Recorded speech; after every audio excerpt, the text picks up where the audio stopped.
is to ensure I'm basically like a referee in a fight to help, to moderate, to host this conversation, because this platform, we do believe in the concept of, having conversation that is what we call jaw-jawing as opposed to war-warring.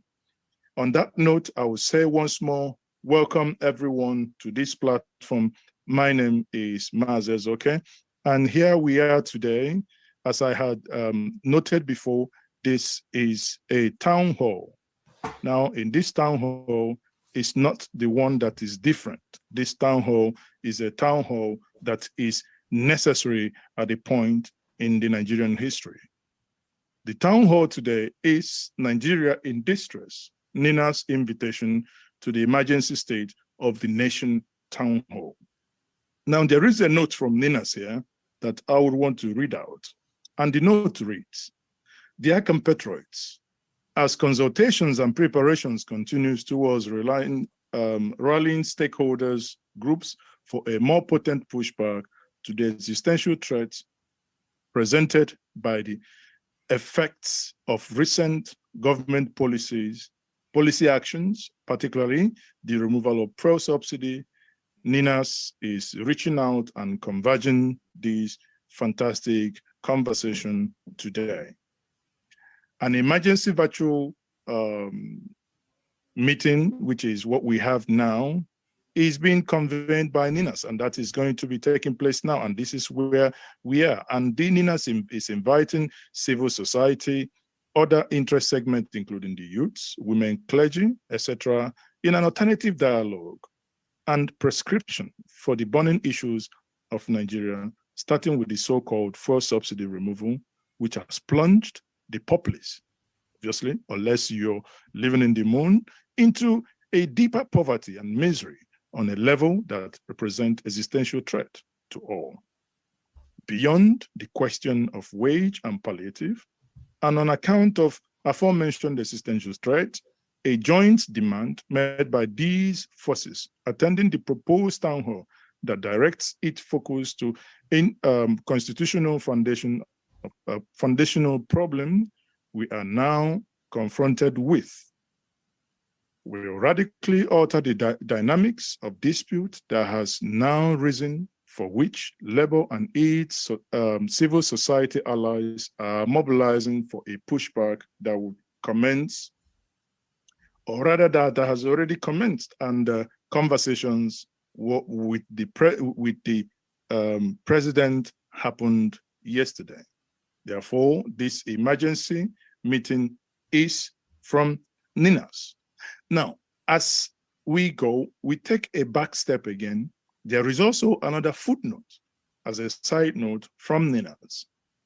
On the 22nd of June, 2022, NINAS, again, this note reads, amidst the deafening noise about the 2023 election and the rush to obtain PVC, NINAS invites every Nigerian to examine the option before us and carefully consider the implications of the choices we make.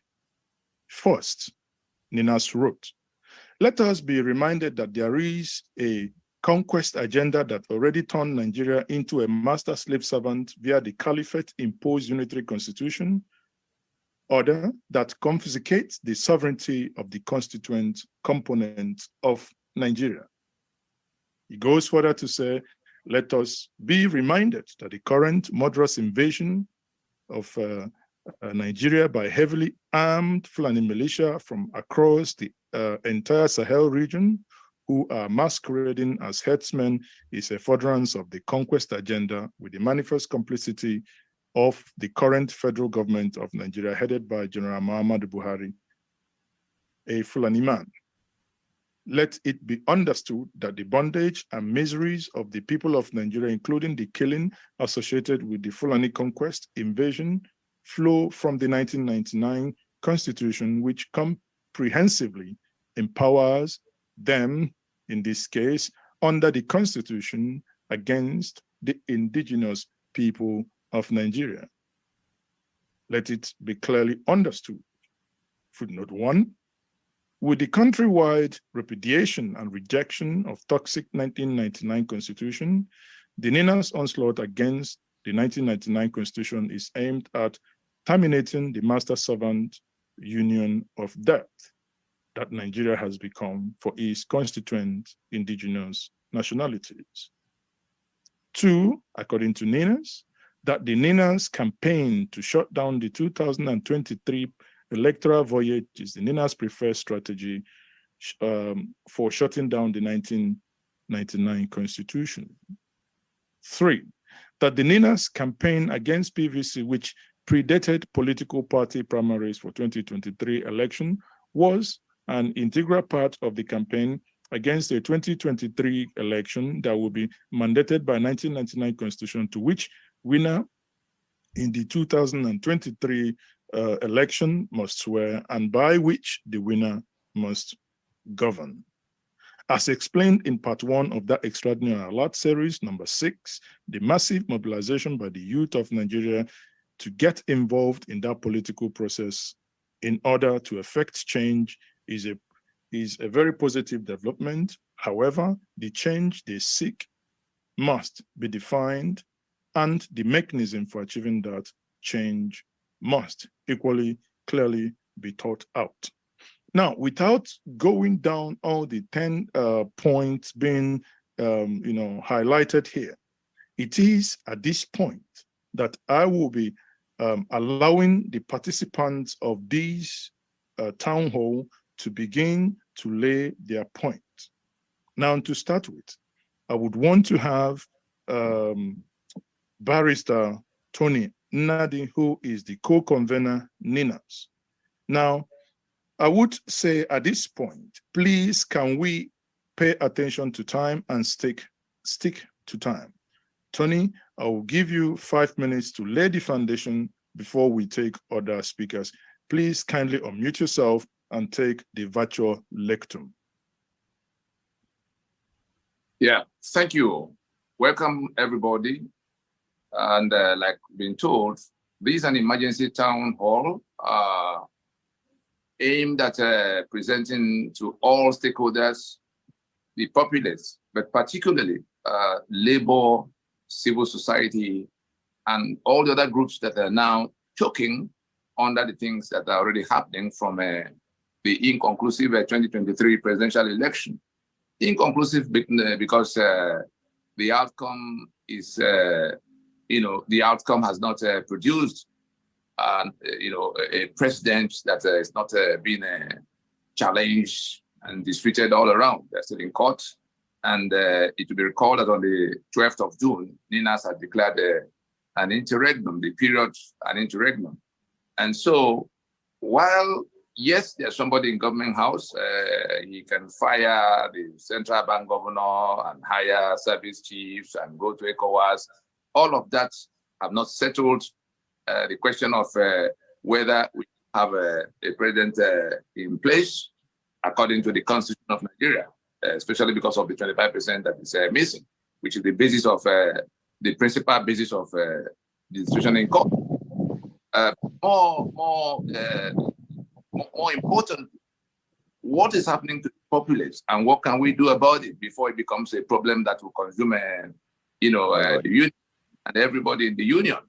The labor that has now found itself having to come to the street one more time, on account of so-called removal of fuel subsidy. I say so-called because we are talking about a situation where unless somebody is able to explain what subsidy is all about, we have 3 million barrels of crude oil, which we could have been refining, locally. Just 10% of that quantity refined locally will take care of everything we need here.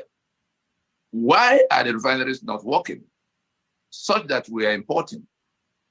That question, NINA's is, offering an alternative answer, because the purpose of this meeting is to offer an alternative, diagnosis to the problems that we are confronted with, and therefore an alternative answer, to an alternative prescription for what could be done.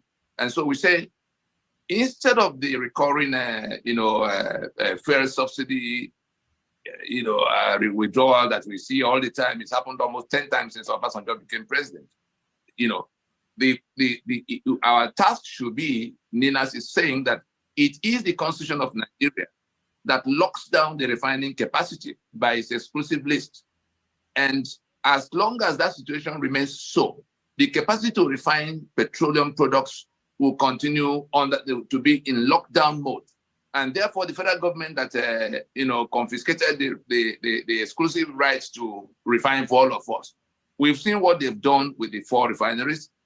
We've seen that they've licensed only one individual to come and refine for all of us. Whereas, if that constitution, is taken out of the way, refining is something. I was in the oil industry myself, and I can tell you that refining is not a nuclear science. We saw in Biafra, people with vehicles were moving for the entire 3 years because people were refining petroleum products. Even the ones who are doing what you consider, illicit in the Niger Delta. That's how simple it is to refine petroleum products. So why will we lock down the capacity to refine? And then we bring ourselves to where we have to go and import, every single quantity we will require for this population of 200 million people.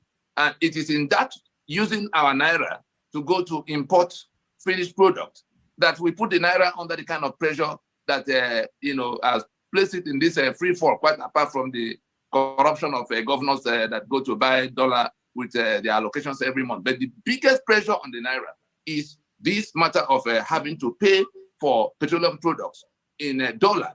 And so as we are dealing with one price regime, the Naira falls further down, and you need more of it to go and get the dollar. And then it becomes a higher figure at the pump, to buy the petrol. Then they say, oh, they have to support it with a subsidy. And we've seen the corruption regime that governed that subsidy. So it's a vicious cycle. And so Nina's invitation to labor and civil society is to say, let us insist, like Nina's have been inviting everybody to, let us insist at this time on turning off the tap instead of mopping, because no matter how much of salary increase or any kind of palliative that is brought, unless we find the courage to turn off the tap, what the palliatives and all of what government is doing now to pretend they are going to now solve the problem. What will happen to the rest of the populace if organized labor, for instance, gets 500% increase in their wage, and then what? Are they up to 2% of the entire population of the country? What will happen to the rest of the people? And so, as it is for refineries that are locked down by the constitution, there's no solution that can bring petroleum products if the constitution continues to hold the refining capacity away from the thousands of companies and individuals that can set up refineries and refine these products inside Nigeria and provide the employment that it should provide. As it is for refineries, the cost of living that has not gone so very high is coming directly from cost of governance. All the money that Nigeria earns, the proceeds from selling 3 million barrels of crude oil every day, selling all the gas we sell, all the ports, all the money made from the ports, all of that proceeds no longer enough to pay for bureaucracy. The monies that should have been for the citizen is now for less than a fraction of 1%, the bureaucracy that we pay. And what is that bureaucracy? 812 governments that have to be financed every month, because that is what the Constitution of Nigeria has turned it into. That's not how a federation works. 704 local government areas should have no business being in the Constitution. We were a federation of 4 regions, and we went from being 4 regions to becoming 36 states, just being fractured and fractured because there was oil money, and it was all done by decree. That was not what we agreed to be. And so it is that having to finance 812 governments when 5 governments, 4 regional and 1 federal government, provided more governance, more facilities, more schools, more roads than all of this. I can't even describe them properly. They were just put in place to take money that is available at the center to share to people who bring nothing to the table. And so there's nothing left to go to the citizen. And so the poverty that Nigeria has become now the global capital of, is coming from the fact that we confiscate all the monies available to share amongst the few that constitute the bureaucracy. And we're saying to turn off the tap on that subject is to also accept that we have to reconstruct the structural arrangement of Nigeria back to what can work, not what is imposed for a few to take money in billions, while others cannot even find anything to eat. And the rest of the population are just on their own. The young people are running in every direction. The same way you come to, you come to the corruption. The Constitution creates the corruption and protects the beneficiaries comprehensively. And if you're going to fight corruption with a constitution that creates corruption, and if you ask me how, Section 660 of your constitution says, excludes the responsibility of government towards the citizen. The entire chapter 2, every good thing you can imagine, welfare, security. Thank you very much. Sorry, thank you that I must interject there. Right. I understand that at this point, let me bring someone else in to help. You've put it very brilliantly, that here is a platform to looking for the alternative. So the idea here is that we will depart from this town hall here, probably as Nigerians agreeing to what that alternative is. So I do not know if we have a Comrade Igor Akarera here. Is he here? Comrade, is he here? Other co-host, can you please help? If he's here, can he take the virtual lectern then? Or do we have Majid Dahira, who is a seasoned journalist and a senior political analyst? Is he here? We have the Civil Liberty Organization, that is Comrade Igor Akaliba. I don't know, has he joined us? If you're here, please, can you raise up your hand so that it might be much easier for the co-hosts to find you, right? Okay, I think I have Otumba Shade Olukoya, who is also the co-convener NINAS.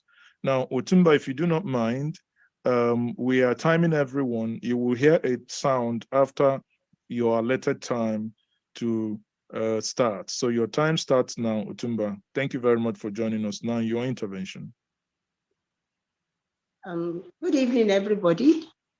I hope you can hear me. And yes, we can hear you loud and clear. I'm thanking JJ Media, and I thank everybody for being here. Tony has already, since we are both co-conveners, he has already laid the ground for why we are here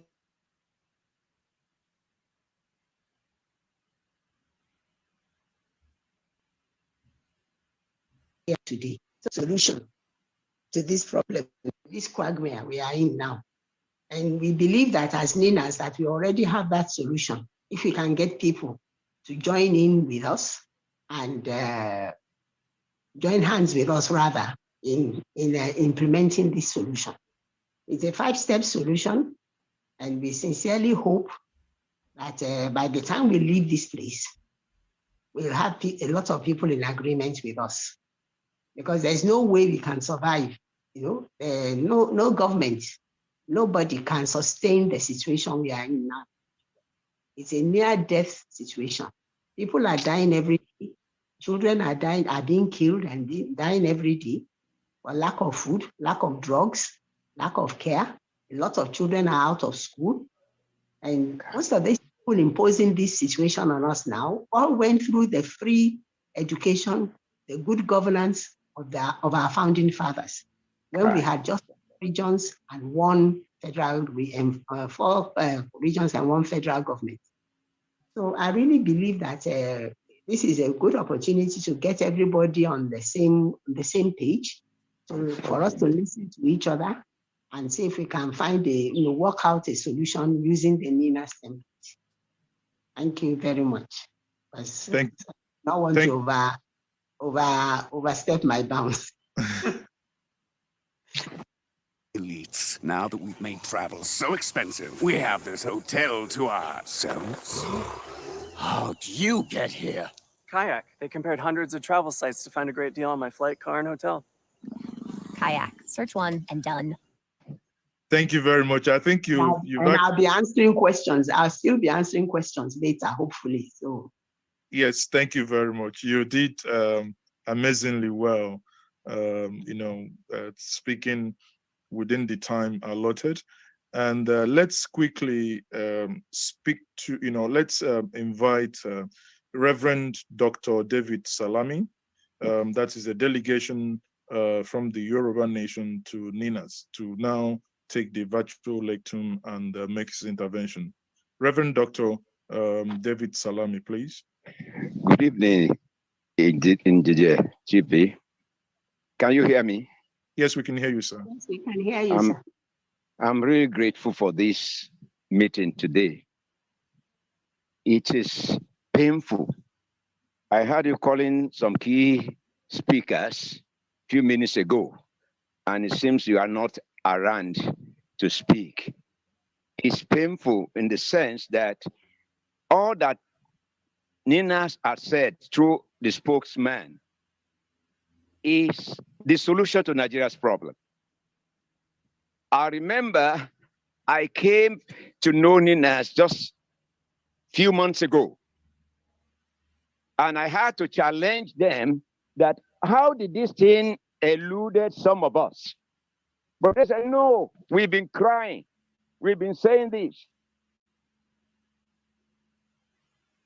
It went to church leaders in Nigeria who had like congregation and crowds.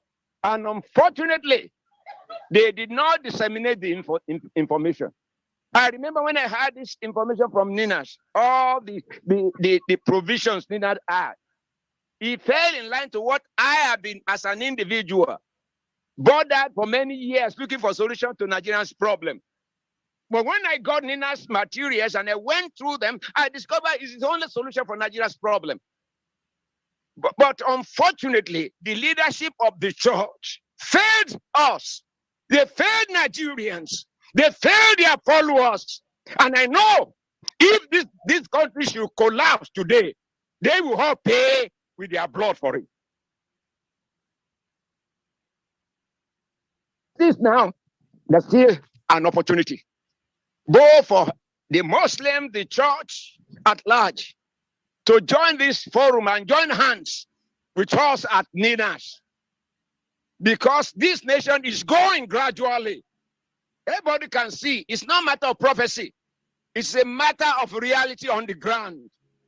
Everybody are tired. The children are tired. The entire system itself is tired. Just a few days ago, I was told a young lady, a doctor, lost her life through carelessness in Lagos because the lift that's supposed to bring her down collapsed. And that is how we've been losing our people day by day because of this fraudulent Constitution 1999. And NINAS has tried a lot. I thank God for Tony and the board of conveners for the fortitude God gave to them so that they continue to insist and resist anything that could turn them from this path. Thank you for Engineer Chifi for bringing this town hall meeting at this crucial moment, which is an opportunity again to see that our people could learn, could hear. I just plead, I wish that the labor leaders could be here and the youth leaders as well. I wish everybody could be here this evening so that we can do this thing and put an end to this madness. There's a madness going on. Madness of corruption, madness of dishonesty, madness of lies. But it's only been solved. It can only be solved by the NINAS provision. It has been found out. I've read it through. I've walked through it. I've spoken to people about it, and I discover it's the only solution. 1999 because it must go down. It must die a natural death. At this point, I want to yield the mic. Thank you. Thank you very much for that. You still spoke within the time allotted, and I say thank you once more for sticking to the time.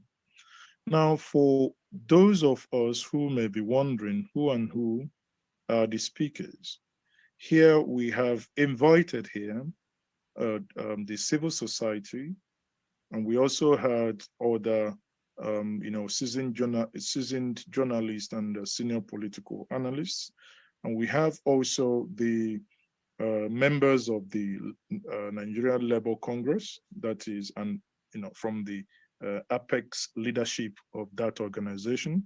Now, Tony, I do not know if if we have anyone here from the Labour Congress to speak.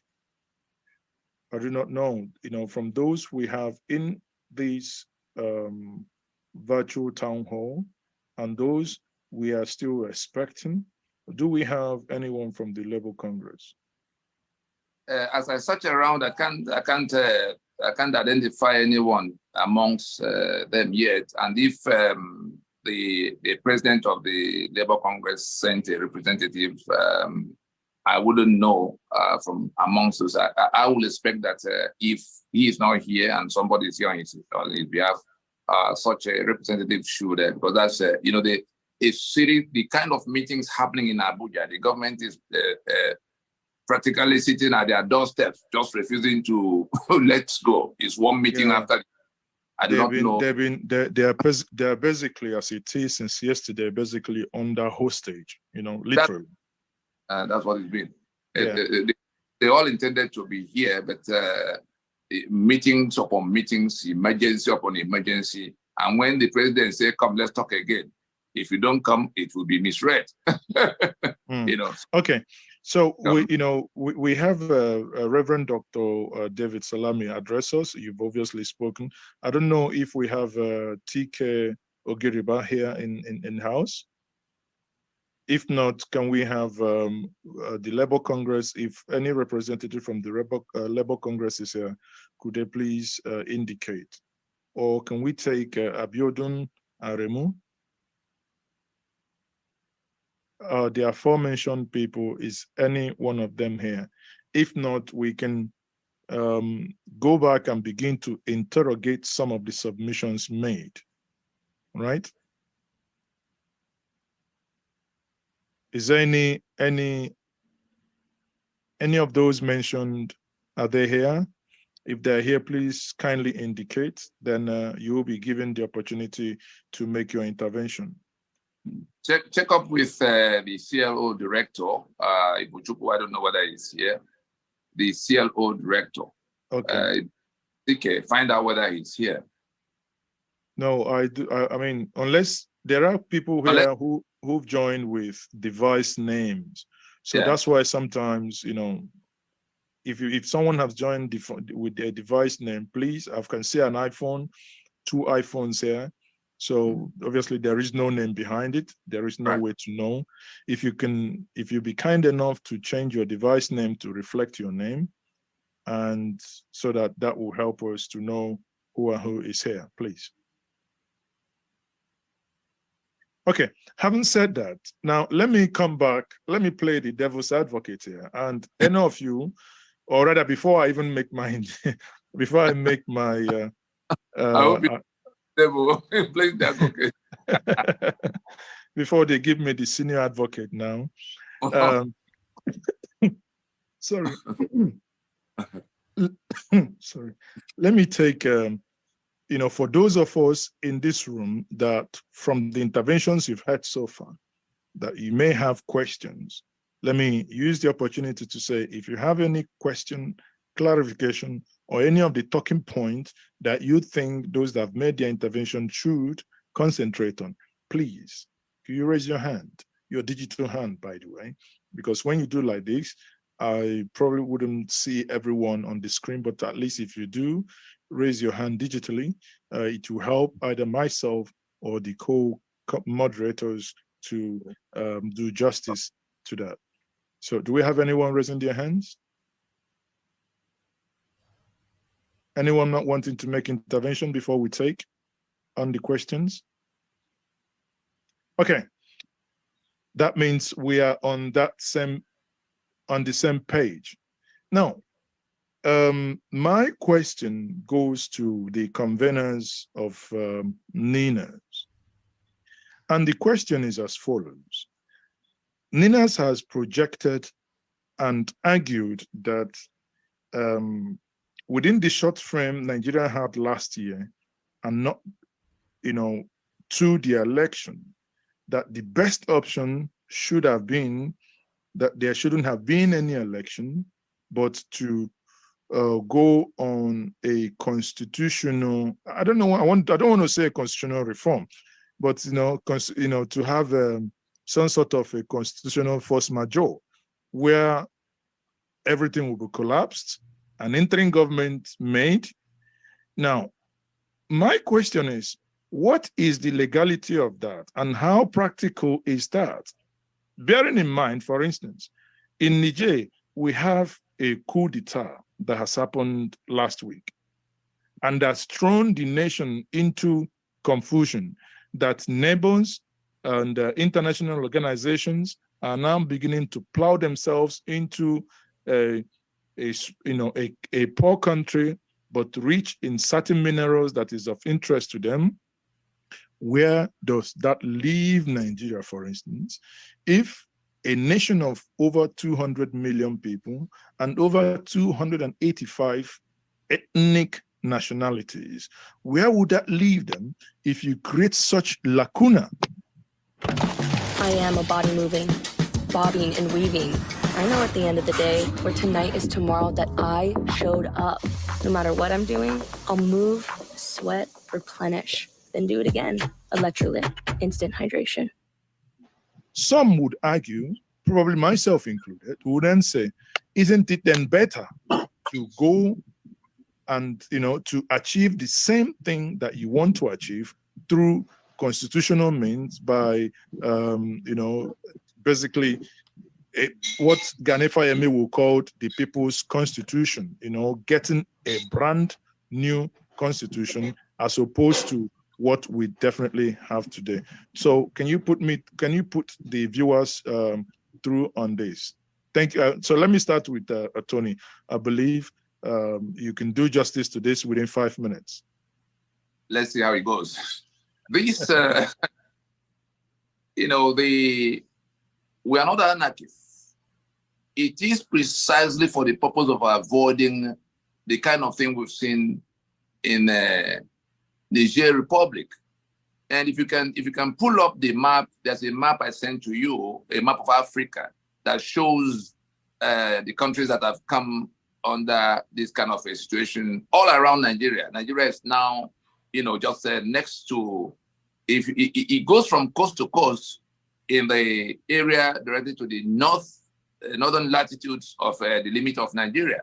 If you take it from Guinea to Burkina Faso, to Mali, to Niger, to Chad, and to Sudan, you have a contiguous belt that comes from the coast of the Atlantic to the west and the Indian Ocean through the Red Sea to the right.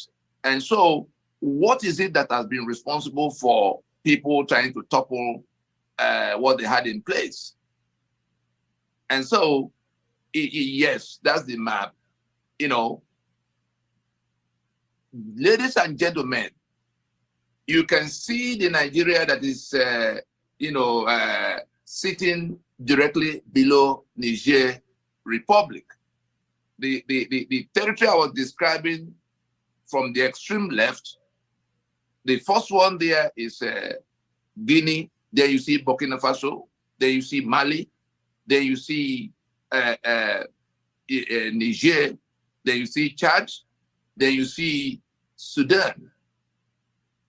What is going on there is occasioned by the kind of things we are doing in Nigeria. And it is precisely for the purpose of avoiding the kind of catastrophes that could follow, the toppling of a democratic order, that we are offering this alternative, because we cannot continue in a Nigeria of a criminal enterprise. Nigeria, under the Constitution of 1999, has become a criminal enterprise in which, those who impose that Constitution yet put our names there. We do not, our campaign is nothing other than to restore the sovereignties that have been hijacked by that Constitution. It is on account of that hijack that we are suffering every single thing we are suffering. And It is not to go to write another constitution. There's no constitution. If I were to ask you, moderator, sir, which constitution are you talking about that we have to rework? We're saying we have not made any constitution. We are saying that the claim in the preamble to the 1999 constitution that we, the people of Nigeria, having solemnly resolved to live in unity as one indivisible country, do hereby make and give unto ourselves the following constitution. That's the contention. That is what we say is false. And it is on account of that false claim that those who hold us into this union at gunpoint are standing on what they now wrote into that document we know nothing about, to fracture us into 36 states, into several and several local government areas that must be financed every month, imposing 68 items on the exclusive list. There's no part of that constitution that does not contribute directly to the disaster we live in. The economic assets of the constituents that should belong to them, now hijacked by the illicit federal government that emerged from the time the Federation of Nigeria collapsed. And we're saying what we should do is to accept, like South Africa did accept in 1990, after 80 years. The government in place then accepted that the apartheid constitution that excluded the owners of the land could no longer carry the union. And they went into a meeting, they went into a transitioning. That's what we're insisting must happen now. To go into a transitioning to rework the constitutional basis of Nigeria. And if you want to know what has to be done in that reworking, you go back to that preamble. Can we identify who the we is that who is federating? That we in the interpretation and understanding of NINAS, and of course all of those who are familiar with the jurisprudence of constitution making, that we are the owners of the sovereignty that are submitting their lands and their peoples into a union. It is that we, the Yoruba in Yoruba land, we Ijaw in Ijaw land, Ogoni on Ogoni land, Tiv on Tiv land. These are the constituent components of Nigeria. The people that were brought together by the fiat of Britain in 1914. These are the people who should be federating. And so you must identify them. You then go to whether they want to be in union, and then if they have to be in that union, on what terms. Those are the things. And you can only, if we call that meeting today, it won't take more than 10 months, 12 months. It could go to 18 months. For us to put aside, there will be a nominal government in place, like Frederick de Klerk remained in South Africa. In all the 5 years, CODESA was reworking the basis. That's what we're asking to be done. We're not anarchists. And if anybody is thinking that it is by brigandage, because this constitution was imposed by military fiat, by brigandage. We had a federation that was toppled, and then the carcass of the federation was held together by force, and then those who gathered it have been operating in the name of Nigeria that excludes the owners. Ijaw is crying, Ogoni is crying, Yoruba is threatening to leave, Middle Belt is being slaughtered.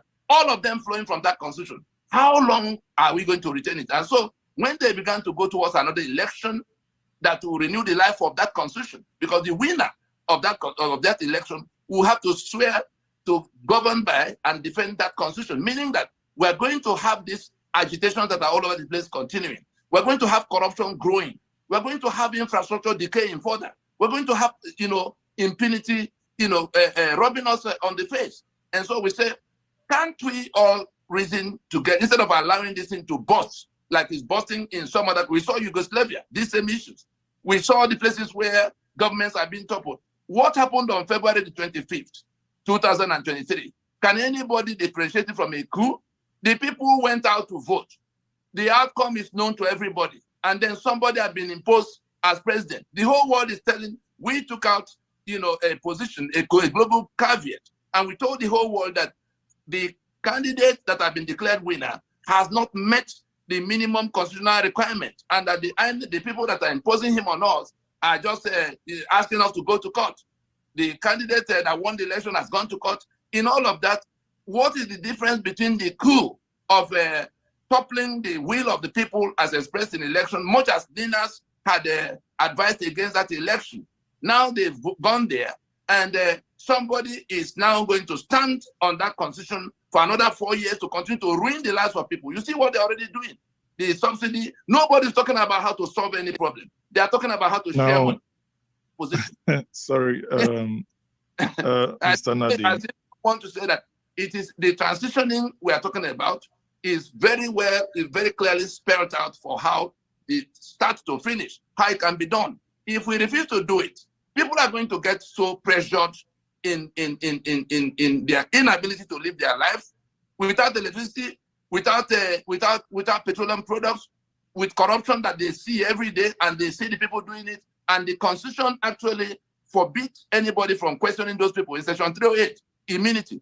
So what there is going to come to where it will burst open. When it bursts, it's going to be a much bigger problem. Why can't we come now instead of heading to the rerun they are talking about? Because I'm sure they know that they cannot, if they attempt to retain the candidate they have declared the winner as president, it will be in defiance of that constitution. We're already tolerating that constitution only for a limited purpose. We want the constitution out of the way, but we're not anarchists. And so we say, let us hold on to it until we go to that meeting like South Africa did to ease out apartheid constitution. It couldn't get any simpler than this. And Okay. we've taken this campaign to all the stakeholders, even outside Nigeria. We went to the UN. They sent a rapporteur that came to tell Nigeria that the killings, the situation of Nigeria is flowing from the constitutional arrangement that functions like pressure cooker for injustice. We went to Capitol Hill. The US was troubled enough to place Nigeria on the watch list because terror that was growing was now breathing in our space. It is that terror that we went to raise the alarm in 2019 that has now, become basis for all of what you saw in that map. People who stood up to say it can continue, and it's next to our space. If anybody thinks that Niger is so far away that it can't come here, you saw when it happened in Tunisia. You saw how quickly it spread all around the belt there. We're on the front line of that situation now. Our people must get a little more honest. Nothing will change. Those 10 points of interrogatories, I wish we could get into them so that Yes, we can get into I can display those 10 points, but now taking those points you highlighted were directly that will not change, that our listeners will follow. The things that will not change in Nigeria under this constitution, no matter who is president, those 10 points, we wanted the media people to tackle the candidates as they were going to the election. Those who say they're going to bring rule of law, it's not possible under this constitution. Those who say they're going to give us economy production that will replace consumption, it's not possible. Those who say they're going to kill corruption, it's not possible. So we placed it, and we are pointing at the provisions and contents of the constitution that are directly responsible, like the tap that from which these things are flowing. We will be dishonest if we do not address ourselves to question of turning off the tap instead of mopping. We've been mopping for 24 years. It hasn't gone anywhere. With Ninas is saying, let us turn off the tap. Otherwise, people are going to die in large numbers if the matter explodes by itself. And it's heading to explosion. I don't know how long they can hold these hungry people across this land from coming to challenge what they see as deliberate attempt to exterminate them. It's become an essential threat. So we can go to those 10 points, very quickly. We are talking to labor. But sorry. Before we get to the 10 points, there are, I believe many people listening to you now, right. And I believe as that point, the 10 points from June 2022 was directed to the obedience, right? That's all the parties, we put it in Guardian newspaper, addressed to all the political parties heading to election under the 1999 constitution. We were telling them that no matter who wins amongst them, these things will not change. These provisions of the constitution will not change. Therefore, the problems we are promising we're going to solve, we're not going to be able to solve it. The president is not going to be able to, take us away from being 36 states or 704 local government areas. Beyond his powers. He can't even touch one alphabet in the constitution. And it's not even the business of the National Assembly. Some people in their ignorance say, go to National Assembly. That National Assembly is a product of that imposition called constitution. And so we're saying, let us accept that we have a problem that is foundational. Then let us work out how to work ourselves out of that problem. The 10 points of interrogation was addressed to the parties that were going to that election And now we have seen one of them emerge. All of them promised they were going to remove subsidy. You see what one has done. And the other people cannot find their voice anymore because they all promised they were going to remove subsidy. They promised rule of law. Under which constitution are you going to have rule of law? Was there rule of law in South Africa under the apartheid constitution for the black? That's how it sounds like in my ear. It sounds illiterate for anybody to say, the lawyers in the land particularly, who know the meaning of rule of law. What is the rule? What kind of rule of law can you have in an apartheid, something that is worse than apartheid? We have a constitution of master and servant. You are the owner of oil and gas, but somebody else sitting in Kaduna, somebody sitting in Maiduguri, somebody sitting in Jigawa is the owner to sell as it deems fit. You are the owner of the ports in Lagos. They are there collecting all the revenue from it and sharing as they deem fit, according to the structures they've created. Every single thing we complain about, we point our people to the provisions of the constitution from which is flowing. And we're saying none of those things will change unless we turn off the tap. And it's not going to be the business, or it's not going to be something a good man will come and solve. Because that good man, even if it's Peter Obi, is going to swear to defend and uphold that constitution. And so you are asking me to carry the shackles. Allow me to make my, before we go and look into the details of the 10 points. Right. Allow me to speak on behalf of many people watching you now, having read and heard you before the election, what they might be wondering now. Yes. You know, you just a couple of minutes ago, you alluded to the fact of the manner the election was conducted. Yes. Then many people will say, why do you care? If you have said that these, there shouldn't be any election, you are not supporting the election, why do you bother yourself of the outcome of the election? I am now one of those who have to buy petrol at 800 naira. And so if people who are more angry than I am begin to break people's heads, my head will be up for breaking. So they have gone to the election, and the reason the whole thing is upside down now, and I want the obedient movement people to listen carefully, Obi's camp, Tinubu's camp.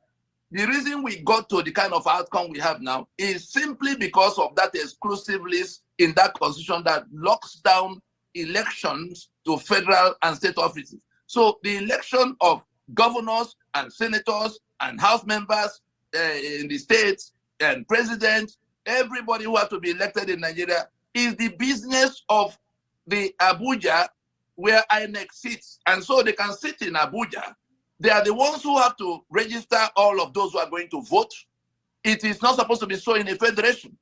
They are the ones who issue PVC to whoever they choose to issue, so they can give. You saw the number of people from across the border, Niger Republic. Immigration was crying that foreigners had multiple voter PVCs with them, whereas the people who were looking for PVC inside Nigeria, those who sit in Abuja, the INEC that has to preside over that registration of voter and giving of PVC and issuing the BVA, that's the BVAS machines, and providing logistics. On election day, they can bring your materials at 3 p.m. when they have delivered at 7 a.m. to some other place. On election day, the logistics of even the security, it is the same centralized control of everything that has brought us to where we saw the people that went to vote. We knew who they voted for. The evidence is there. But some people are sitting in Abuja, and the matter will soon go to the judicial arm. In fact, it's already there. The judicial arm of the same system. And our people are waiting, thinking that that judicial arm will depart from what the executive and legislative arm will do. And we are saying that, why do we go to such an election knowing that the system is rigged completely against those who are going into that contest? And we have seen the outcome. If Peter Obi did not restrain the people who voted for him, you think anybody will still be governing Nigeria after 1 week of that charade we saw? It won't even last 1 week. But he said, hold on. They asked us to go to court, we'll go to court. And now you can see what's already going on in the court. Is there anything that is now there to be? When the director from INEC said that they declared the result with only 31% of the result that came through the appropriate channel, The other ones were now mutilated to produce the outcome they had. Meanwhile, the candidate they've declared the winner does not have the 25% in Federal Capital Territory. They went all over the place. Unfortunately, before they got to the US, we won about 4 days after the vote, at the time they were going to announce the result, Washington called to say, what's going on in your space? What's this thing about, I had to explain to them, I'm sure you've seen the video, where we explained to them that the 25% of Federal Capital Territory vote is a mandatory requirement of the Constitution. And therefore, this candidate that does not have it, who have been declared a winner, cannot be president under. If anybody attempts to retain that candidate as president, that will be in direct defiance of that Constitution.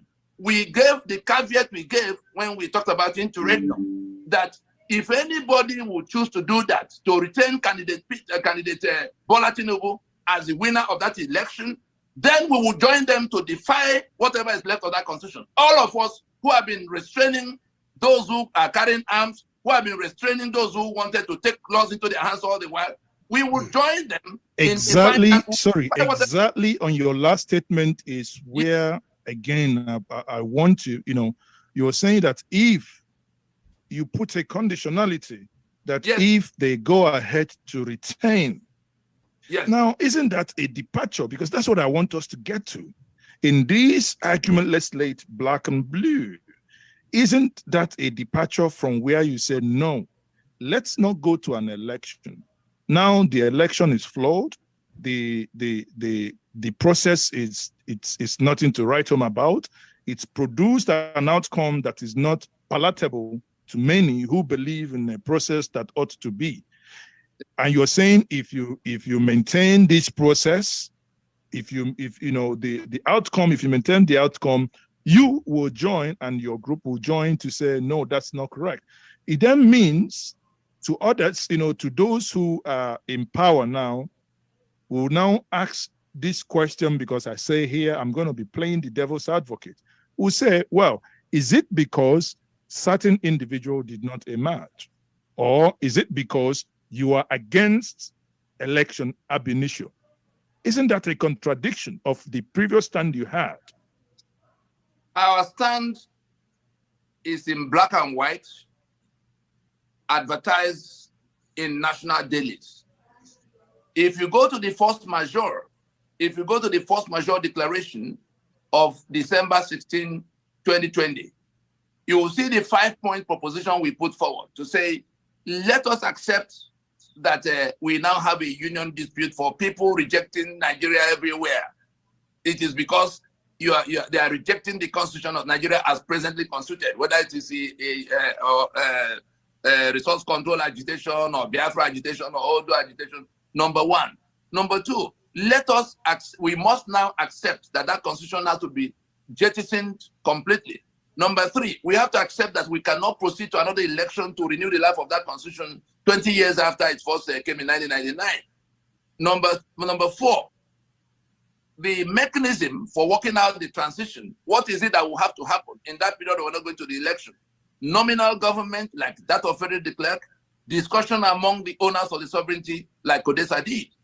And so, number five is now a time-bound program having resolved all these initials. And so, it was at the time in December of 2020 that we, activated that force majeure.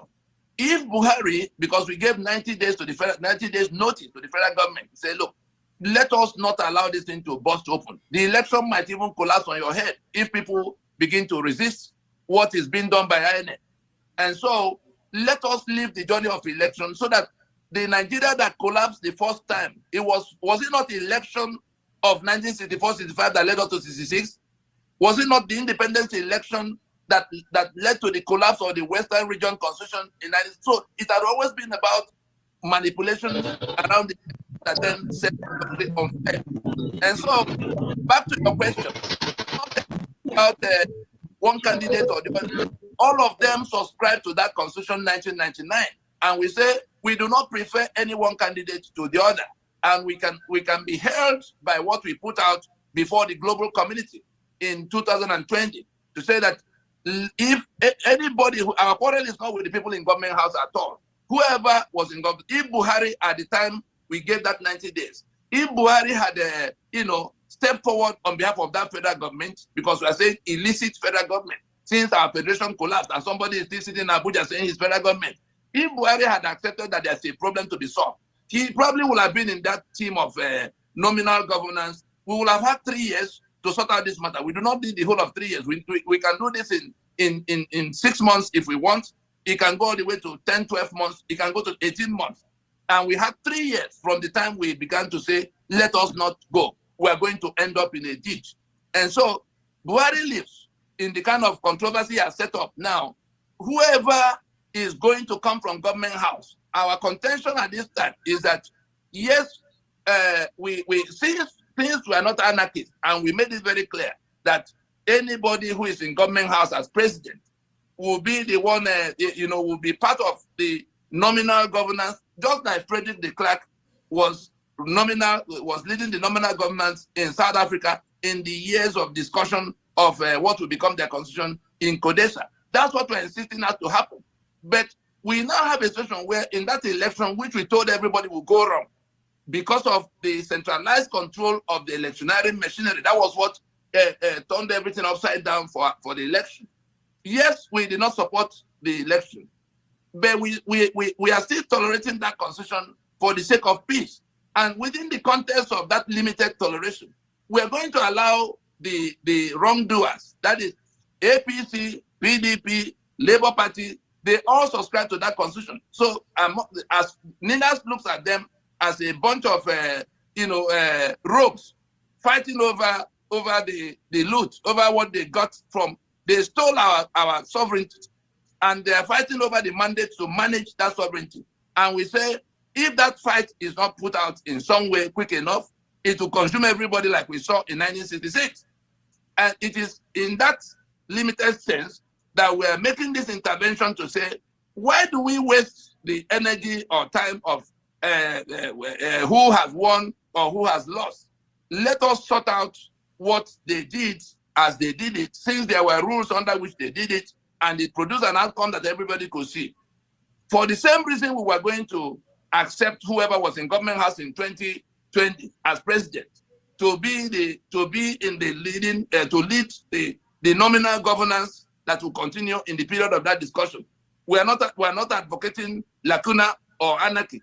And so we say it is within that context that this election that they've gone to, whoever will emerge as the court will declare, or as they will eventually find out, however they find it out. We even addressed the Supreme Court. You saw it yesterday. We have addressed the justices of the Supreme Court to this issue to say, this is what has happened. We must go to transition now. If we attempt to make sure that somebody emerges that will then have power for 4 years, we're going to have a bigger problem that we have now. And so it is in that context. We are not, P2B said constitution is not the problem. And so he was the first we took to task to say, can you see now that the constitution is the problem? P2B said there's no ethnic question in Nigeria. But Igbo people were killed in Lagos on the day of election, people who were trying to vote for him. And so we told him in that broadcast, where we were addressing candidate Bola Tinubu and candidate P2B, we told them that for P2B that he must go back to the podium and tell the whole world that the constitution of Nigeria is the principal problem, and that the paramount concern for now should be how to solve that, and not how to come to try to govern and be straight with a crooked. You can't get anything straight from a crooked situation. The constitution of Nigeria is the crooked mechanism by which Nigeria is operated. So even if P2B is a good man, I think we have to tell ourselves the truth that we must accept that we have to go to that transition now. It is within the context of going to transition that we insist that we'll not tolerate anybody who jumps into the government house from the window, like the one who is there now is trying to jump. He hasn't succeeded, he's not going to succeed. If they insist that he will succeed, then they will have the owners of the sovereignties to contend with. We don't have any preference, but we're not anarchists. And so we insist that whoever is going to come to government, from government house into that table of discussion must be one the people can recognize as their president. Thank you very much. Now, I think, we do have other speakers here, And for those that we've called before now, that obviously they probably haven't joined us before now. So in case if they have, would you be so kind to raise your hand if you're one of the speakers that ought to have spoken here this evening? Please be so kind to raise your hand so that we would acknowledge you and bring you to the podium. Now, I would want others to also intervene. But before I do, I have this question to ask because I speak the minds of the so many Nigerians, if not millions, on the street, probing your depositions in order to have a better understanding and a better grasp, and sometimes, to really understand your inner thinking. Now, my question goes to, you speak with so much finality. You use words like, we must, this is the only solution. Then I ask you, in your worldview and in that which you propose, is there anything like a middle ground? Is there anything like a melting point?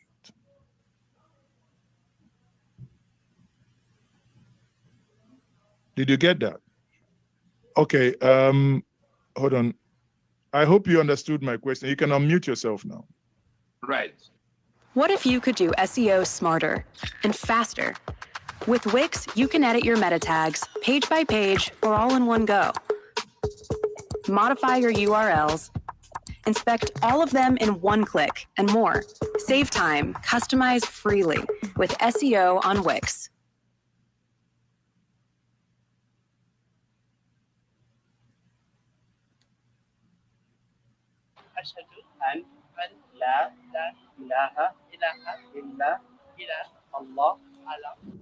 بعون الله دعونا الأمريكيين إلى الإسلام وأسلم أكثر من 100 شخص، الله أكبر، ونريد دعوة المزيد من الناس إلى الإسلام. ولدينا الآن هذه الكنيسة التي اشتريناها لتصبح مسجداً ومركزاً دعوياً جديداً، مركز عيسى بن مريم في تامبا، فلوريدا. نحن بحاجة لمساعدتكم لإنهاء هذا المشروع، لندعو المزيد من الأمريكيين إلى الإسلام، ولنعلم المسلمين الجدد كيفية الصلاة. من فضلكم ساعدونا في إنهاء هذا المشروع الرائع. اضغط على الرابط وتبرع. Yes, okay, I understand. Now, middle ground is for us to declare the truth that is staring us in the face. This constitution is not something in the sky, which we have to go to heaven to ascertain. It is on the table. It is the title deed by which Nigeria is owned, controlled, operated. And so I'm talking about my Ijaw land. I'm talking about my Yoruba land. I'm talking about my Tiv land that is now part of Nigeria. In that Tiv land, I have, what do they call it again? Limestone underneath. But I cannot touch that limestone. That limestone is allotted by the so-called federal government, who does not want to talk to me, to one Fulani man called Dangote, and he becomes Africa's richest man. In Ijaw land, the complaint of those, to tell you when I say we, when I speak the way I speak, before we began to draw any lines, we went round in this project to sit down with all of those who were complaining very loudly at the time. Some of them had even become angry enough to carry arms. The Niger Delta Volunteer Force of Asari of the time, the Ghanaian Dance OPC, and Masob of Wazirike. We interrogated the situation and did our diagnosis of what has brought about all of this. And we began to draw up what we could do to reverse the situation, because we live here. We may all pretend, but if it goes bust, it will consume everybody. So that responsibility for ourselves, we have to take responsibility for ourselves and then begin to take charge of the space. Otherwise, people who do not wish us well are going to be in charge of our space. People are being slaughtered in the Middle Belt today not because they do not know how to shoot to defend themselves, but the Constitution forbids them from touching guns. And there are people who are wielding guns, people they can see, people that are known to the government, people that are related to their president, their commander-in-chief who is supposed to be defending them. There's Miyetti Allah. That president was a live grand patron of, he's still live grand patron of Miyetti Allah. He was not going to move away from that. But in all his 8 years, he remained live grand patron to the Miyetti Allah that was taking very proudly responsibility for what Fulani herdsmen were doing, slaughtering people and taking their lives. And so in that kind of a setting, if we went to thief people in this project of redemption, if we went to them and they came with us to say, oh yes, what you are seeing, what you are doing is what you are proposing is going to restore our life back to us. And we went to the Ijaw people, say, put your guns aside. Let us go to a meeting of all so that we can find consensus on what to do to solve the problem, so that you are not forever having to be killed because you have oil and gas occur in your space. We went to Gani Adams. Please, the internal security arrangement of Yoruba land is the same as it is everywhere else. Nigeria imposed it. And he put his guns aside in that period. When we convened the PRONACO meeting, it was because we were looking for middle ground. And in 2 years, 164 ethnic delegations start discussing these matters so that it doesn't become an inferno. We sat in Lagos, we sat in Port Harcourt, we sat in Enugu, we sat in Jos, we sat in Kano, and we came back to conclude in Lagos. The US sent observer mission, European Union sent observer mission. And if you had such a conference and you had a Nohoro that went to prison many times in the fight for liberation, saying, let us go and finish what is left to decolonize ourselves. That is Anthony Nohoro. You had Ojukwu that led the Biafran side in that war, coming to the table to say, oh, the things that led to that fight appear to be happening again. You had Soyinka that was imprisoned in the midst of that commotion of 66 to 70. He almost died in prison, coming to that discussion. You had Chinua Achebe, supporting it when he heard about it. You had all the actors of the time, Achus there. And so, having done that, 164 ethnic delegations of people who were already carrying arms, and then the government, Buhari that became president in 2015 was part of the Fulani delegation that came at the time because it was the ethnic owners of the land that were invited to that PRONACO conference to decide. I'm going by your question, what is the middle ground? It was that middle ground we searched for 2 years, and we got what was acceptable to everybody. We got what could have gone to referendum. We got what could have been the basis of going to, process some kind of ratification that will be, we didn't say we knew it all, but we're saying if we have discussed in this manner, involving all these people that were eager to leave the union even at that time, can we not? Why would the regional renegades that now converge in Abuja, the refuge camp that it has become for regional renegades, why would they be stronger than all of us? And so when I speak, I'm not speaking on behalf of 10 people or 20 people who are having lunch in one room. I'm speaking on the authority of all of those who have at one time or the other submitted themselves into this process. Sovereignty belongs to the people. Even their constitution admits it in section 14(2)(a). Sovereignty belongs to the people, from whom government, through this constitution, derives all its powers and authority.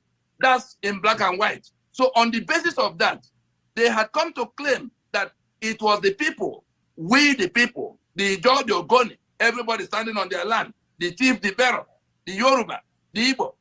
It is that false claim that we're challenging. And if anybody is thinking, if anybody is stupid enough to think that that falsehood, that forgery, because it is so, I'm a lawyer of 31 years, and so I can tell you the meaning of forgery. When Okeke does something and they say it's Okafor, and okay, therefore Okafor this is not my signature. You have taken my land, you have taken my oil, you have taken my bitumen, you have taken my limestone. We must go to discuss it now. If we're not discussing, sovereignty that belongs to the people will be asserted by the people. That's why I think nobody's going to sit and get killed because a bunch of soldiers imposed by decree, something that took their sovereignty. We have organized them. We have mobilized them. The international stakeholders in the matter, the people who will come, like you see happening in Niger now, the people who will come if it becomes a bigger problem. They took their time in 2019. The US took 7 months to listen to all of this because we told them that the terror that was coming to our space was being invited by the Fulani agenda that was going to overrun the place to take for themselves. Have we not seen how it panned out? Did anybody arrest any of them? Mieti Allah was given 100 billion from the treasury by their patron, who happens to be the president and commander-in-chief. So how will such a union be? Who is going to build that country for you if you have everybody working hard to dismantle what you are building? The architecture, the unitary architecture of Nigeria, the unitary architecture of Nigeria is what we are rejecting. If we go back to Nigeria being a federation, we will be on the construction side to build it. But if anybody wants to continue the construction of Nigeria on the basis of this unitary architecture, we will do whatever it takes to pull down that construction. And if those who ought to have come out of that building so that we can have a common project, remain inside it, whatever happens to them is going to be of no consequence, So some Nigerians at this point, some Nigerians at this point will say, is that a threat to them that if things doesn't go the way you think it should, that there should be cause for worry? I'm talking about my sovereignty. Talking about their sovereignty, and we're only saying, let us go and discuss it. You can't confiscate it, and you turn around to insult me. Hey.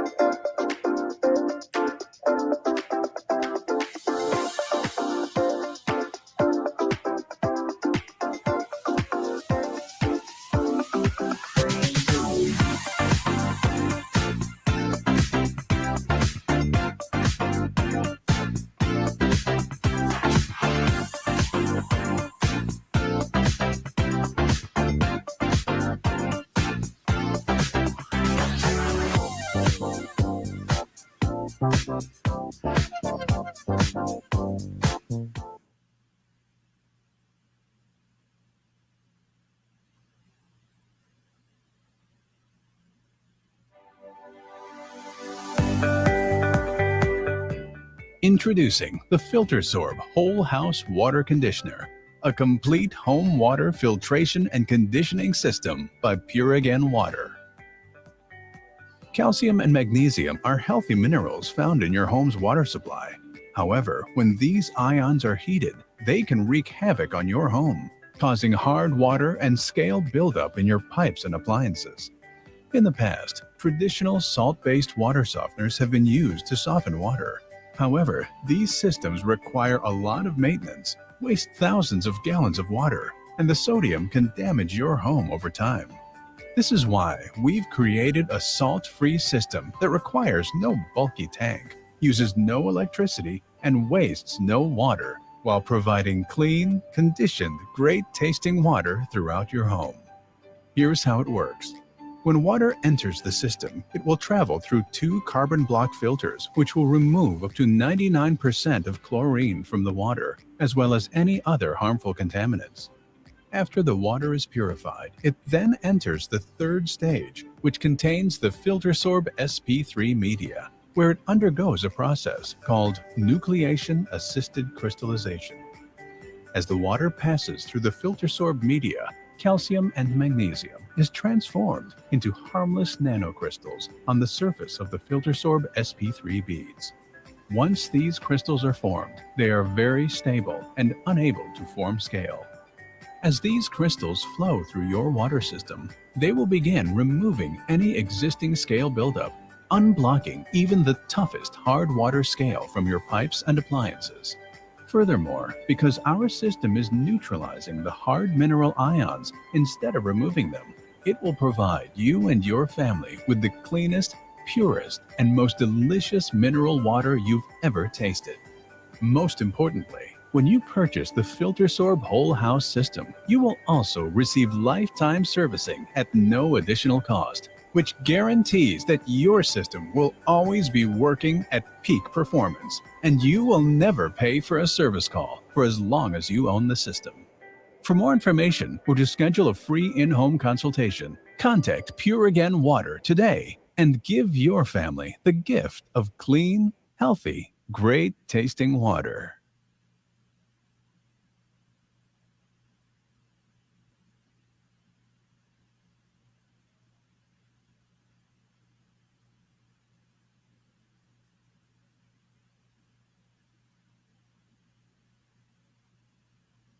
Exactly. You said now let us go and discuss it. Yes. If they refuse, nobody Sure, needs to organize sure, anybody. Those who sure. are being slaughtered, are Yes, going to find a way to defend themselves. I Because agree. I agree now, but I have another question too. Let me explain one item so you can know how it will happen. Unfortunately for those who are holding us this hostage, it is that constitution that gave them all the rights and powers they're exercising. It is that constitution that is a fraud that has been declared by even the one who enacted it. Obasanjo says, let us go and get the people to make a constitution they will consider their own. Obasanjo that imposed it in 1979 and revived it for them in 1999. Olanipegun, chairman, body of benchers, former president of Bar Station, goes to say, look, who are these the people? Where did we meet? How did we write this constitution? The decree by which it is done is printed inside the document. The account of the author, Absalom Abaka, is printed inside the document. How he set up a committee that went to sit around in hotels. Is that the document that will be the basis of people being killed in their space? Is that the document that will remain the basis of economic assets being taken away and shared over the heads of the owner? I assure you, it will not survive. Okay, now let me, there's been an attempt, but in recent times, we have seen the 2014 Confab report. After that, we had the APC restructuring report headed by the former governor of Kaduna State and now a nominee of the current APC president to becoming a minister. There was this committee report from, I believe, 2017 and the Confab report of 2014. If the government wakes up tomorrow and says, we want to look into these two committee reports or these two reports, match them together, inviting Nigerians to ratify that, would that, in your view, suffice to quell your demands that you have on the nation Nigeria? Tony, are you still there? Yes, I'm here. Mm. The answer is a capital no.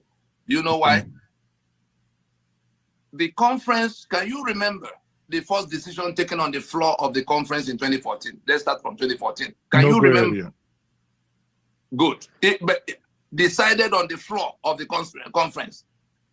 The reason I asked that question is that the pressure to solve this problem began right from 1999 when that constitution was imposed. In 3 weeks, we raised the red flag to say, oh no, we can't go back to 79 the way they brought it back. It's going to lead us into trouble. But when the government, I attended Obasanjo's inauguration in 1999, on account of the fact that I was directly involved in how they got to that point. Let us solve this problem. And he pretended he was going to listen. He was taking some of the things and addressing the issues that were coming at him. Eventually, he stabilized enough to now turn around like a snake to say, by the time we had finished our consultations, to call a conference to discuss a conference of the people, a sovereign meeting of the owners of the sovereignty. Obasanjo went on national TV to say that it will amount to treason if we were to call such a meeting. And back and forth, of course, when he saw the kind of people that turned up, you were going to arrest Enohoro, you were going to arrest Ojukwu, you are going to arrest Sisiono, you are going to arrest Ndubisi Kanu and all kinds of people. You were going to arrest Jenakiri, all of those who were coming from Nadeko to now say, let us go and finish the business of working out the constitution that by which we go into this democracy.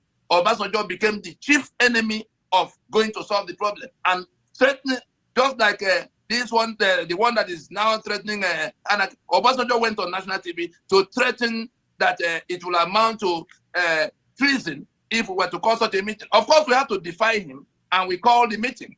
And the meeting succeeded in doing the things Nigeria had been unable to do since after 1967. And coming from there, the pressure continued until Jonathan emerged. In fact, so bad was the pressure that it was, I remember, I'm sure you recall, when the job people insisted that Jonathan must solve this problem, otherwise they would take it out against him. 2010, 2011, going forward to 2012. So it was on account of that pressure that it came to where we had to come in to explain to the former President Jonathan what these issues were all about, because the people who were talking to him, they could explain what they could explain. Eventually, it is now safe to tell the public that it came to where it was a team I led that had to go to explain to President Jonathan, and he then accepted that this meeting cannot be avoided. That was what became that announcement in October of 2013, that we will have to go to discuss the matter from the foundation of where it went wrong. If you remember, if you recall, the day they were burying the mother of Sullivan Chime, then governor in Enugu, the day the mother was being buried in Udi, Jonathan did say that the problems confronting us come from 1914. And when he was inaugurating Okoromo's committee, he did say that we have to look at the things that happened in the period leading to 1914, and the things that happened in the period leading to 1960 that we're likely to see some of the things that are now responsible for what we are suffering. And so it was against that backdrop. I happen to have been privy to how that conference came.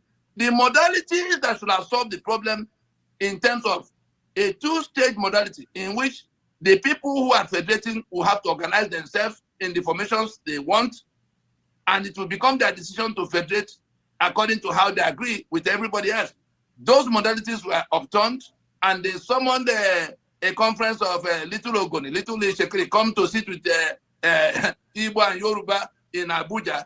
They didn't want to solve the problem. So they went away from what Jonathan, the mandate of Jonathan. It was this alliance of 1967 that later became APC that overturned what Jonathan was trying to do, and they accused him of wanting to remain in office.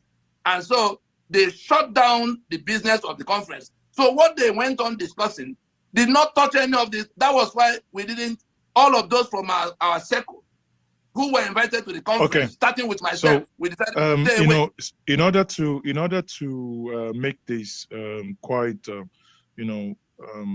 enjoyable for our viewers, we need to be concise here. And to summarize what you've said, you said that, to my question, that it is a capital no, because the president, the former president departed from whatever was discussed as regards to the 2014 Confab report.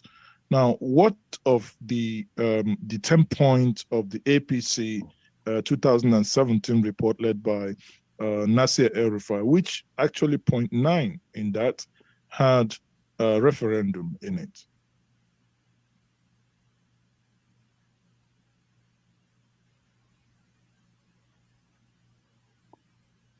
Go ahead. I think, right. Yeah, go ahead. No. I need to unmute me. All right. No, you are muted now. Right. Now, the one of El-Rufai, just for the public to understand why we are not going to touch what the mandate they now define for themselves in writing was that the outcome of the conference of 2014 will be integrated into the Constitution of Nigeria 1999. So that was where it died. It died before it started. So all the things, all those 600 recommendations were done to evade the principal question of, are we in this union by our own volition? And if yes, on what terms? Which will then include the formations of whether 36 states or 4 regions or whatever else we decide. They evaded that question by going to do what they did. And that question is back at the center stage. That question is going to consume those who have been evading it since after Aburi. On the second point, 2017, El-Rufai and APC, they were building everything on the foundation of the fraud and the falsehood they had imposed on us as constitution. So they are going to paint the window for a house that had to be pulled down for reconstruction. They were offering to paint the window and change the curtain and give us some kind of new ventilation. They were just joking. And if you go to read that report, you will see that El-Rufai referred directly to what we were proposing as the reason they will not do anything at all. That we are insisting we go to the area they don't want to go to. It's in that report. They refer to the map, the map of MNN, the map of, he referred to that report referred to those. So they know very clearly what they are doing. But what surprises us that the victims of that imposition also join in saying, let us keep it the way it is. Those who are suffering, those who are being slaughtered in their homeland, those whose economic assets have been seized and their environment being, despoliated, are not going to take it forever. They own their land. And unfortunately for those who are trying to hold us together by force, we spent 20 years organizing all of them to come around to answer the constitutional questions emanating from the constitutional grievances that are well known. These are constitutional grievances. Why can't we go to address them? Why will a few people be pointing guns at us and say they are government? And then nobody, we have not mandated this union as defined by that constitution. We have not mandated anybody to come and govern us with a constitution that tie our hands to the back. And we're saying it's 24 years since 1999. For people who may say, oh, you are impatient, you don't want to take it easy. The very people, if we were to name the Bola Tinubu that is now president, he was in NADECO. He was part of how Pronaco, that conference of the nationalities, happened. He facilitated it for Chief Enohoro, who was leading it. And at what point did it now become a strange thing for him that we should stop and solve this problem, other than going to swear to defend and uphold the constitution that ruined the lives of people, responsible for the killings and the poverty that is about to swallow everybody? And so they really do not have any alternative. They're not bringing any argument to the table for why we cannot do it. And now that we have a clear majority of those who are fed up with what Nigeria has been dishing out to them, organizing themselves to retake their sovereignty. If we cannot renegotiate that sovereignty, they are going to retake it. There are maps to it, there are constitutions to it, and they have now worked themselves into the commotion that will land us in that Araba bus stop, because that appears to be where they want to go. They want to end the union by the kind of things they are doing. And at every point in time, our proposition remains on the table for everybody, anybody who has a better proposition for how we can work out how to be a union of sanctity of life and a union of equality of men. That's all we demand. A union of sanctity of life and a union of equality of men. The one we have now that accommodates Sharia in one belt is not a union of sanctity of life. The one we have now that operates on feudalist principles is not a union of equality of men. That's where you call the quota system. You see all of our others can be diplomatic about it or be fearful about it. It's gone past all of that. That constitution will go down. Those who want to defend and uphold my enslavement should be ready, including my twin brother. If he wants to swear to defend and uphold that constitution, he should be ready to live with the consequences of his decision. As for me, I'm going to do whatever it takes to liberate myself from that bondage. That's where we are.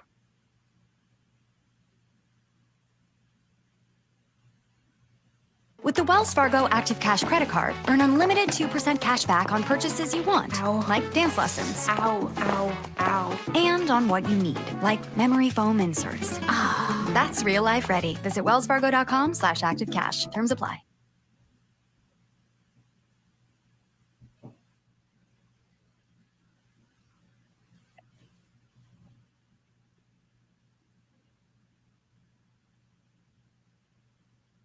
You can't hear him.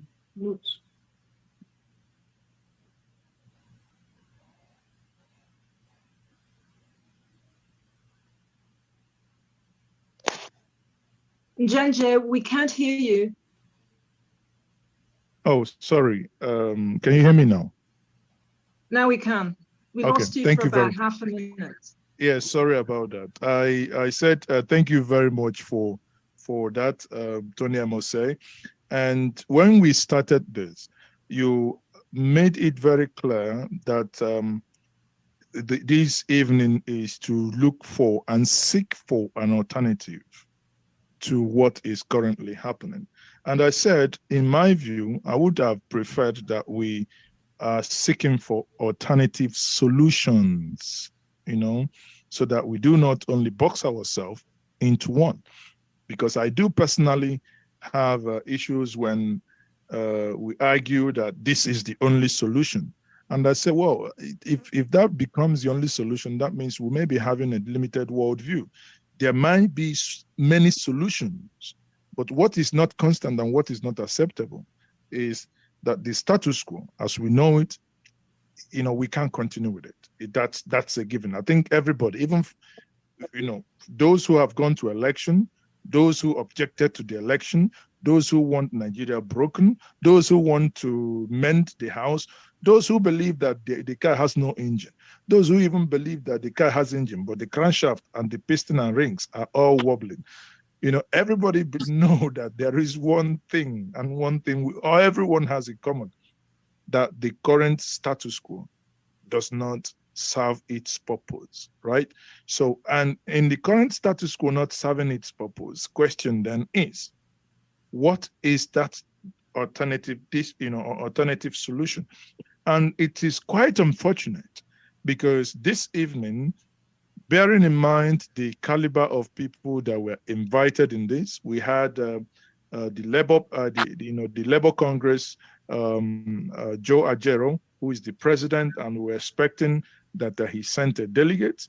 We had Ikechukwu Ezike. Oh, sorry. I think I saw Ezike here. Hold on. Ezike, are you?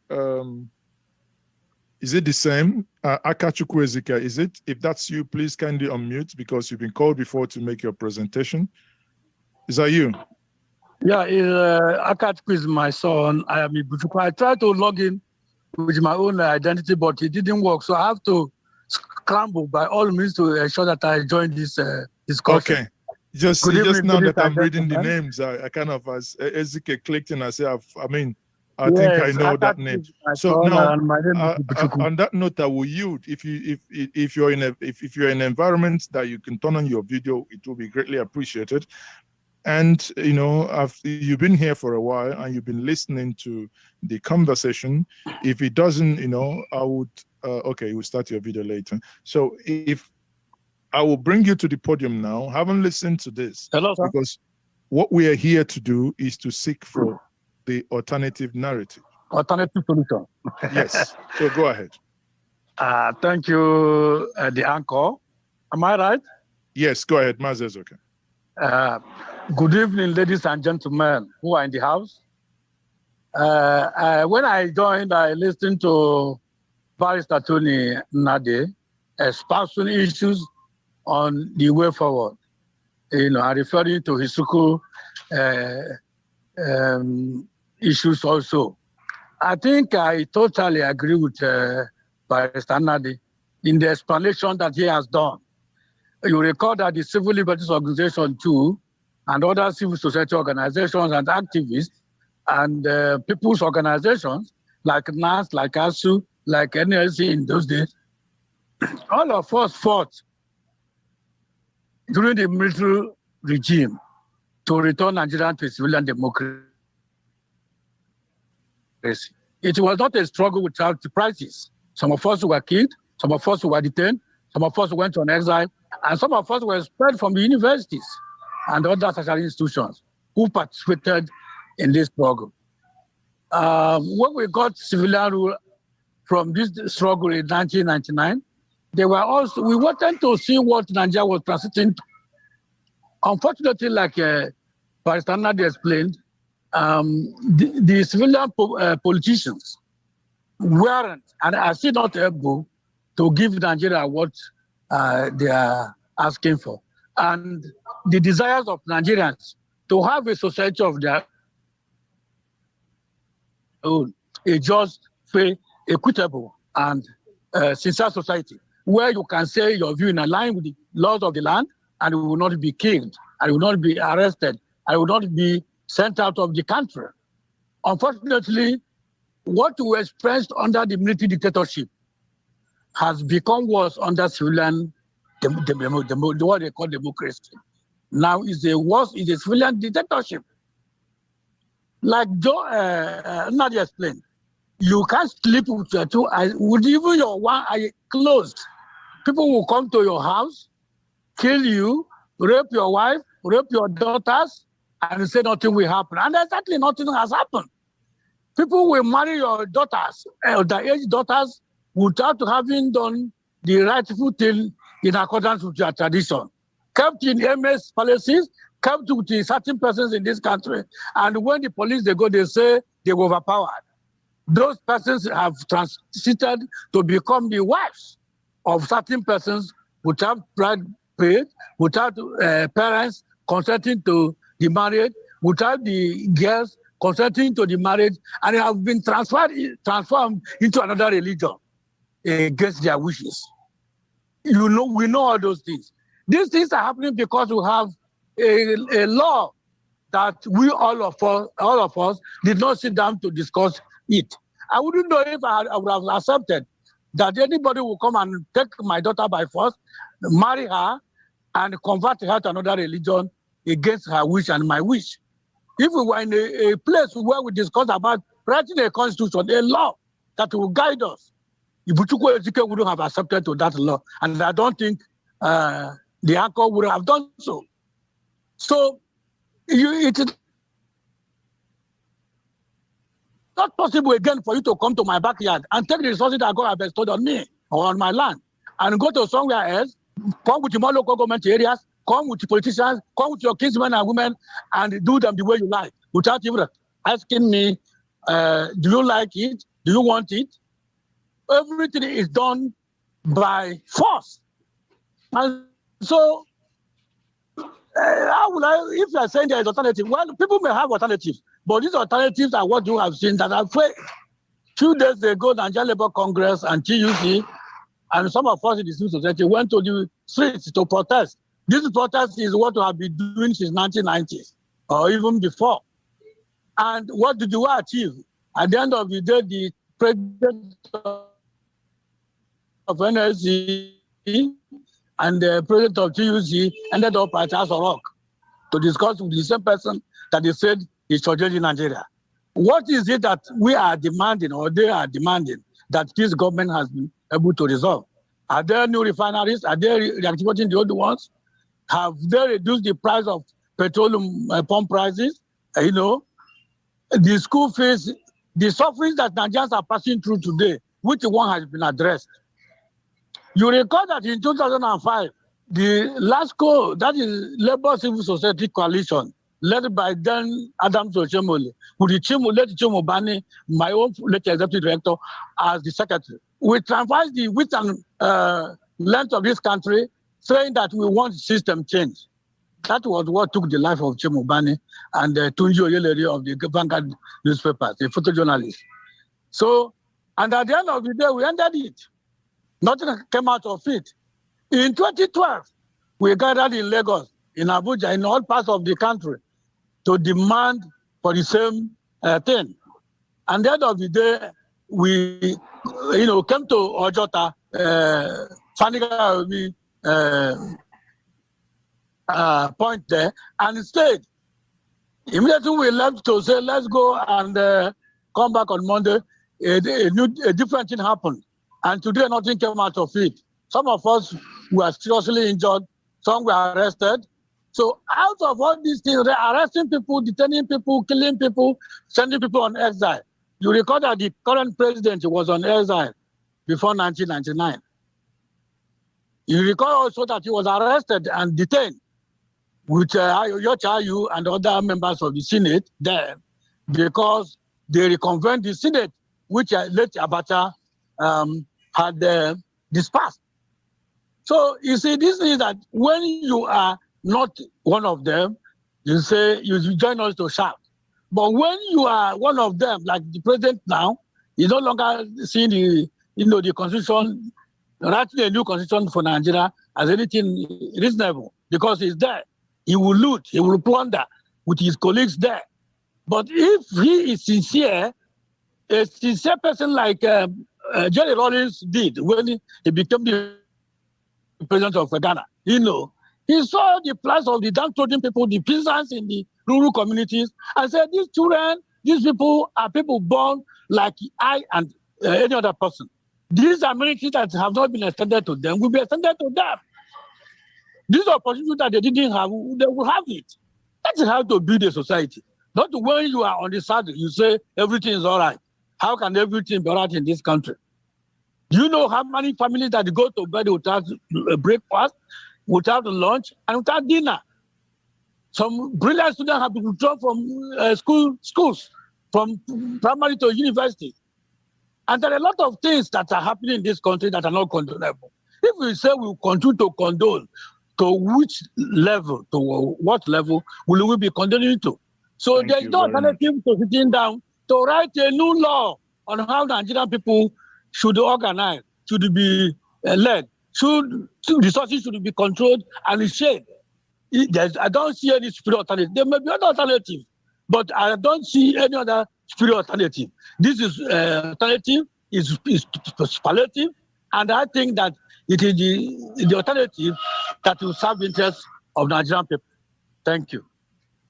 Skechers came out with a new biotin infused hair and scalp oil, and I'm obsessed. This product is extremely lightweight and gave me the shine and moisture that I was looking for without feeling greasy and weighed down. If you're looking for something that will promote healthy hair growth, strengthen your strand, and lock in moisture, then you have to try K2's new biotin infused hair and scalp oil. Thank you very much. So, you've basically within a short period of time said a lot of things, but putting it in concrete terms, we all know what the problem is. We all know what is not working. In 1 minute, are you able to tell us what is your own alternative solution that you're proposing?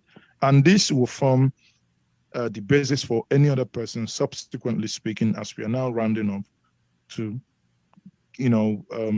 feed us with solutions. If you don't mind, in 1 minute.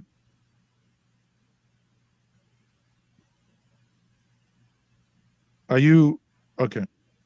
Are you still there? Okay. Do we have any other further? Do we have any questions so that before we call the speakers that are here to give their closing remarks or their closing thoughts, and at the same time reinforce for those who haven't necessarily given their alternative solutions to reaffirm and lay their own solutions bare. But before then, if you have a question, you cannot unmute yourself anyway, because it is a standard procedure here. If you're not a co-host, you cannot unmute. You can only unmute yourself if you request to, and the only way you can request to is for you to raise your hand, your digital hand. So if you raise your digital hand, you will be called upon and be granted access to unmute and speak to us. Okay, so we'll take a couple of minutes. Do we have anyone asking a question? Sorry. Is there anything you haven't understood that you want to ask a question? Then we can take that. Ndidi, I can see you unmuted yourself. What is your question or your contribution?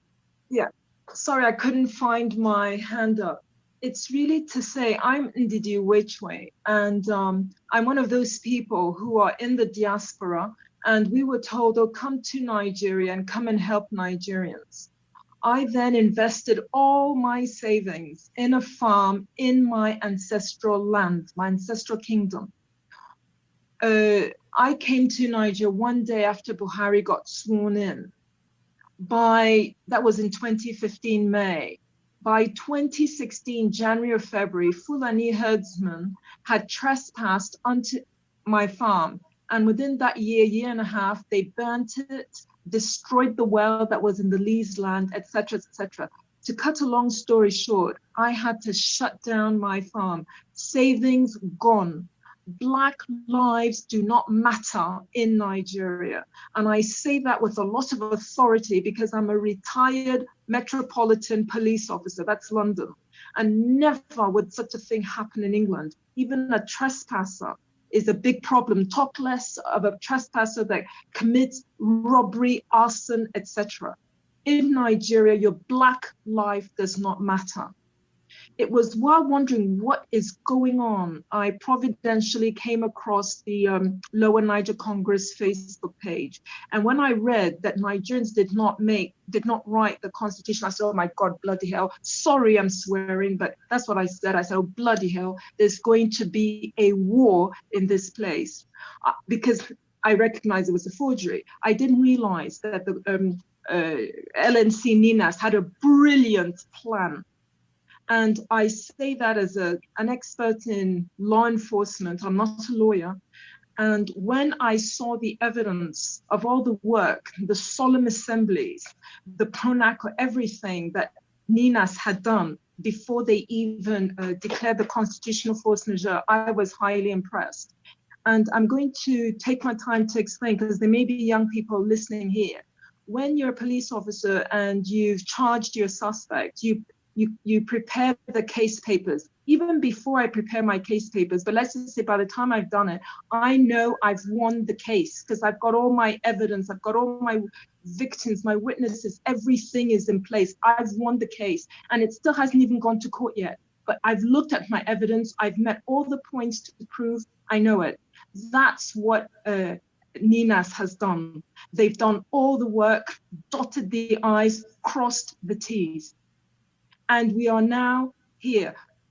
And then when I found out about LNC Ninas, I asked, and Tony is a witness here, to be a signatory to the constitutional force majeure, because I realized that this is a brilliant thing to help Black people. I couldn't help them with the farm, but I can now help them with something even better by giving them their sovereignty back so that they can make a decision for themselves. Now, there's no middle ground when you're talking about a forgery. There's no middle ground because, as Tony explained, it's a lie. So there's a lie and there's truth. Some things you're not sure of, but this one's a lie. And the reason that Ninas can be so precise and so specific, it's like they're saving lives.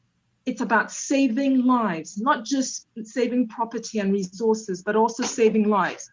So if, for instance, you've got, say, brain tumor, you don't want the surgeon to be cutting here, cutting there, cutting everywhere. You want your brain surgeon to follow a precise pathway, don't you? Because there's so many blood vessels in your brain. Not only could you end up being a vegetable, you could die if he's cutting up and down. And self-determination is something as important and serious as that. It involves all the indigenous ethnic nations of Nigeria, plus we've got international stakeholders. So it's precise and specific. And that is why Tony can be as precise as he's saying. And he's the spokesman, but several of them have done the work.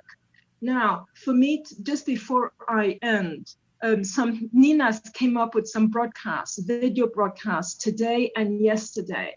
And people are asking, what should Nigerians do now? Well, what I can say it in 4 ways, 4 things that they should do. First of all, they need one thing. They need to have honesty. Without that, they can do nothing except carry on being killed and carry on with this corruption and carry on being called a shithole. People living in a shithole if they don't have honesty. First thing is honesty. And then they say the Nigerians will have to reject the fraud called 1999 Constitution.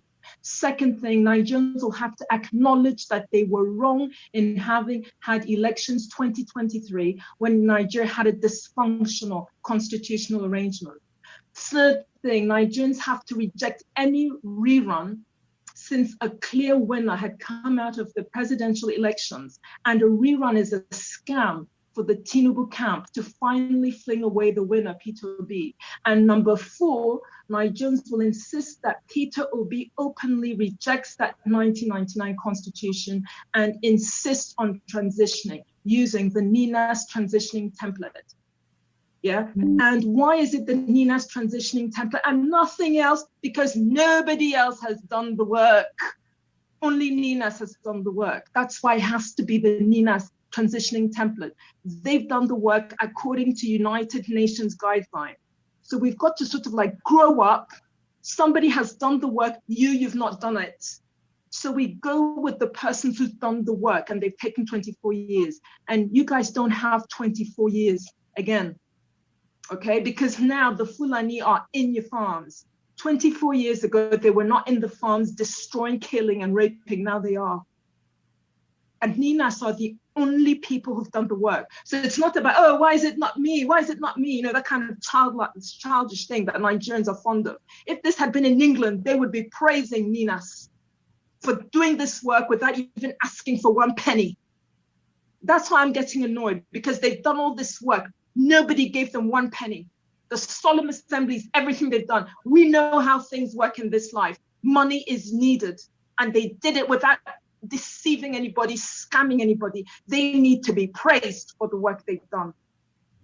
And that's why I asked to be a signatory to the constitutional force majeure. So Nigerians, the ball is in your court. It's you young people who are going to have a wretched life if you don't take down that 1999 constitution and act like a man and be like people in England who've got sovereignty and self-determination. I had a great life in Europe, but you're not going to have the great life I had as a young person if you stay here. You're going to want to jackpot and do all sorts of criminality to jackpot when all you have to do is do the right thing, get rid of that 1999 constitution, and you can create a lovely place here.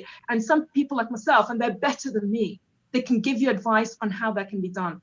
So that's it. I'm done speaking. Thank you very much. The best thing is that I never really have to be the same, but I'm always me. Thank you very much. Thank you, Ndidi. Thank you for that point made. In your worldview, there are 4 points that you've made that should be followed, and should be taken into consideration. Well done once more for that point well made. Now, do we have another person that will make intervention so that we can take some interventions as we close? Any more questions? Any more clarifications? Okay, I would leave the questions to I would say that we will close, we'll be closing this way, having this question in mind. Ndiduweche just shortly now told us that the way forward is to get down, or in her words, bring down the 1999 Constitution. Some watching now from their homes, some on their mobile phones will think easier said than done. Question is, how do we make that happen? Or how would NINAS make that happen? I would want Tony as the last person to answer this question. How do you bring down the 1999 Constitution, and why do you think that since Ninas has been saying this, you've been meeting those now in government, meeting them in private, why do you think that they have not listened since 1999 to date? So, but before I do that, before I bring Tony in, I think we still have Reverend Dr. Salami here, having listened to everything that your co-speakers have shared on this platform.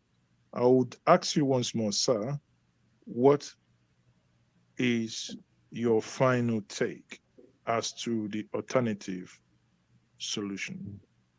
Thank you, NJJ. There is no other alternative. To be honest, if we are looking for any alternative outside what Nina's Board of Conveners and Tony had prescribed, we are only being dishonest. We are only being dishonest. People are dying daily. Corruption is killing people. The church leaders are so dishonest. So there's no other shortcut. There's no other shortcut except these Nina's provisions. I've studied Nigerian issue for over 30 years. I've been involved in how to bring people into govern a state. But at the end of the day, we discover that is the problem, the problem the right people face, the intent of integrity face, is the 99 Constitution that controls the whole system. Fulani decide whatever anybody wants in this nation. It is wrong. It is wrong. It is stealing. So there's no other alternative. If anybody is saying there's an alternative or anybody demanding for an alternative from whatever Nina is saying, they are all rogues. They are all rogues and dishonest people. I yield the mic. Thank you very much. That was a very passionate submission. And if I go down the order of the way, and we are closing now, or rather about coming to an end, and it must be noted that those that were invited as speaker, many of them didn't. The NLC president, Ibuchukwu Ezike, just spoke to us moments ago, and we just heard from Reverend Dr. Salami, who is a delegation to the Yoruba delegation to the Ninas. Obviously, the co-convener of Ninas, Barrister Tony Nadi, is the one who's been speaking here for a very long time. I do not know if we have Elder T.K. Ogoriba here. Ogoriba is also a co-convener Ninas. And we did hear from Utumba Shade Ulukoya, who is also a co-convener. And we did not hear from Majid Dahiru, a journalist and a senior political analyst, Comrade Iga Akeregwa, President Civil Liberty Organization, the CLO. So some of these men that we've mentioned are not here. I think the only person here, or if you are maybe with a different device, please, by all means, raise your hand so that we can obviously find you.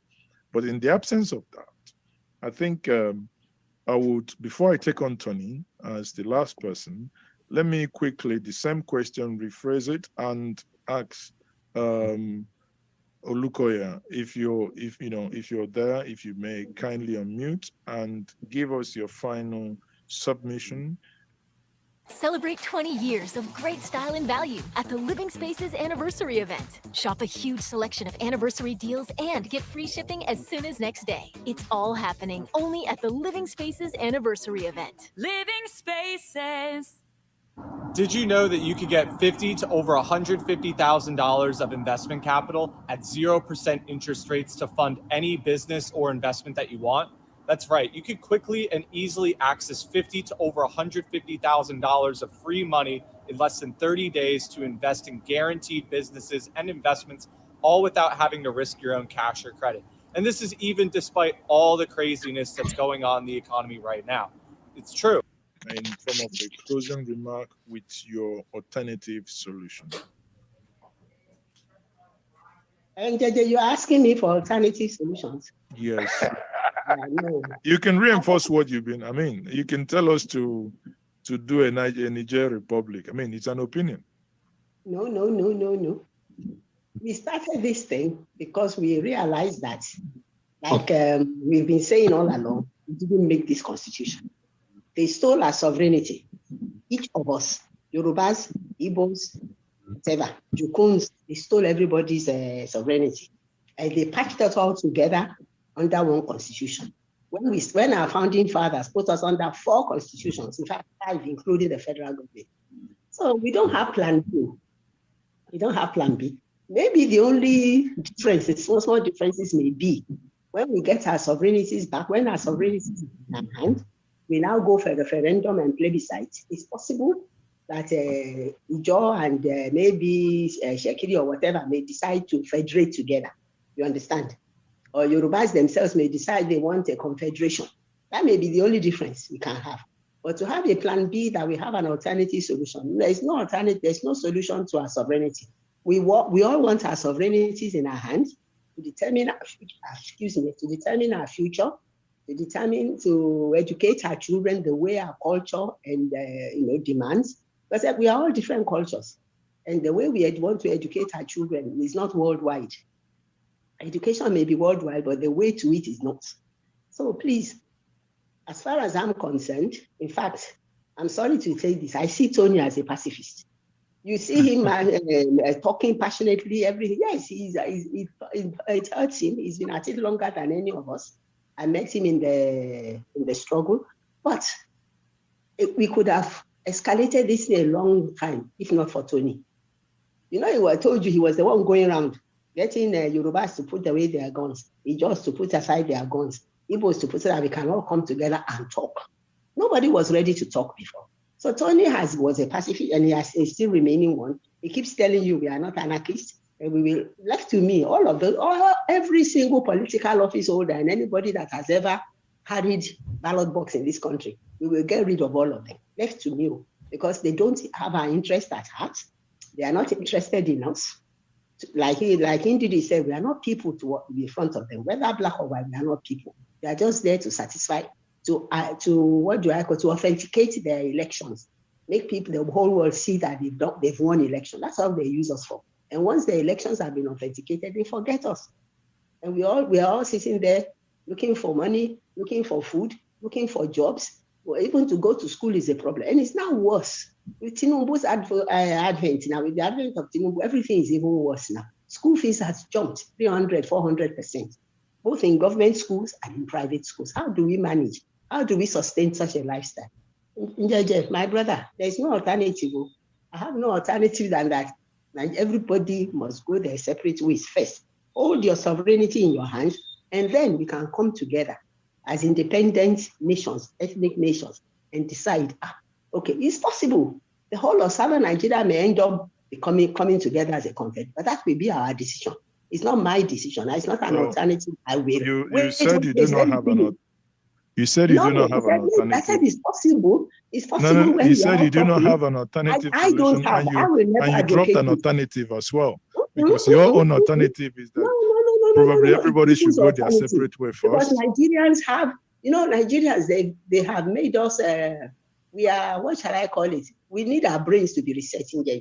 We are also used to being Nigerians, most of us. We find it, we are afraid of change. So maybe, I'm just saying, if with your sovereignty in your hand, a German decides to federate with Ogoni, or we all decide, that's our business. It's not me.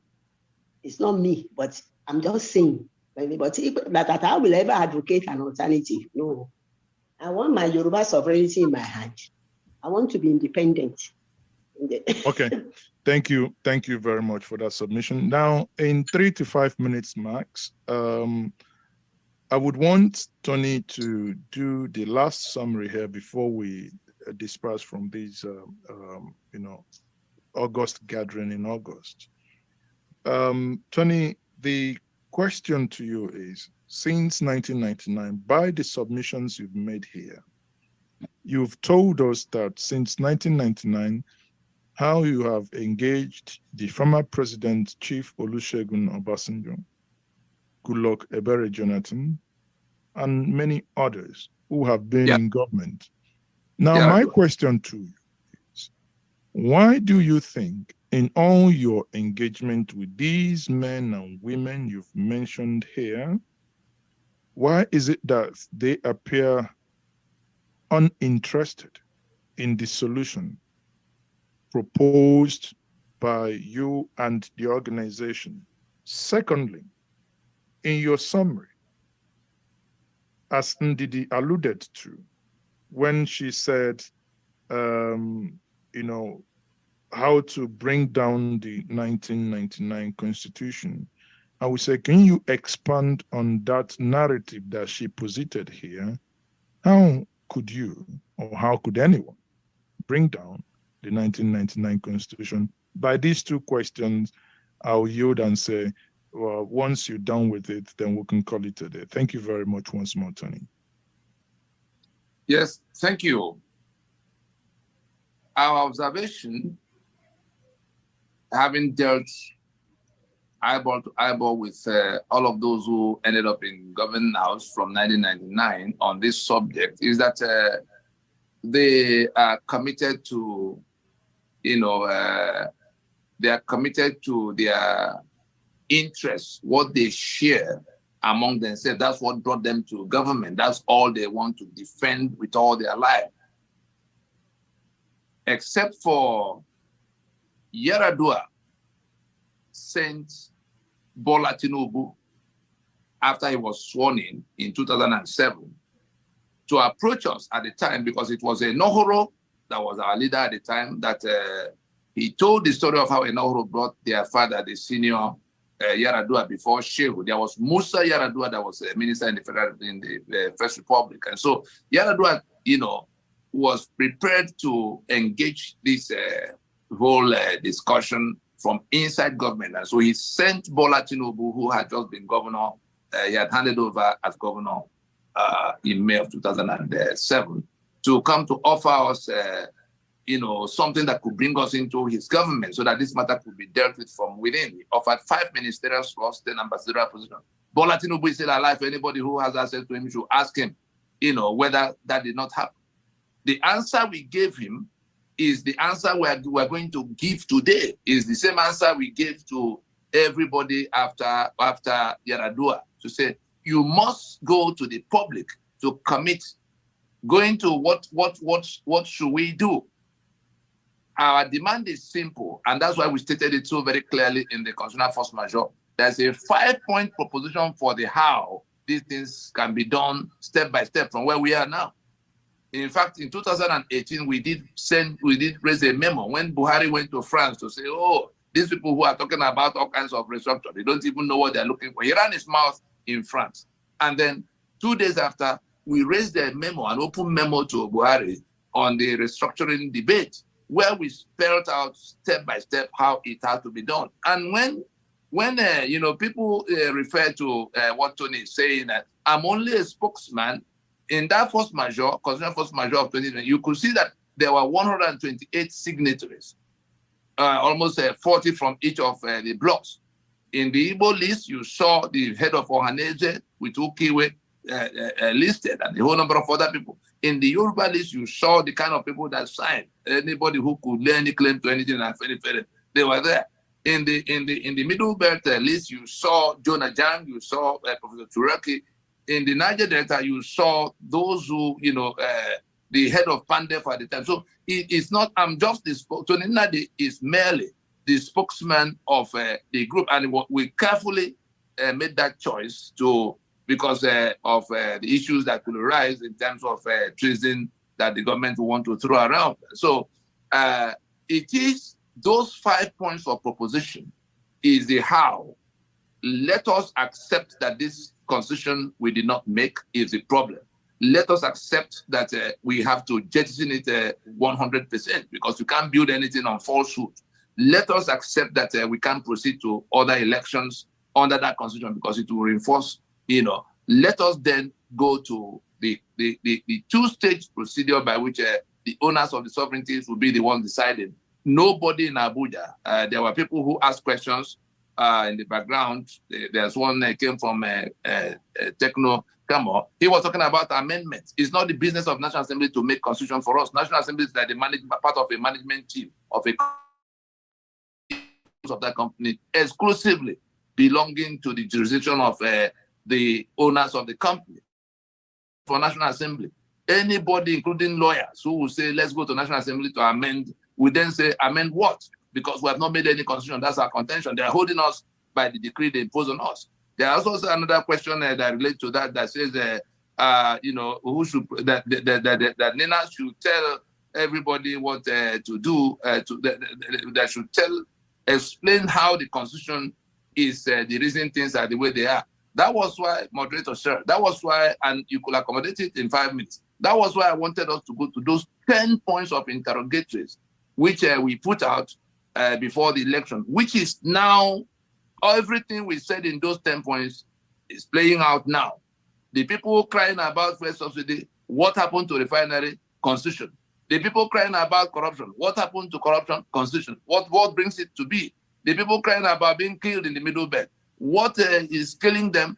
Constitution that has arms and ammunition on the exclusive list. Every single thing, the impunity we see, the infrastructure that's in decay, the election that is upside down every time. And so those people who have been involved in the process, but who get to government house and begin to do other things, they were never for the people. And we are insisting that the sovereignty of people cannot be hijacked by those who are, going, merchants, how do you describe them?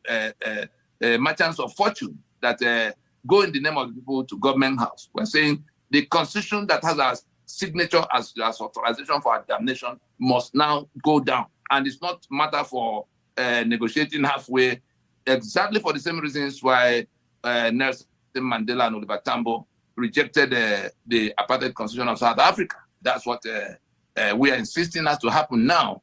And if those who are ganged up in Abuja and in the various government houses, the state capitals where you have governors, all swearing to defend and uphold that instrument, the dividing line between everybody in the days ahead, the dividing line will be very much more clearly spelled out as that constitution. If you're on the side of that constitution, I tell you, you may be looking for people like me to come and stand. We have been standing in a difficult middle, holding everybody down to say, if we do just this, it won't even take 3 months to do if we want to do it now.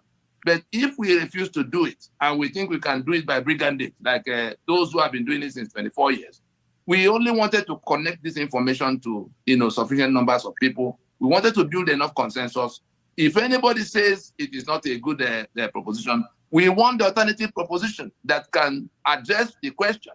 You cannot hold on to my sovereignty and my economic assets and hold the right to kill me, in perpetuity in your own hands, and you expect that I'm going to accept it because you are pointing guns at me. The sovereignties that are confiscated belong to the owners, and the Nigeria that is holding it without any intention of talking with them, going to election after election, is not going to be able to keep it for too long. The people who enforce that iniquity, the people who swear to defend and uphold that constitution, again, it is a choice they have to make to continue to, on what do I call it, on a head-on collision with their own people. It will go down well. And so, how do we get there? Let us insist that we must go to transition now from where we are, because there are two things they may want to do: to declare, to keep the one they have already declared as president, say, oh, he has won, or to say, oh, let's go to rerun. None of the two will be acceptable to the people who are insisting that constitution cannot remain the basis. Even if they say Peter Obi is the one that has won, Peter Obi is going to have to swear to defend and uphold the constitution that injures me. Peter Obi is not in any position to change anything in that constitution. It's not even the business of National Assembly. All of them are pointing at National Assembly as where they will go and amend the. We have no constitution to amend. Let us accept that we have a union dispute arising from well-known constitutional grievances from across the country. Everybody has their own grievances, and they are doing various things to reject what Nigeria is imposing on them. And the earlier we come to that common ground to do what needs to be done, if anybody has a better proposition, let it be on the table. Let us go to referendum to decide whether we have submitted into this union of death in the manner that is claimed. But you can't retain my signature on a document of damnation credited to me as the authorization and the author. And then I fold my arms because you are blowing siren. It's not going to go down well. I think that's where we have to. Ninas is right. If anybody has a better proposition, let them come forward. We have our own in black and white, and we've taken it around the country. There's nobody that is in government house today that can come. That's why they can't speak when we're speaking. Because if we bring to the public space what transpired between what they know about this matter, many of them will not be able to function in their spaces because their own people will. That's why they're all holed out in Abuja. None of them can function from where they've gone to mess up the lives of their people, sharing 35 billion naira every month, the governors. And then the ones who become president, look at what has happened. In fairness, Jonathan put his life on the line to try to solve this problem. These same people that became APC, made sure they bastardized the entire process and they grab power. See what they've done with it. And so if we have now come to it where it is a Bola Tinubu that will now be stronger than Obasanjo and stronger than Buhari to prevail with this constitution as his basis, I'm just sorry for him and the people who are, all of those he's now sending their names to become a minister with him. Whatever happens to that presidency will happen to the nominees that are dancing around in the National Assembly. I think we can. Thank you. Thank you very much. That's a very fine place to anchor this evening's conversation. But let's no one be under any illusion that by only one town hall, that is very different. Anyway, I must note this town hall is indeed very different. So let's no one be under any illusion that a one-off town hall that is very different is going to be the single and the most the golden bullet to kill the quagmire or the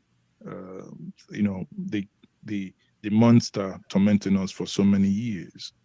There are and there is going to be multiple of them happening over over time as we progress. As we said at the beginning when we started, we must note that this is part of understanding the quagmire that the nation has found itself, where the petrol prices has gone through the roof, and a lot of prices from commodities and etc. are increasing astronomically, and the nation is indeed at a precipice. And Ninas has put this together as a means of driving the conversation civilly, to have that civil conversation where alternative means will be looked into. And this evening, we've had that conversation. And once more, I must say to all of us, those who've joined us, those who spoke, that it is indeed a pleasure having all of us here. We had, those in the list to have spoken, ranging from the president of Labor Union, and we eventually had Ibuchukwu Ezike, executive director, CLO. We had from Reverend Dr. David Salami, who is from the Yoruba delegation to Ninas, and we had Tony Nadi himself, a barrister of many years, a co-convener of Ninas. Otumba Shade Olukoya, also co-conveners of Ninas. We also had from Ndidi Uweche, who is also part of the Ninas. So many people spoke, and we believe that the next outing, will have more from various entities that are hurting. As you all know, we may wake up any moment from now to find out that somewhat Nigeria is in a war with our neighbors. Think about this. Someone said something that got me this evening. You know, many of the shoe shiners we see and interact with, those that sell onion, most of the Okada riders that we know, that many of us call Northerners, are actually from Niger Republic. These individuals that have become brothers somewhat because they live amongst us. Suddenly, based on the leadership decision that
the basis for Nigeria challenges and crises.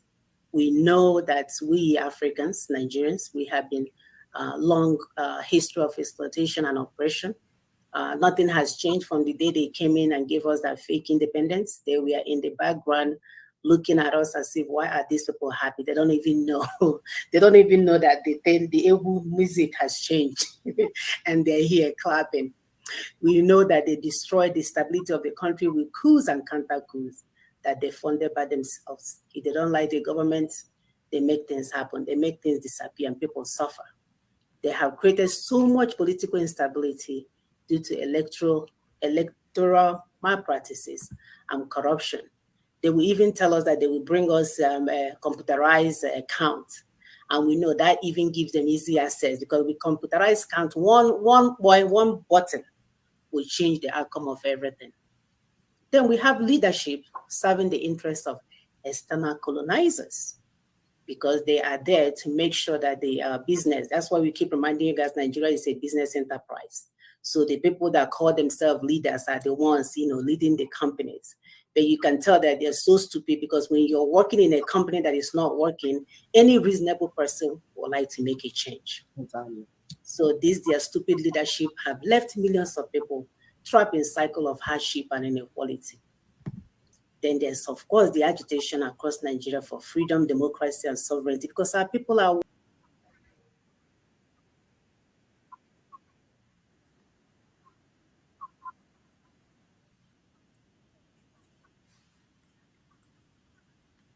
of doing the undoable, because we are trapped in a place where we are not allowed, like Brother Tony will say, it's an incinerator for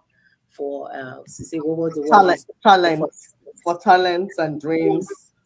Talent and dream will not allow you to move forward. As if that's not bad enough. The northern part, there is jihadist insurgency going on. People are being killed. Our Hausas, brothers and sisters are being destroyed in the name of jihad. Jihad. Yes. Jihad, or jihad. So, and then when you go to the northeast, you see there is increasing violence from Islamic terrorism. And then the foreign animal herder killing indigens.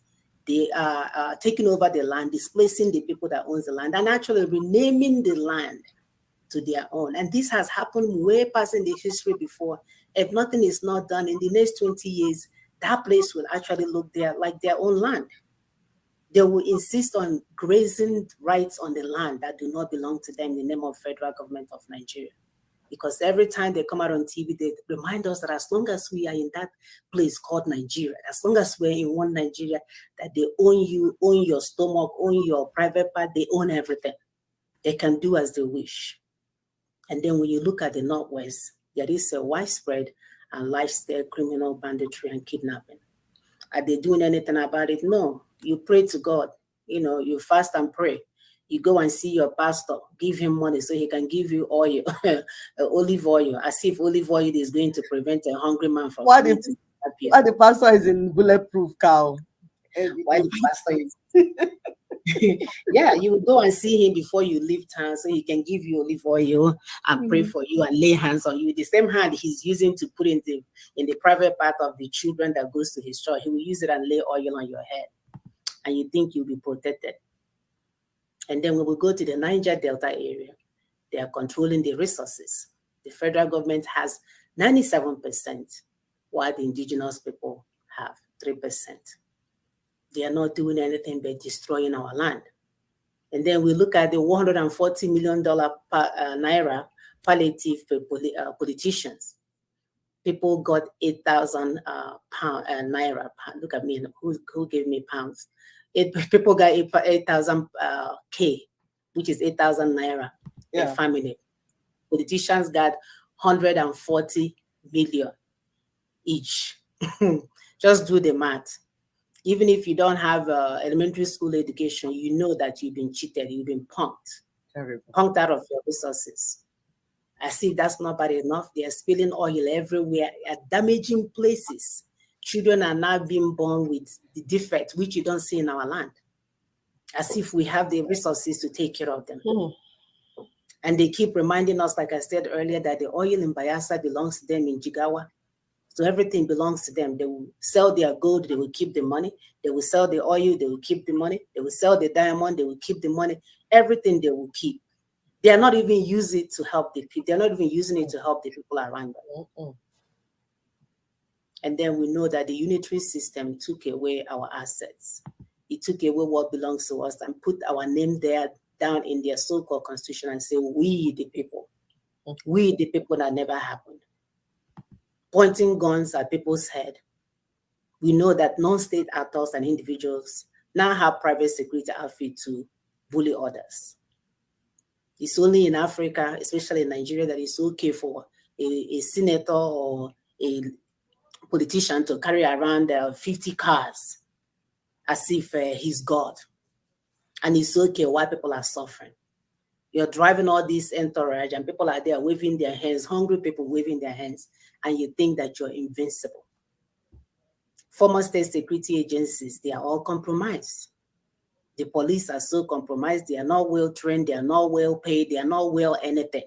So now they become part of the criminality that we are worried about.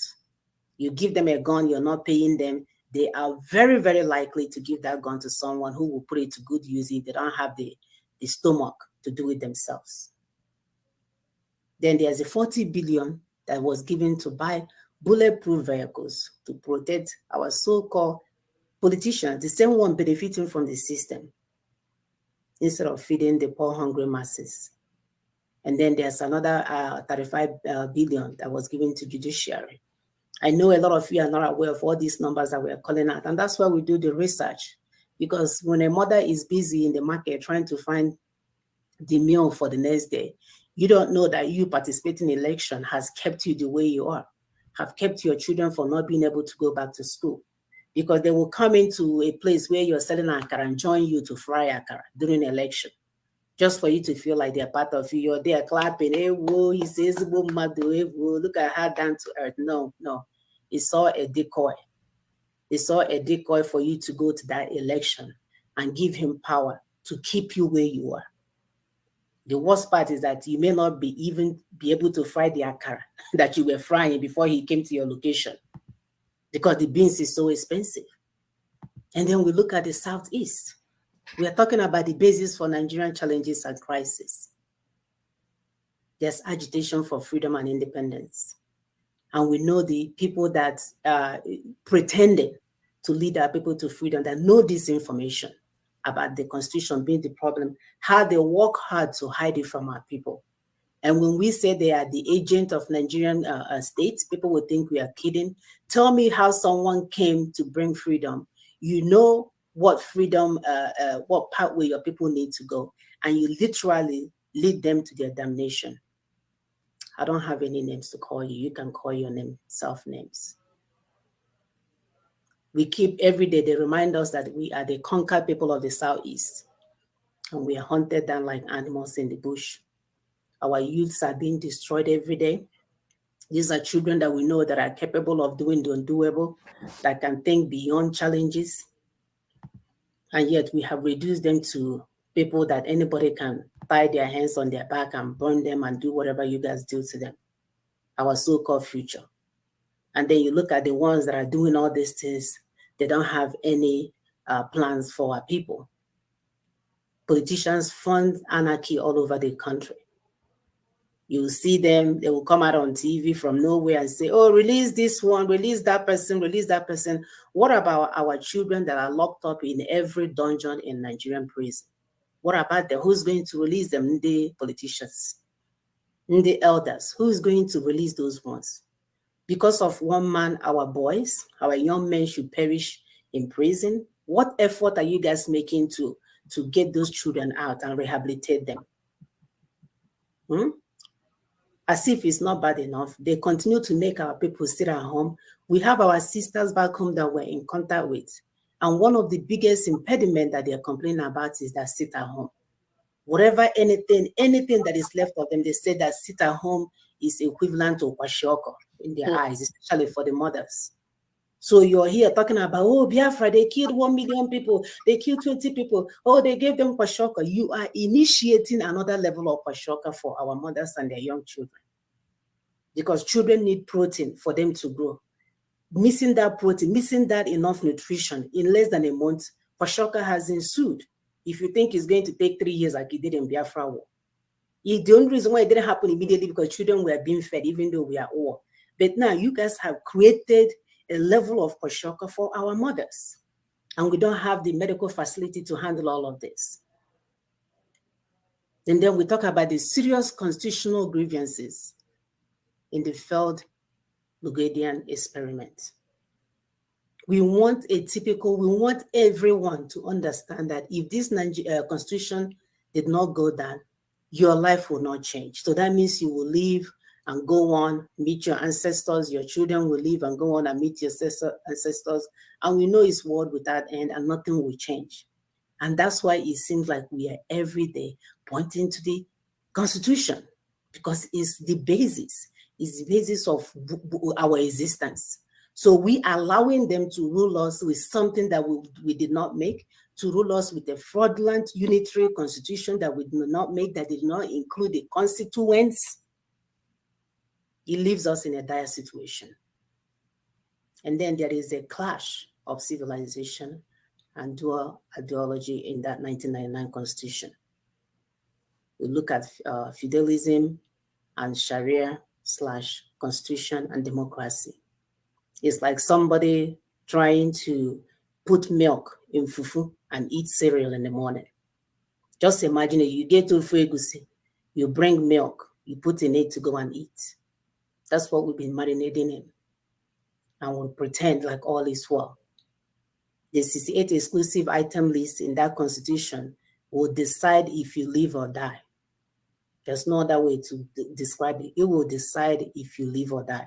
It will decide if your land will belong to you. It will decide if the oil will belong to you. It will decide if it will decide whatever they want it to decide for you. So that's what we no longer afford to engage in motopark discussion or one money discussion, beer parlor discussion. It's not funny anymore, my people. It's not funny. We have to do better. Thank you. on our ancestors. And today, like I mentioned, Sister Ekwe is looking at the wisdom. This is about the mystery of a human spirit. Please take away. Thank you, my sister. Yes, we want to look, you know, like when we do this, that's what we call a spotlight. We're not giving detailed teaching on it. We are only just pointing one or two things for our people to begin to think and understand what anything to any topic, you know, is all about. Mystery of the human spirit. We say ofunne na amu manofuchi anayeke, meaning that parents produce the human body, parents who produce the babies. However, God is one that puts the spirits in each child, on each person. So for those that are saying that, oh, we don't believe in God, parents are the God. No. Our ancestors were wiser, even without getting degrees, even without getting medical degrees, even without getting theological degrees, even without anything. They knew what it was all about. Meaning that the children may be born by same parents, but they possess different spirits, different personality, different skills, different behavior, and different destinies. And their life journeys may differ, though they were born by same parents. So parents, please be mindful of this as you raise your children. Be patient as they manifest their different personalities and potentials. Guide and encourage each child to be the best he or she can be according to their God-given abilities. Onye na chie, my people will say. That means that each person, each child is going with his own spirit. Thank you very much. Thank you so much for that. I wanted to give an example. You talk about children being different. My youngest son is the kind of person that you can't punish him. He will figure a way to have fun. You ask him to go to the room, he will turn into Michael Jackson in that room and start dancing. He's gonna be like, I thought I'm punishing this boy. Then you tell him, oh, okay, I'm not cooking for you. He will call his sister somewhere in another state to order food for him.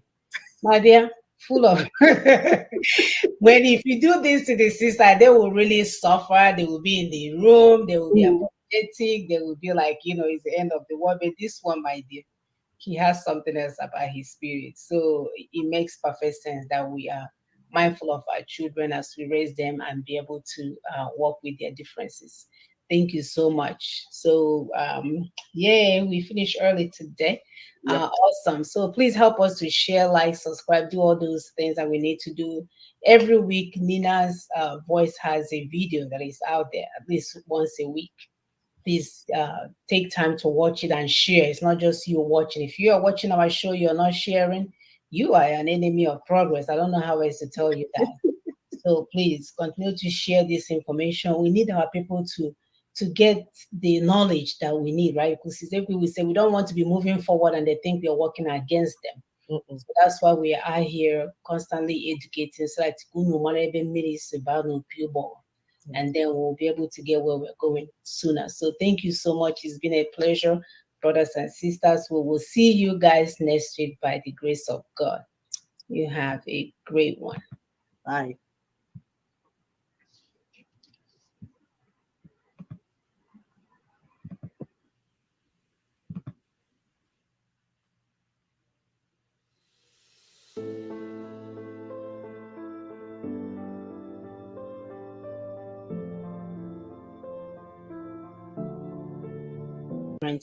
So join us today as we give you again, remind you of the work that Ninas has done, what is needed for us to get where we're going, give you even history as to where we are, where we are today, like our president, our president will say, or vice president will say. So we are going to play the first video of the day of our brother once again telling us what is needed to get us to our destination. We keep reminding you guys that the Christmas present is at your doorstep. All we're asking you to do is to open up the door, grab it, and guess what? Open it up for your freedom. Freedom is near you. You're the one holding on to it. You're the one holding on to your damnation. You're the one holding on to whatever sufferings that we're going through right now. We have the resources, we have the ideas, we have the templates, we have the strategies. We have everything that we need to get out of that place or hell called Nigeria. So let me find the video of the day while my sister add on. Thank you so much. We have everything we need.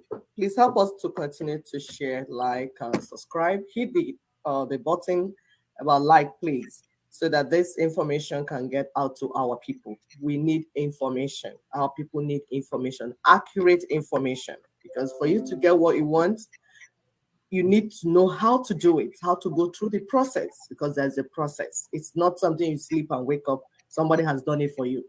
It's a process, and all of us need to be part of it. If we're ready, I will stop. Thank you. Have we achieved by clinging onto this constitution to the extent that another election has now happened, against the council not to, from NINAS? And people are running their mouth about who stole whose mandate. The mandate that was stolen, the first mandate that was stolen, so that we can make things clear, is the mandate of the alliance rebuilt for freedom of the trapped constituent components. We spent 20 years to build. Last week, we cannot end the show without shining spotlights on the wisdom of our ancestors. We keep having these things, this communication, call it whatever you want, about how smart our ancestors are. And we feel it, right? Because we are their children. We see how smart we are. We see how much we move forward, even when we are being kept in a slave camp, even when we know that the world is against us, we continue to shine. So there's something in our DNA that is activating that level of, should I call it, commitment on our behalf to be the greatest. So today we, as usual, want to talk about this because our ancestors are brilliant. We want to highlight their radiance of their ingenuity. We want to celebrate their ingenuity, of course. We want to eliminate the part that they pay for our progress. We want to honor their innovations, and we want to shine the spotlights. And last but not least, we want to pay homage. So today we are going to talk about marriage. Sister Ekwi is so well versed in all of this because our people are now confused about what marriage is all about. That's why our brothers and sisters cannot manage a wife and 2 kids. When our forefathers, our ancestors were able to marry 7 women and keep them somewhat happy. And now we can't even do one wife, and 2 children. So we are here to separate what the church has been telling you about what marriage, because marriage has fallen apart, and we know a lot of it has to deal with church. They will lie to you about you, just bringing up your emotions, and everything. So we want to go back and let you guys know how our forefathers were able to do it and do it beautifully. So Sister Ekwi, carry on. Thank you so much, my dear. Thank you, because like you said, when something you're doing is not working, you want to go and re-examine like what was happening. And we hear people say, oh, before our marriages used to last, now they don't last anymore. We want to look, we could give you some ideas of some of the things that our people sat down to do. So in Igbo culture, that we are from Igbo nation, so that's why we know Igbo culture. Other people will have their own. And even in Igbo culture, these things vary a little bit, but it's basically the same thing. So marriage in Igbo land is a very honorable institution. They do not play with it. This institution is guided by equity, fairness, and justice. That is, one more emebuna one madu. One madu emebuna one more. That is, do not destroy the spirit, do not destroy humans. Ndo azu, ndo mmiri. That means preserve water, preserve the fish that lives inside the water. So equity and balance, we don't play with it in our culture as Ndi Igbo. So, and marriage is one of the institutions where that plays out. So why do they have marriage? For companionship and continuation of family lineage and inheritance. It is through marriage that we inherit. We inherit from generation to generation. That's how we get our lands, and this thing passed on to us. And then why is for protection of both and stability of both the parents and the children. We want a stable society. Our ancestors wanted a stable society where both parents and children are taken care of. They are protected and there's stability so that they can live their life in fulfillment, not just living any type of life and anybody just doing whatever they feel like doing. No, they wanted that stability, both for the parents and the children that will be given birth to. We are telling you about marriage in our culture. Marriage in Igbo land is kind of a blood covenant. I will explain to you. It's usually between a male and a female. What is a covenant? Like an agreement. When you have an agreement, you have exchange of gifts. Those that study law, you go and find out how do they have agreement and covenant. You don't have covenant or agreement except there's exchange of gifts to show as a sign of that covenant and that agreement. And that is why we have bride price. That bride price, we are not selling the woman. It's a token. It's a sign of an agreement. And then we use goats a lot. We use goats a lot in our marriage. We don't use sheep. We use goats, and it's for a reason. We use about 5 goats, 3 young goats, and 2 adult goats. They play a significant role in the marriage in Igbo land. The young ones, the baby ones, you have 2 female goats and 1 male goat. These goats are meant to be raised because they represent life. They represent life. We don't play with life. So it's an exchange that representing that what we're doing is an exchange that will bring life and prosperity. So we want to represent with goats. The 2 goats, the 2 female goats, one, the lady that is being married, we go with it to her husband's house and raise it. When that woman finishes living and dies, there's something that Igbo people do, that you are returning the corpse of the woman where you got her from, where you married her from. You're not taking the physical corpse, it's that goat. So you are going to use an adult goat, female goat, back to go and tell her people, this woman died. This is the goat we took when we married her, and that goat is now big, is an adult. We are returning life back to you. We took life from you. We are returning life. It's a symbol. And then the other goat, the other small female goat, goes to where the mother of the woman came from. The mother of the woman being married, he goes there and they will raise that goat in that family. Then the he goat, the small he goat, goes to the first son of the bride's family. He is going to raise that he goat. We are talking about life. Our people are so wise in everything they're doing. Now, the big goat, 2 big goats I told you. One must be a male big goat. The umunna of the woman is called eweze. They will kill it. Of course, the blood will be inside the land. We don't eat blood in Igbo land because we believe that life is in the blood. So we can't eat the meat and eat the life of the animal.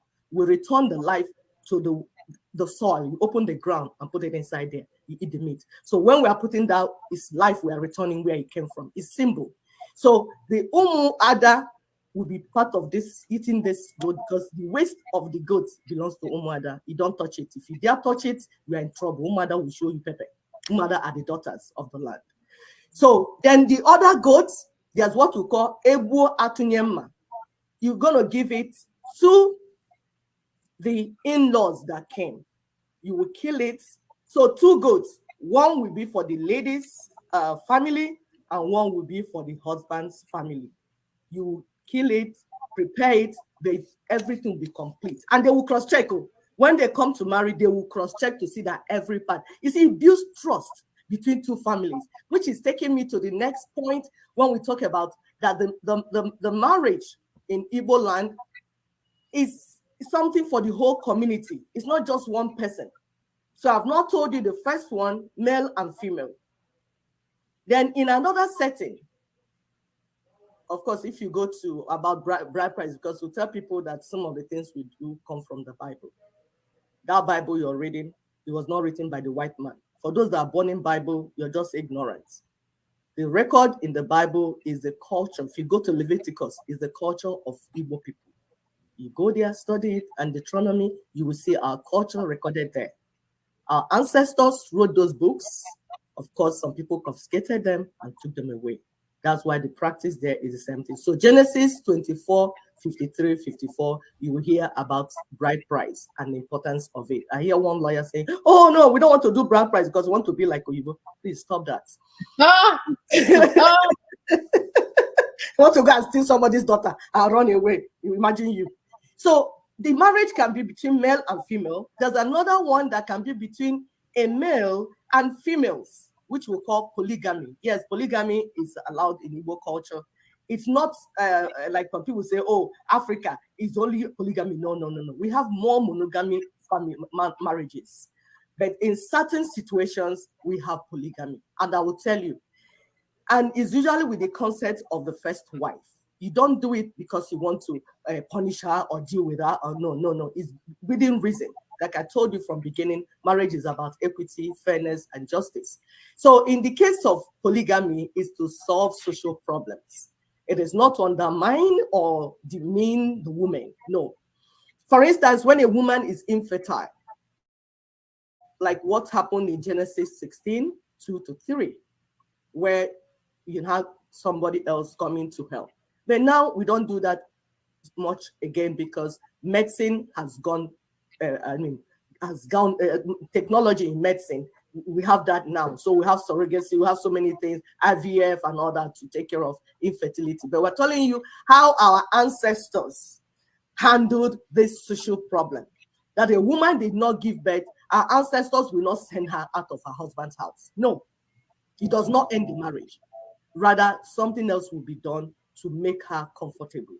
So now we also have adoption. People go and adopt. So that is how they solve that problem. Then another problem that could be is, in those days, it was the era of agriculture. So people need more people that will go to farm. So you see our fathers, ancestors marry many wives so they give birth to many children to take care of their lands and all that. But now it's no more applicable because we have moved from that era of agriculture to technology and science and all other things.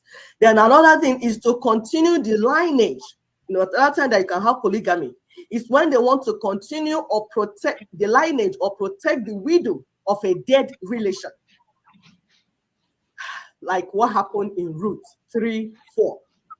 That is so, but now we don't do that anymore because women get empowered now. They can protect themselves. We have law that will protect them and all that. So that was why they did that. Another reason why they did that. Then female, another one is female with protracted incapacitating illness that is affecting them, that are not able to carry out their duty as mother or wife. That is when polygamy might come in. Like we told you, the woman will be herself to choose who will come and help her and assist her because she wants to keep her family. She's still in charge of her family. So a woman is just coming to come and assist. That's why it's not to undermine her. Then another place is sometimes there might be reason to divorce a woman actually, because marriage in Igbo land is not a trap where everybody, if you enter, then that's over. There might be a need to divorce a woman. But the man might say, oh, this woman already has children, and I don't want to send her, and then the children are not taken care of. Instead, he will marry another woman that will treat him the way he wants to be treated, but he will continue to take care of that woman and her children because something happened and they're not able to do whatever. So ideally, in foreign land, they will just divorce the woman and go away. But Africa, our ancestors will not do that. They will rather take care of the woman and the children, even when they marry whoever they want to marry. Then there's another type of marriage that is between an elderly childless widow and another younger female, like a lady that is now in menopause that cannot give birth anymore, because we're talking about marriage and inheritance. So she's acting on behalf of her late husband. She's acting in proxy. She's not just like some people say, oh, lesbianism is in Igbo culture. Women marry women. No.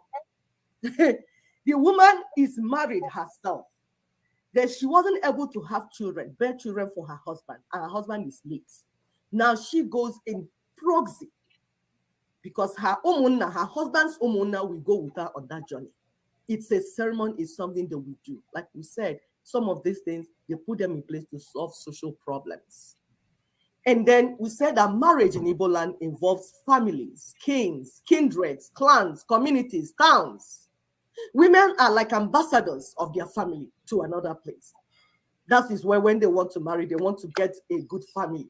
They will ask questions. We call it Idwese, to make sure that you're going to a family that is a good one for your son. You cannot unjustly annul marriage by yourself, one person. Maybe one man will just wake up and say, no, I send you out. No, if you do that, your own umunna will say, we are not going with you. You're not going to send that woman away anyhow. They will even go and bring the woman home. If you are living in Lagos or abroad, anywhere, they will say, the woman, come, we'll take care of you. The land that is supposed to be for the husband, they will give it to that woman and her children and say, stay here, build house, stay. Don't mind your husband, he's crazy. Because it's about equity and justice. The death of a male or the old woman that we talked about that was acting on behalf of her late husband does not annul marriage in Igbo. It's not until death do us part. No, that's not Igbo culture. Death does not part us. Because if that marriage came with children, and we told you that our marriage, in our marriage, we inherit through our marriage. So you have already inherited, you are living in the ancestral land of your husband. So if he dies, death is not parting you. You are living in that land, raising children, and you are moving on with that lineage. It's only if you want to go that the woman can decide to go. So just that your husband died doesn't mean that it's over. Unlike people in the West, they say, you are no more wishes, you are miss. In Igbo culture, a married woman is a married woman. Even if her husband died, she's married because I told you that it's family between two families. So she's answering her husband's name. She's still in that husband family. She's living there. Her children are there. She will die there and they'll bury her there. She's not going anywhere because her husband died. And if you go to Genesis 38 verse 8, you see something like that. So divorce is possible in Igbo land, in Igbo marriage, when maybe due to irreconcilable differences.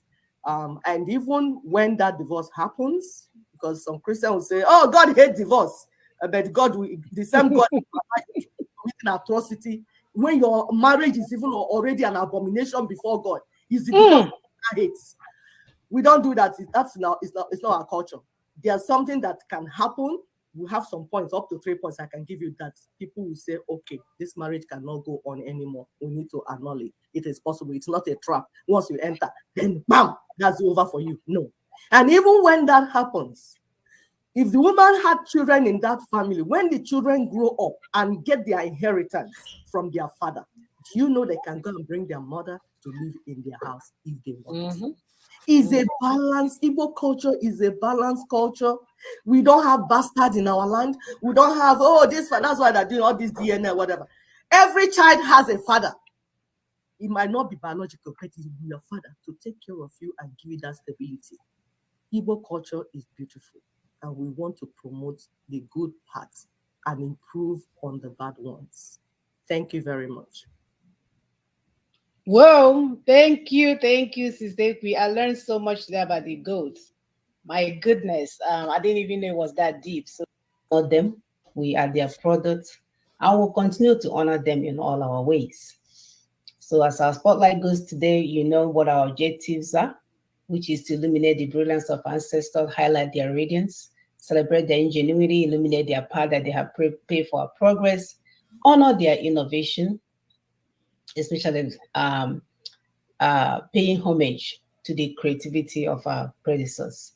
So we will continue with this spotlight as we move on in this program, because a lot of our people are lost. I was speaking to a young man yesterday, and he mentioned that, what did he say that was so untrue? It looks like we have lost our ways, because for so many years, nobody was telling us what our ancestors used to do. So because of that, just like Igbo adage, we say that na aro bafo, right? Or menala. So now Ara Balafo, and he's boldly speaking about something that is not true as if it's true because you've never heard or seen otherwise.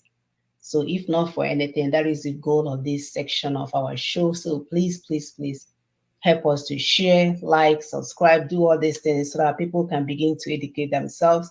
And I want to thank those that sent some feedback about the one from last week. So if we get a good feedback from that one, we'll be able to break it down. They were like, this is interesting. A lot of them didn't know, which is okay. Which is okay if you didn't know. So as you're getting in this information, like, we want you to share with your children as well as share the information with others. So Sister, go ahead. Thank you very much, my sister. It will be so unfair for our ancestors that fought some 30-something years trying to fight away these colonial masters, for their children to not say, yeah, they were evil, they did this, they did. A lot of lies have been told against our ancestors. Oh, they didn't know God. That's not true. That's why today we want to look at our spirituality.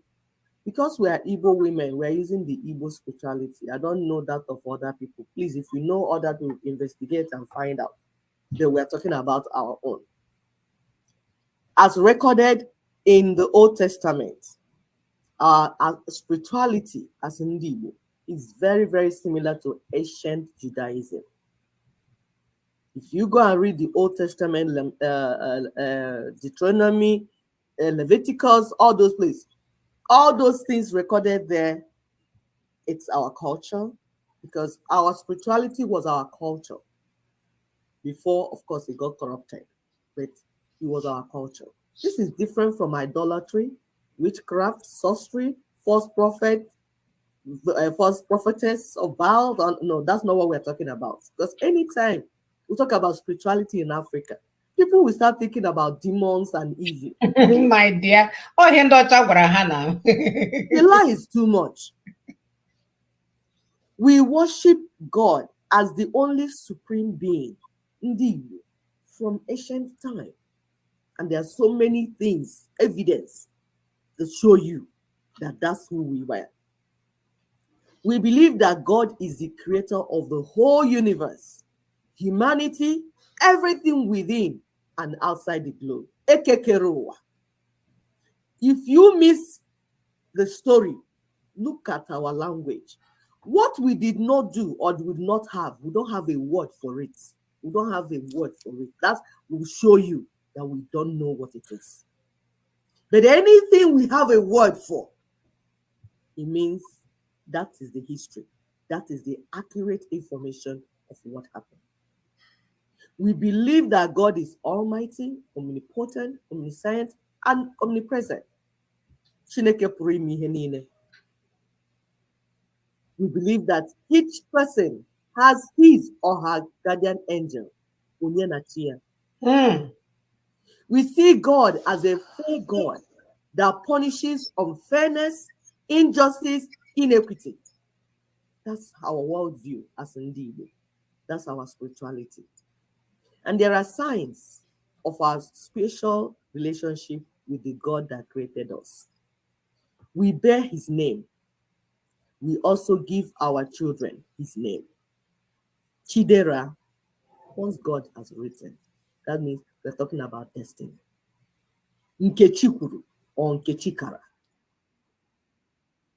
We are very, like, our spirituality is very, like, high, not even, is very concentrated. Our boys are circumcised on the 8th day of life. Before medicine even started doing it. That's a covenant. The type of covenant are descendants of Abraham. We have it. There are so many other things that if I go in 2 minutes, so you have short time. So we're just going to just say little and then you go and find out more. Because this is just to, activate your thinking and then you go and search. Ask your people. Christianity was in Africa before colonial masters came with their fake, corrupted version of Christianity, which was for the purpose of stealing, killing, and destroying, just like John 10:10 said. Say the enemy is coming, it's coming to steal, kill, and destroy. That's the colonial masters, they're the ones. You think that the colonial masters brought you religion? No, they did not. Or brought you spirituality? They did not. Maybe they brought religion. You know, the kingdom of this, kingdom of Rome, kingdom of Britain, kingdom of England, kingdom of the. That's why our people are so divided even when they want to worship God, because they have to be loyal to each of the kingdoms, right? Of God. Is that Christianity? No. The pure form of Christianity was already in Africa before these colonial criminals came with the abracadabra that they came with. They did not write the Bible. We keep telling you. They didn't write the Bible. They lack the ability to write the Bible. They cannot even practice what is inside the Bible. If you write Bible, you will not go around killing people, colonizing them. Your activities, the Bible says, by their fruit you shall know them. By their fruit and their evilness and wickedness, you will know that they never read Bible and they never wrote it and they never practiced it. And they lack the capability to write. They lack the ability. Only twisted it to use it to colonize people. There are special spiritual gifts and skills. Like if you go to Genesis, go to Jeremiah, go to Isaiah, you see all those things there. The Old Testament, you see all those gifts, all the things, but even people that are calling fire down, all those things is in our spirituality. In Igbo spirituality, we have prophets, we have seers, we have herbalists, people that know what leaf is for what treatment. They get inspiration. This is what this leaf will cure. This is what this leaf will get. If you go to Bible, you see them there. Bone setters, those that control 4 elements of the weather. Yes, our people have power to it wasn't sorcery. No, because it's not a witch that created rain. It is the God that created rain, harmattan, wind, and sunlight that gave our people skills and power and wisdom and how to control it so that the weather will be controlled. Because if you have too much harmattan, you have famine the next year. So God will get some people skills to control rainfall. It's not sorcery. It's the enemy that lied and told you, oh, which devil can control water? Did he create water? Did he create rain? And he's able to control it. Science, technology. People had gifts given to them by God. And sometimes some of these spiritual gifts run clan by clan, family by family. This family, you do this. Just like we have Levites that he gave a special role. Different clans had special gifts in their spirituality. Go to your family and find. And by the way, Ndibu, go and start rebuilding your Obi. Your Obi, every family in Anibo. Go and start rebuilding your Obi. Find out what it will take, even if as cheap as possible. It's not idolatry. It's significant. That Obi, there's something he was doing in Igbo land. When these colonial masters came, they took both the idols and then some holy things in Igbo land. We had some holy things. I was telling somebody. I said, imagine if a white man came and saw Ark of Covenant and the plate of manna that God said they should put inside and the rocks that they picked from the floor or the floor of Jordan. They will say it's idol. Meanwhile, these things were sacred things that God told the people that he had relationship with to keep it. They stole all, took all away. Let's begin to retrace our roots. Like Christianity got corrupted. And people with evil intentions began to use it to manipulate and enslave others. That's those that are not awake to the tricks of the enemy. Our spirituality at a time got corrupted. It was because it got corrupted that the white man was able to colonize us. If he didn't get corrupted, he colonized in the Igbo. Abominations started coming in our land. It is show time, our daughters of truth. Welcome, welcome, welcome, my brothers and sisters. Welcome to our show. Today is March the 19th of 2022. Can you believe we're already in March? Before you know, it will be Easter. Before Easter, it will be summer. We start burning. So it's like time waits for no one. Every day, God tells us that we don't have time to be playing around. I hope we are well where we are. We are happy to have you guys. Please help us to share, help us to subscribe, help us to like, all these things that you hear all these social media mogul tell you to do. Please help us to do it on our website, on our page. You can see we are not well versed in this, but we are trying to get up there. All we wanted to do is for our messages to get out to our people so that we can move. That's it. We are not here to make money. We are not here to get anything or popularity out of it. We just want people to get information. The information we've been lacking for years. The information that the media in Nigeria took over and was selling us trash, and they will not mention things that will affect our lives. The information that our people that we thought went to Harvard and Yale supposed to be giving us, instead they will bring a bag of rice and diesel oil for us to cook with during Christmas time. So that is our main goal here, information powerhouse, to help you guys get information. Our show is like no other show. Again, we are not looking for popularity. It's even so important that the social media platforms, they are working their best to make sure that you don't hear this information. So you can see it's imperative, that we do the needful, that we send this information out, that our people get to hear this, because all we are doing here is to putting the puzzle together for you, so that all those things you've been seeing for years that you thought, I'm not really sure, we help you to make something out of it. So please help us to share, continue to like, continue to subscribe. We are on YouTube, on Facebook, on Instagram. We are on Twitter, all these other platforms. And if you know of other platforms that our people are using that we need to sign up for, please do not hesitate to let us know. So otherwise, we'll continue with this show. My name is Muna Chinisaga, and I have my sister here with me. I'm here in Houston, Texas. Sister, please go ahead. Thank you so much, Dr. Muna. We thank our people. We appreciate all of you. Every Saturday, you're here with us doing this work together. We love the teamwork. Please, like my sister said, help us to share, subscribe, like, hit the bell, everything, do everything, so that our people will come and hear this message. That's the only way you can participate with what they're doing. As we say, you're carrying the message out. We appreciate you. So my name is Ekwi Simon Okube, and I live in Lexington, Kentucky. I will give you food for thought. The dark-skinned humans, that's us, have really been through a lot, gone through a lot as a people, as a race, for years, decades, centuries. We've gone through a lot. So behind some of the smiles you see might be a life full of so much drama, pain, and sorrow.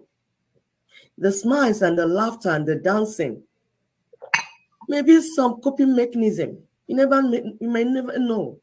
So please, let's begin to honor one another. Treat each other with kindness. Give ourselves some more self-value and self-worth. Let's begin to recognize our skills. Begin to respect ourselves and our skills and this we are doing. Because you know what? No one else will do it for us. Thank you very much. And welcome. Thank you, sister. Thank you for that food for thought. I think we're just going to spend a few minutes to share this information out. So give me a few minutes if you're on. Help us to share. So let's just use the first few minutes to forward this information to 10 other people that we know. At least 10 other people that we know, so they can come and make sense of what is doing us, like my sister is saying.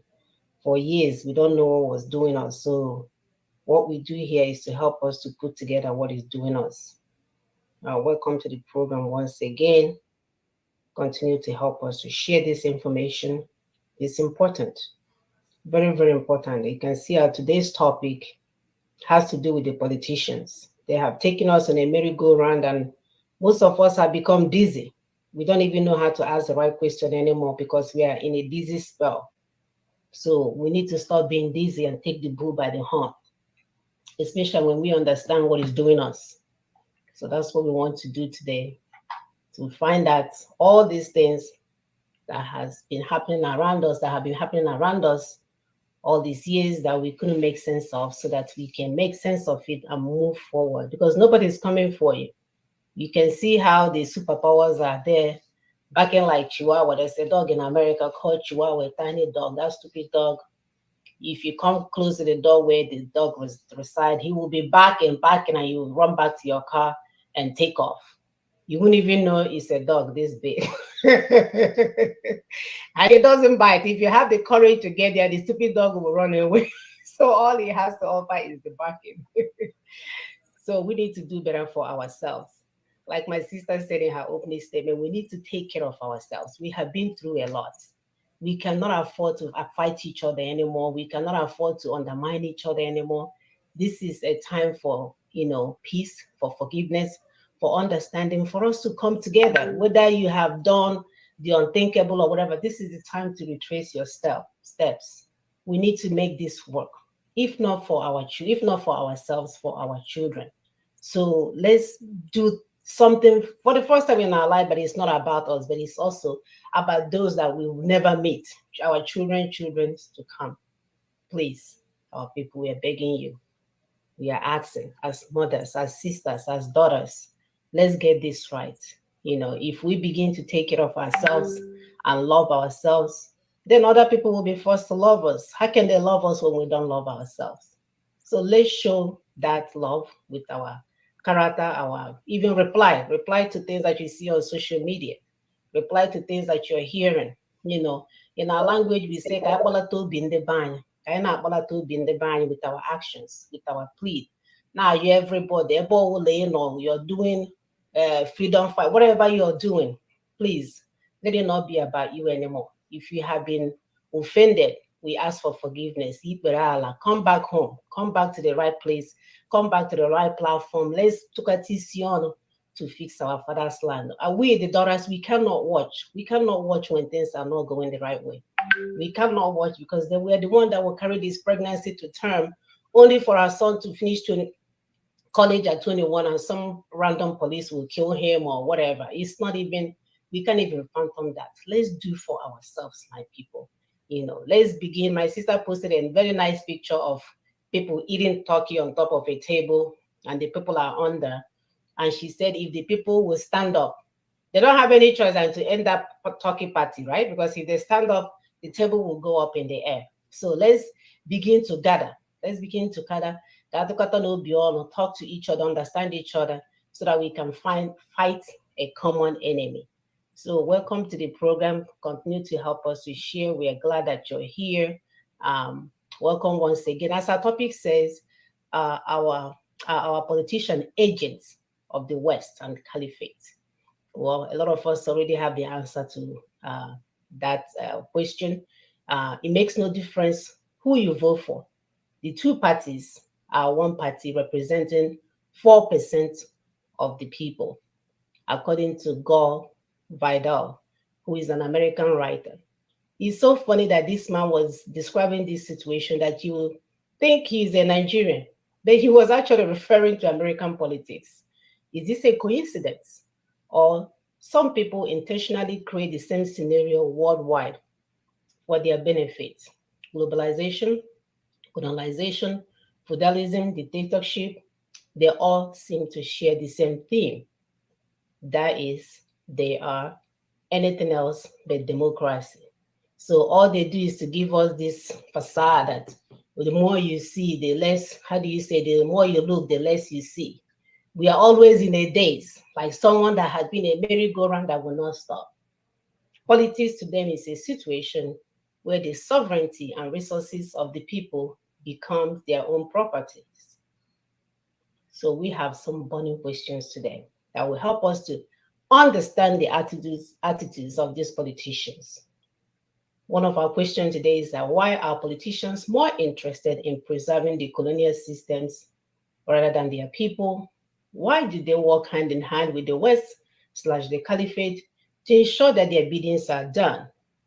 Why are they more interested in implementing policies that strengthen the West financial and economic systems? We are talking about World Trade Organization, International Monetary Fund, instead of fulfilling their political mandate to their people. Why do our politicians in NAS want to smuggle in Caliphate's Ruga to our land through their 2022 amendment to illegitimate 1999 Constitution? Finally, why does the West help our politicians to keep their looted wealth and resources and turn blind eyes to their various atrocities against their people? So you can see, like we've always said on this show, these people are business partners. We thought it's only Keke na Pep and bus drivers that is doing Abateke. It's coming from the highest level. You know, it's coming from this practice, it's coming from the highest level. They will put in people in there that do not have our interest at heart. They will employ them, basically. Employ them and give them their own cut. So we showed you guys a video by Senator Anderson last week, Senator Anderson, how he told you they will always go there to cause war so that the corporates in the Western world will benefit. That's all it's all about. So imagine if we love ourselves first, if we understand ourselves first, if we hold hands together first and speak the same language at all times, that you can see that these enemies, they will understand that we know. Now we know what is doing us, and we can speak in one voice. Sister, go ahead while I put this up. Yes, when they know, because it's very easy. When somebody knows, like a criminal knows that you now know what he knows, he will stop what he's doing. But if you're just ignorant, waiting for them, hoping for them, praying and saying, please now help us do this, they will continue to do, or even crying, lamenting all day, lament, cry. They will know that you're not even going to find out, and they will continue to do what they're doing. So please, we are begging our people, continue to share, follow, so that we get this information out to our people. Because the more our people hear and understand what is going on, the easier it will be for them to join in this force, for us to do the right thing, not exposing ourselves to them, for them to kill us even the more. So Sister Mona is ready with this video. You see how like she said, the West, they keep causing war and instability in Africa.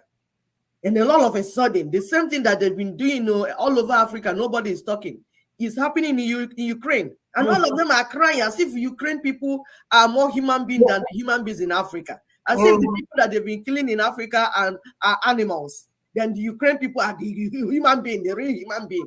Yeah. It's crazy. Please go ahead.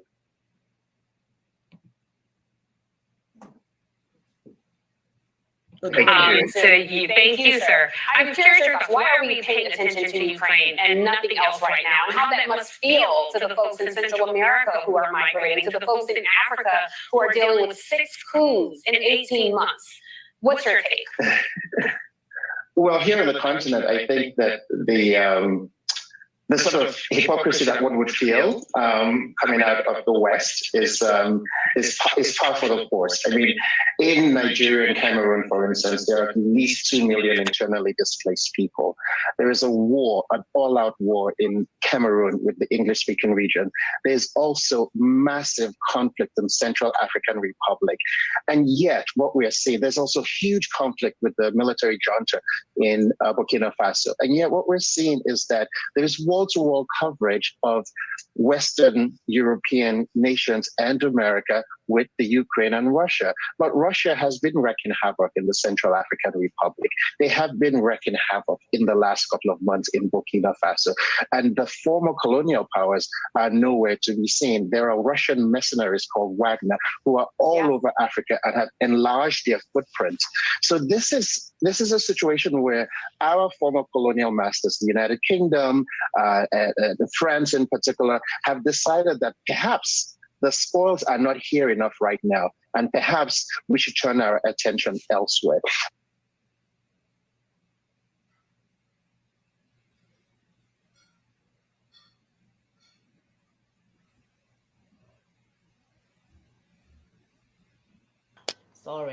Sorry guys, I usually turn off the mute on my own side because it causes double voice, and then I'll forget to turn it back on. Sorry about that. So I say we are showing this video to highlight what we know they've been doing, and they even got us all emotional. There were Black people raising money to send to Ukraine, when I've never seen Black people raising money to send to Ethiopia, to Somalia, to everything happening in Africa, to Mozambique. Now, because these people are like, they are literally stuffing this Ukraine thing in your nose. You can't wake up, you can't sleep without hearing Ukraine. So now we are emotional. We are trying to help Ukrainians when we know that none of them have ever thought about coming to our rescue. So we know what is doing us. It's just that a lot of our people do not know what is doing them. And that's why they keep getting themselves involved in Ukrainian, almost World War III, as if we don't have World War going on in our continent. They will start calling it names. So we are going to, no, you will be Western wars. Nobody, no Africa, like my sister will say, will ever join those wars anymore. Let them begin to war themselves. We've had enough war. We want to live a life where our children has plans, to raise their own children, think about retirement, go on vacation, come back, live life like all these people around my neighborhood. When I see them, sometimes I feel jealous. And I'll be saying, look at this man. He's here dragging his $1 million dog. He have never seen war, and he's about to go meet his Lord and Savior. When my people, all they have experienced all their lives, when I think about my poor mother, from the day she was born to the day she died, it was fight to struggle. I wonder what kind of God will judge her when she gets there. When you have set up a continent called Western world or America or whatever, you set another world called Nigeria, and they let hell loose in one end and leave heaven in the other side, and then you want to judge me at the end? What are you going to judge? What are you going to judge when I was not given the opportunity to be my best? Sister, go ahead. You can say that again, because and let's not allow these things to scare us anymore. Like, oh, God is going to judge you. God is going to do this. God is not a bully. He's seen our suffering. He's seen what we're going through. So please, what you need to do, begin to do it, because these people are not our God. They are not. And stop trying to view God from the story they told you or from their eyes. These colonial masters or monsters, some people say they're colonial monsters. Don't try to view the world from their world view. We have our own world view. Use our own world view to look at God and look at the world. Do the right thing. Stand up to do the right thing. Because these people, you see, one will bring this thing from you, like for you, will show you what is happening outside our land. For you to understand that it's a global thing. The people doing it know what they're doing. They are following a particular strategy. So you crying and whining and lamenting can never help us. Or saying, come and see us, so they're killing us, they're killing us. They wanted you to be killed. So why are you not lamenting and saying, come and see us, they're killing us? That is not the way forward. The way forward is information, information, information. So that you can know what is doing you. You need to know what is doing you. Because when you understand what is doing you, you will know how to tackle it. You will know the right strategy to use. You will know what not to do. There's another video we'll play for you. Because we're telling you, our topic said, these politicians, our own politicians, our own people representing us, are they agents of the West and the Caliphate? We need to examine it. We want to think, we want to reason, we want to examine what they're doing. And then begin to understand what their mission is on our land. Are they really representing us? Or they have some people that they are representing? You and I will need to look inside it. So that the more you look, the more you see. Instead of the more you look, the less you see. So politicians, somebody is complaining about the politicians, what they are doing. This is a politician also. Nigeria that they set up for you, has it worked for you? Is Nigeria for you? That's the first question you ask first. Those that are saying one Nigeria, I love one Nigeria. This is not sentimental, being sentimental or anything. No. Stop being sentimental. Stop being emotional. Oh, I love the name of Nigeria. We eat rice together. We eat jollof rice. We are dying. This is not about jollof rice of Nigeria, please. There are serious fundamental issues to be tackled. It has nothing to, it's not jollof rice issue. I beg you. And it's not the other one that is dancing or people are dancing and singing. It's deeper than that. It's life and death issue. So listen to this man, and then we'll come back to you.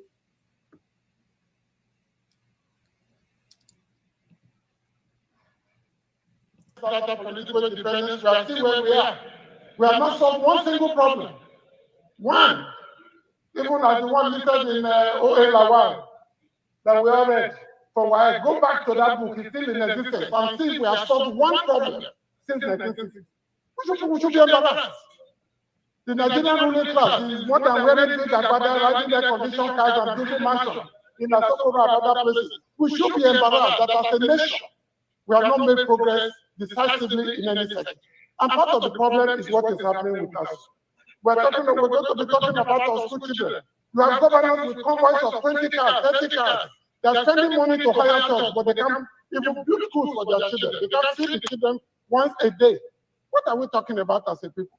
Let's take ourselves more seriously, take our country more seriously, and do the right thing at the right time to save the future. Thank you very much, Mr. Speaker, for this opportunity. All right. Yes, we need to take our lives more seriously. We need to begin to take our lives more seriously. This is not bread and butter thing. It's not something that you go on social media shaking all the parts that God has given to you. It's deeper than that. You need to be thinking. You see, the politicians are hiring thugs to kill the people. This war is actually between the politicians and the people. Our own politicians, our own people that are supposed to be representing us. That's the people that are setting us up for failure. Imagine these cabals, these people that they call cabals. Are they not human beings? To have the audacity to put clog in our civilization, in our development, in our will of development. As we are planning on how to move forward, they are planning on how to keep us down. Imagine the audacity. But they are collaborating. Some people are collaborating with them. The people that are benefiting from the system. These oppressors are just 5%. But the people being oppressed are 95%. So what is going on? How come they are succeeding? These political blockheads, political blockhead cabal, somebody called them, they are not even up to 5% self. Why? How come we allow them to do what they're doing to us? As we speak, the National Assembly people are finalizing their colonization plan for Nigeria. Them and the Fulanis. They are really agents of caliphate and the West. They are not representing you. If you think that those politicians at Abuja are there to represent you, then you have something else that you're thinking. You're not thinking straight. They all think about their stomach, what is in their tummy. We have seen it now. These things are not hidden. They're not hidden.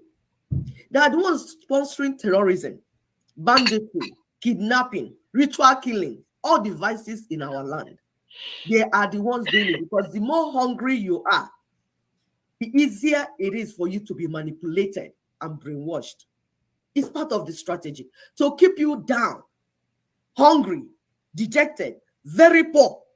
Because if they give small grains, throw small grains at you, you will follow and do their biddings. Let's look at this constitution amendment that they're talking about. They've done so many other things, but we're just looking at this one that is on the table.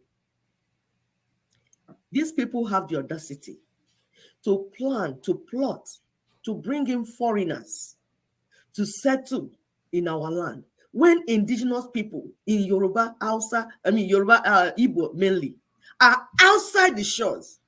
Our people have been driven out through the Mediterranean Sea, through the desert, our people are in different dungeons. There was the day we were doing one of our program. Somebody called us in the prison. He said, please, people should continue. He's been in prison for a while. That if we can finish this thing, he will come home. He wants to come home. That's the same thing for so many that can't even make calls. Our people are in dungeons, in Libya, everywhere. Our children. These are our children. Nobody is speaking for them. The so-called representative, Abike Dabiri, and all the names they call themselves, they are out there. They are not doing something that will make these children to return.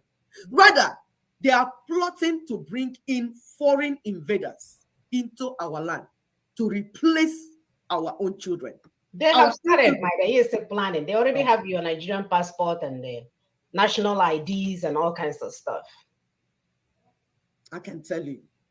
So are we not seeing these things? Our own children are scattered all over the world. Nobody is talking on how to put things in place to bring them back home. Look at the children in Ukraine. They refuse to come home.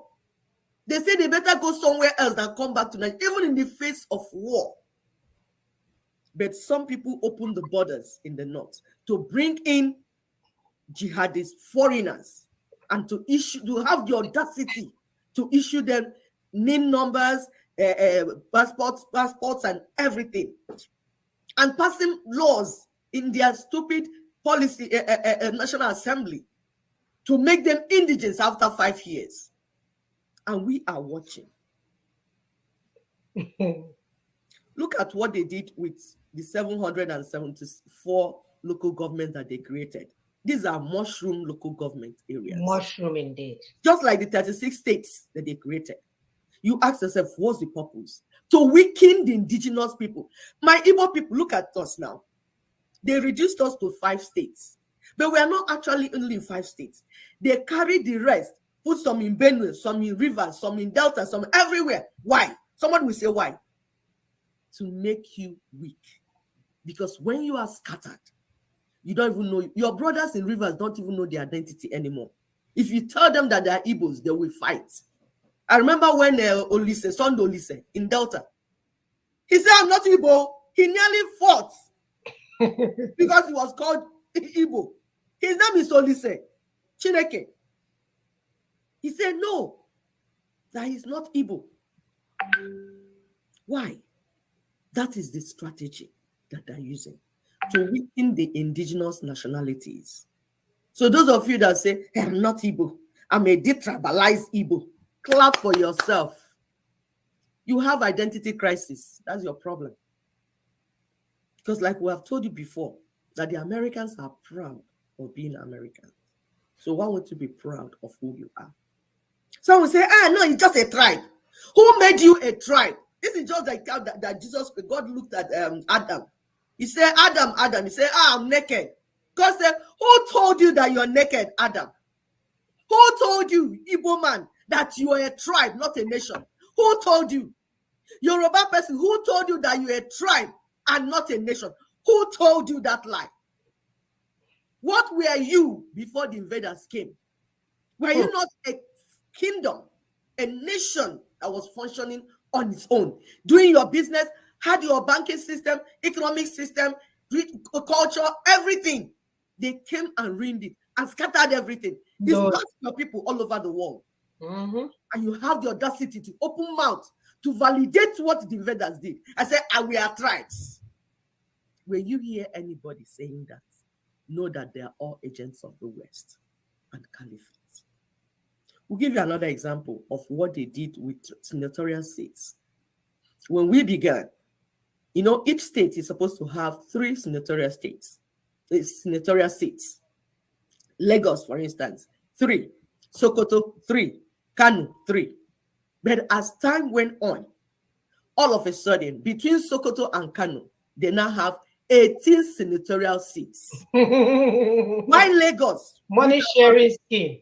Exactly. Why Lagos with about 25 million people have just 3 senatorial seats? I'm saying this for those that are saying, no, let's not do anything. Let's take this thing to National Assembly. They will do the change there. They will vote and change.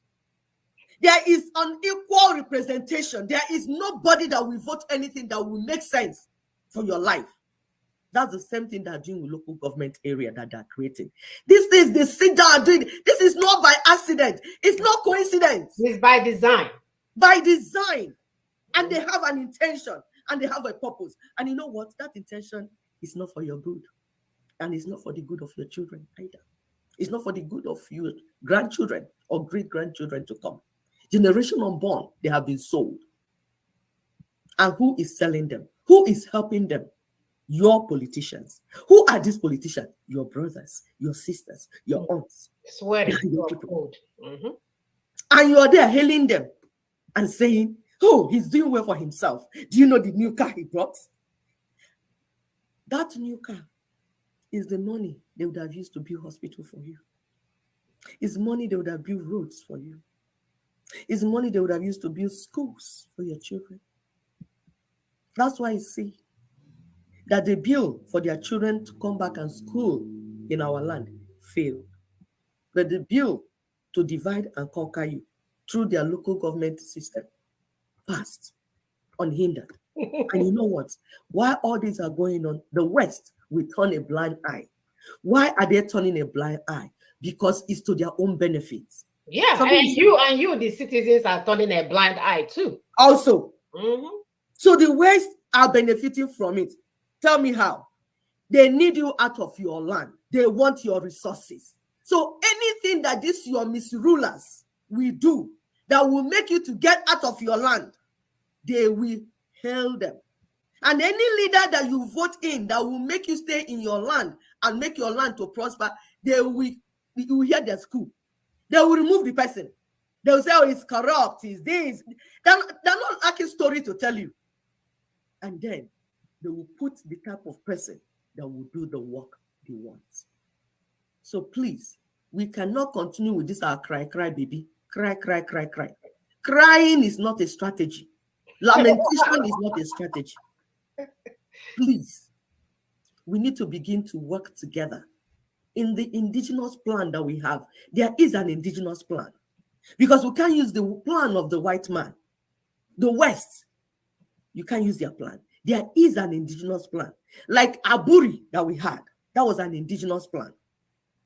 They destroyed it. They made sure it did not work. So we have brought out another indigenous plan by Nina's proposition. Read that plan.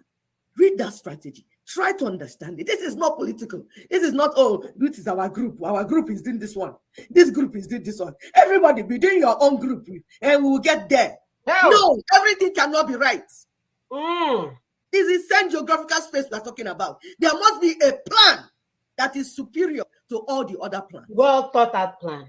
Yes. So it's your responsibility to be unbiased. Examine these plans. Examine these things. Every noise you're hearing, examine it and say, where is this thing taking us to? Stop allowing yourself to be distracted by Ukraine-Russia war. The only reason that war has not turned into Third World War is because you Africans have not joined. The First World War, Second World War, the only reason it was World War is that there we start the war and bring you in as Africans to come and fight it and say, my people. But if you say we are not joining, we are not bringing our soldiers, we are not bringing our resources, it will never be World War. So stop allowing them to scare you. Oh, Third World War is coming. Third World War is coming. Third World War is not coming. You will stop the Third World War. If they want to kill themselves, they should kill themselves. After all, Africans have been dying. It's time to fix Africa. It's not time to go and fight the white man's war. He started the war. He should fight it and close it. And maybe they will learn not to be fighting. Yeah. Every time they start war, you go and fight for them. And then your people will die. And when your people die, my grandfather fought First World War. My father fought Second World War. But I come here, they say, veterans, if you're a family of veterans, stand up. I can't even stand up. And there's benefits. Yes, Yes. there are benefits associated with it. He's huh? not a veteran. His book is not even in the, his name is not in the register of people that fought the war. Yet I saw his discharge certificate when they told him, oh, you speak good English. You take it. That's the end. And we buried him with all his medals. All his medals. All of them. We buried them. We buried him with all. That's my nephew. God will identify him as a stupid African. And I'm throw telling him you. My nephew is so upset. He's in Canada. He said, how come I hear that my grandfather did all this? Nobody's rewarding him. Nobody's even recognizing our family as being part of the veteran family. Yet my father did all this. You see? They use you. They don't even treat them, give them therapy to heal. The black people that went to war for them here, when they came in, white people descended on them and hung a whole lot of them for thinking they're like, oh, now you think you're a man because you went to World War. Maybe next time I'll post that video in our platform. They literally ran them up like, you know how you go for rodeo roundup and round up animal and death with them for thinking they're a man enough to go fight World War. He wasn't that wickedness. And we're still keeping quiet and following these people. Follow. No! You finish the war, ordinary therapy, they won't even give you. Our people will go back home and start suffering post-traumatic stress disorder.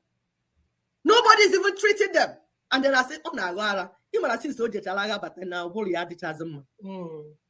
his head is not okay since he came back from war. The family will be the ones to suffer it. Beating the wife and the children. Meanwhile, he just needed therapy. He's being disturbed by what he saw. The war that he did not bring. The war that his ancestors did not bring. Another man's war. He went to fight it. And you know what? Most of the war is for the resources in your land. So you go and fight with somebody to come and steal the resources in your land. My Father, my God, how did we land here? My brothers and sisters, it's time to use sense. There's no third world war because we're not going to join it. We are more sensible now. We have enough war in Africa. We want to fix the war in Africa. Fix the situation in Africa. We're not going to fight the war that criminals are sparking up all the time. Please go ahead, Sister Mona. You explained that well. So the next video that we're going to play is when we talk about this 1999 Constitution, people are still confused.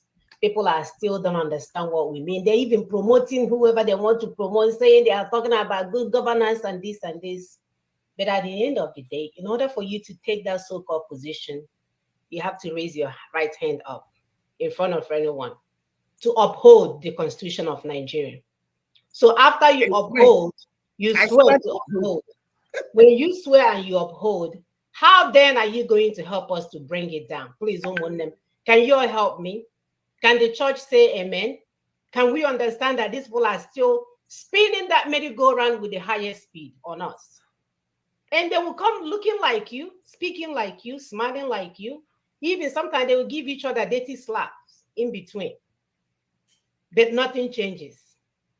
My people are still in hell. And all we are asking is for us to gather under the table where these people are eating our turkey and lift up the table. So let me play this next video and you can see what we're talking about here.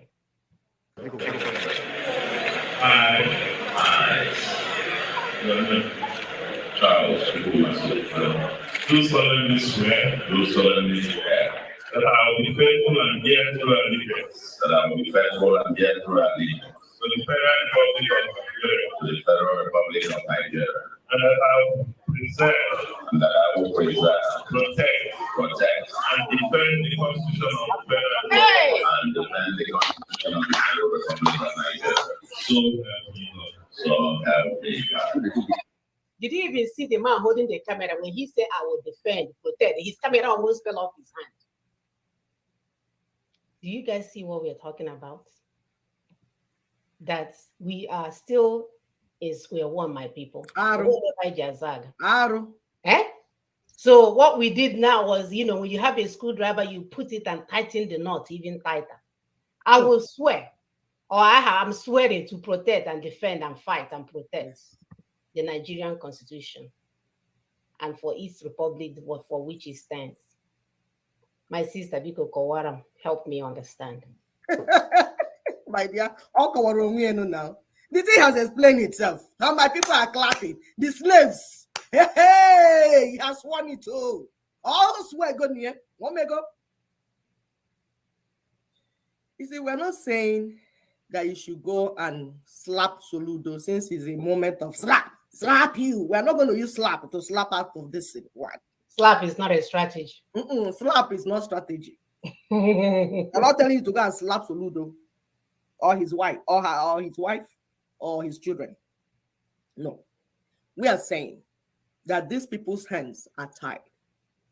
Once you vote them in, they will have to swear to uphold, to keep, to make sure, to kill you if you ever try to do anything otherwise.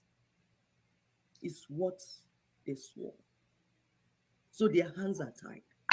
Sister Queen, in their defense, we can't even blame them because they are there in the public forum telling them what they're going to do. Exactly. And you're there clapping. You probably start and eat the rice afterwards. Exactly. And then when they start killing you and you cannot afford a bag of rice or dairy for your children, you start calling God, though. There is God, though.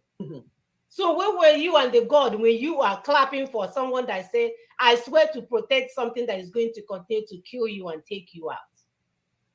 You see, my people, when we say that we have to add 1 + 1 to get 2, some of you are saying that no age is the middle.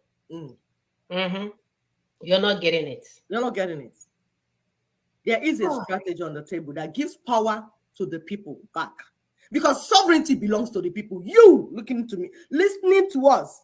Sovereignty belongs to you, not to the politicians. Those ones have been sold out. Their hands are tied. Even if they have good intention to deliver you, they won't be able because they have sworn to uphold it. So the politicians are not accountable to you or anyone. Because you know why? He didn't put them there. The people that put them there gave them what to swear to make sure. Yeah, it's not only IPOB that swear and take oath. The politicians also took oath to Fulani Caliphate, to Nigeria, to uphold and keep what is killing their people.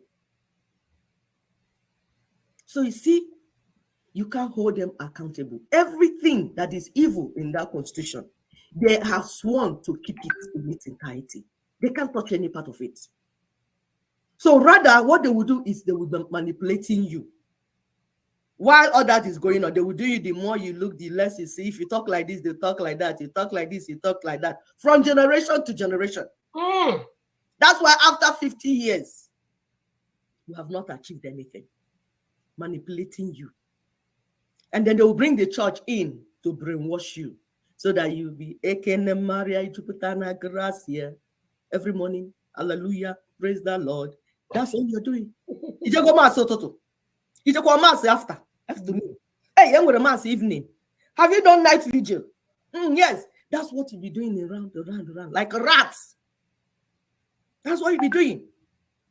By the way, we thank Bishop Obinna of Owerri for standing up for the first time to say, don't take us to any election until we resolve how we are living. That's what we want the church to be saying. No brain now. We want Equa, Methodist, Anglican, Pentecostal, Penterasta, all of you. Get all your leaders to be saying the same thing that Bishop Obinna is saying. Otherwise, our children are hungry.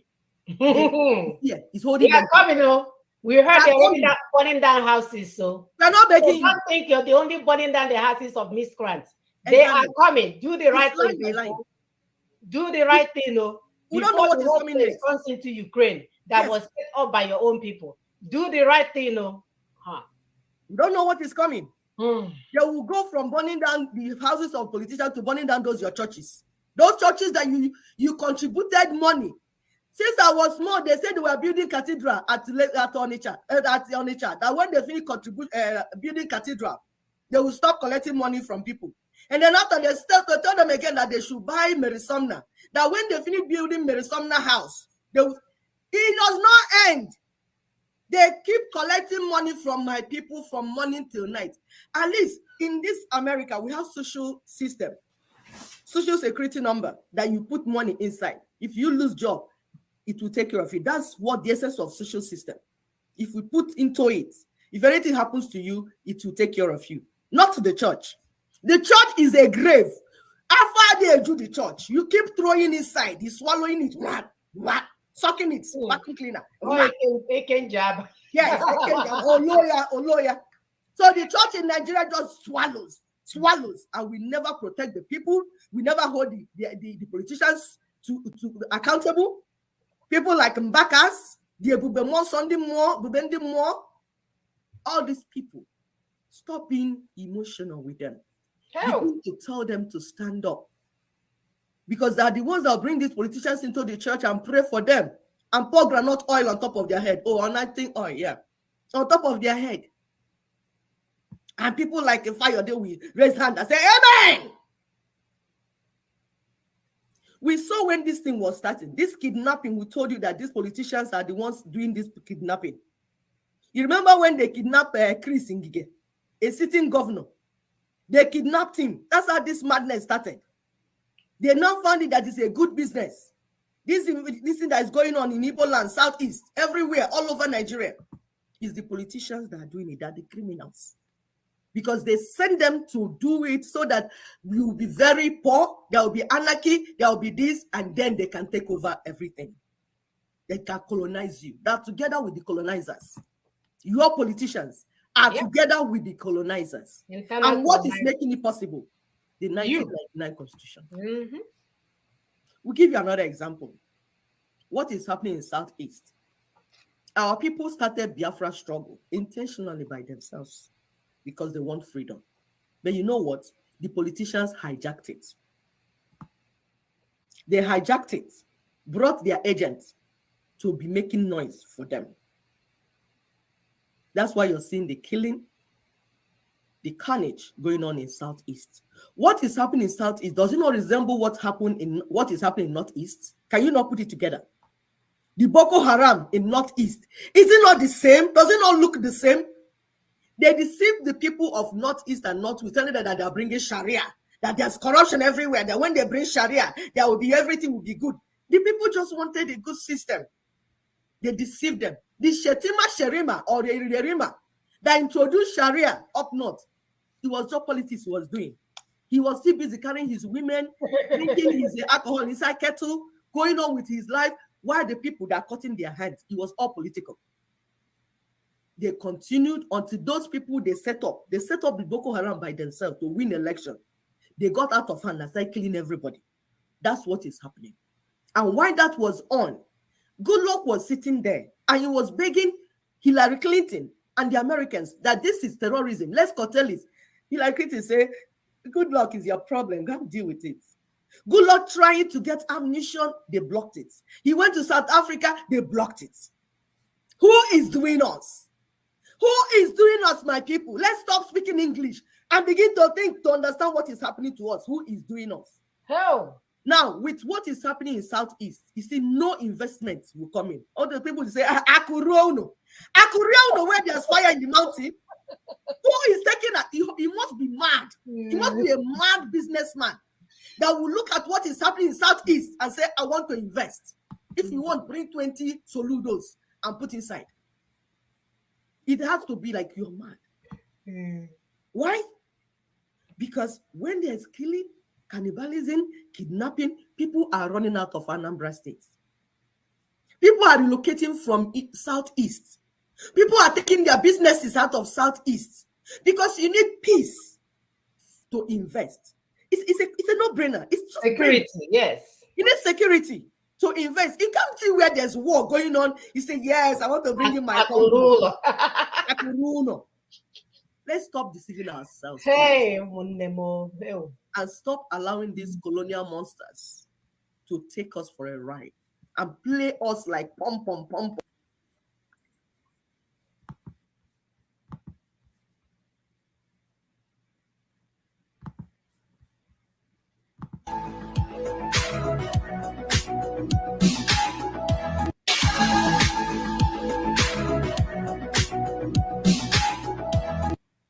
Meanwhile, there are opportunities and new possibilities.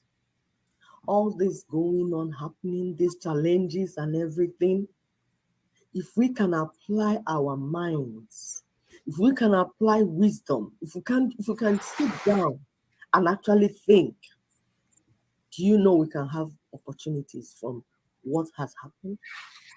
We can get new possibilities and give our people a better place.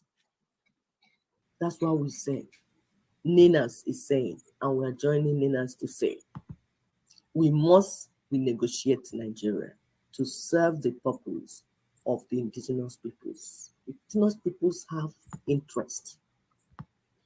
There is no way this country, the way it's constituted, is serving them. So we need to renegotiate it. All the people agitating for this, for that, your only problem, stop agitating for NSAS, agitating for police SARS, agitating for what, this, that. The all you need is, we need to renegotiate the whole thing. Then you decide what you want to do. That's what you should be asking for. 1999 Constitution is the thing that needs to go down. We need to fix the structure, not leadership. You have seen yourself now. We warned you. Don't go for election. Going for election will not change the structure. You only remove one criminal and put another criminal. It's survival of the fittest. They know themselves.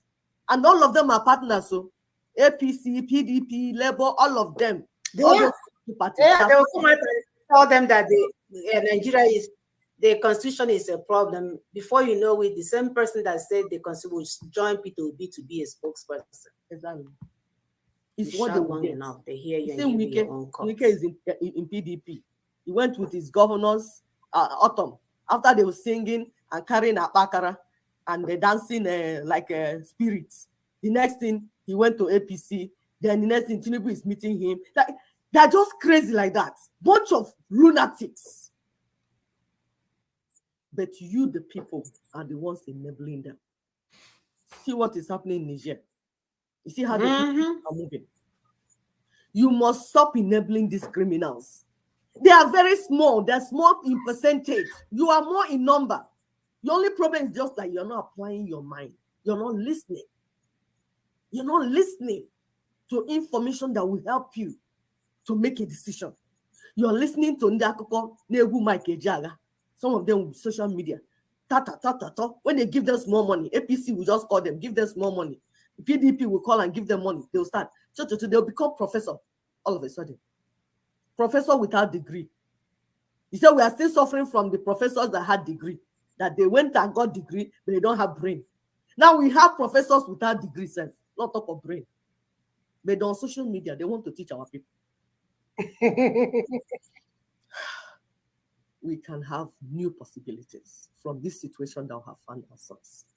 You see, where we are, Nigeria is supposed to be a multinational state. Like the America is run. With over 350 ethnic nations. This is diversity here. We are supposed to use the diversity to help ourselves. We are not supposed to make everybody to become one. Oh, Yoruba, Igbo, we convert everybody to become Hausa. No. If you're Yoruba, be the best Yoruba you can be. If you're Hausa, be the best Hausa you can be. If you're Ijo, be the best Ijo you can be. We become like multinationals. Then decide how we want to live together. Bringing our identity, our abilities together. Each person will do their own. Imagine over 500 distinct languages, distinct culture, tradition. Imagine if we have built this place. I will travel to Ijoland to go and see their culture. Here, people are always traveling to so place doing this. The Igbo people will travel to Yoruba people and see their culture. It will be organic. Nobody is killing anybody. Nobody is jealous of anybody. Nobody is envious of anybody. Nobody is shouting like a frog. Killing the Igbo, killing the Igbo. No. Just be in your corner. Be the best you can be. Imagine if we change the structure upon which we are building. Imagine the beauty that would have come out. Imagine how we would have Next, our potentials. Imagine if these ethnic giants, ethnic nations were allowed the freedom to explore their potentials, become the best they can be. In Middle Belt, they have how many nations there? Each with different abilities. Some are hunters, some are farmers, some they do so many things. Each of them have something that they do well. Each ethnic nation, they are very peculiar in their own ways. In their dressing, when you see thief dressing, traditional dressing, imagine if they were allowed to explore their potentials. We can now organically grow. Even if we want to intermarry, we will intermarry without trouble. We're not going to be fighting over border. We're not going to be fighting who is president, who is this. We will not fight because each person is self-determined. Each nation is in charge of her resources, and then giving the nation the central whatever percentage. So you saw what we told you, Niger Delta. They are giving them 3%, and the criminals are taking 97%. Why wouldn't there be poverty in the land? Why wouldn't there be criminality in the land? Imagine, stand 1 minute and just imagine. Imagine if this... And the 3% is not even given to the people. It's given to the so-called leaders of the people. Exactly. That we know what they do with the 3%. Exactly. But why are they taking it in the first step that 97% we go? That's why all the politicians are marrying many women. They have enough money. They're gonna babu. Why the people are picking crumbs? Tomorrow you say that they're stealing or they're doing this. What do you expect them to do? You left these people vulnerable. Have you imagined if these ethnic nationalities were allowed to develop at their own pace? No competition. Yoruba will be moving at their pace. Igbo will be moving at their pace. Hausa will move. Everybody will be moving at their own pace. People will have freedom of worship. Worship whoever you want to worship. You want to worship rat, cockroach. Worship, but stay in your corner. Don't kill another person for the person not worshiping what you're worshiping. Stay in your room and worship whatever you want to worship. Keep it personal. We don't want to know. It's your personal business. Imagine if we were organized like that. Imagine how it would have been. Imagine if good policies were thought out properly and implemented very well and in a good way. With like people that have brain in their head. Not coconut, not people that are carrying coconut brain and walking up and down. Good policies, they will just mess it up. Like, are you all right? Because that's what they do in their homes. Imagine if policies were continuous and consistent. Imagine. Not that one will come and try your luck. Try this one. The other one will come and try the other one. The other one will try the other one. The other one will try the other one. Imagine if all these decayed infrastructures were fixed. Imagine.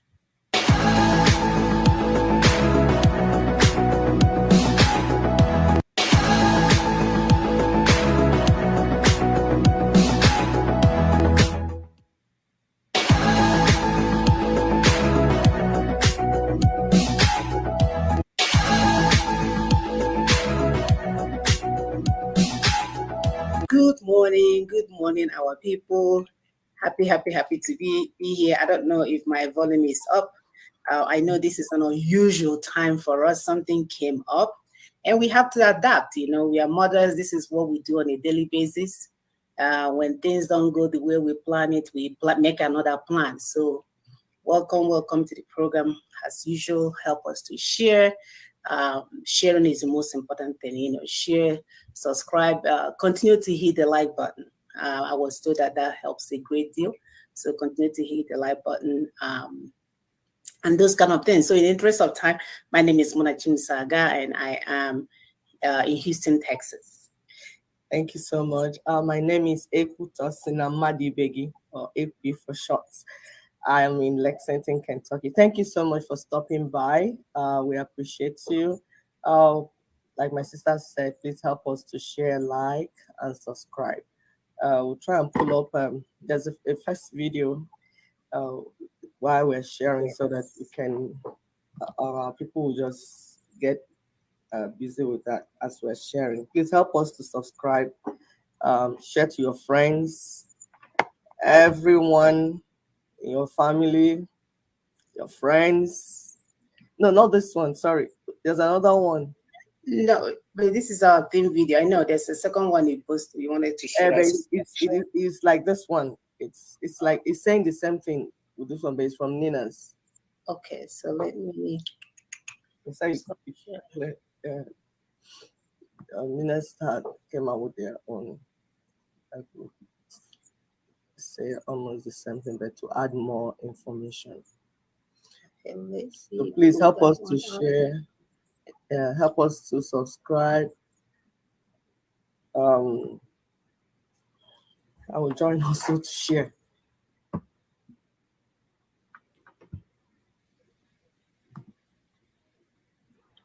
Sorry, I forgot to say it.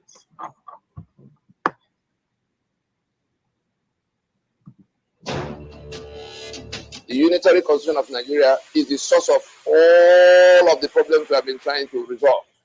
Everything that has brought Nigeria to where it is, that is now wobbling to some kind of catastrophic collapse, are coming from that constitution.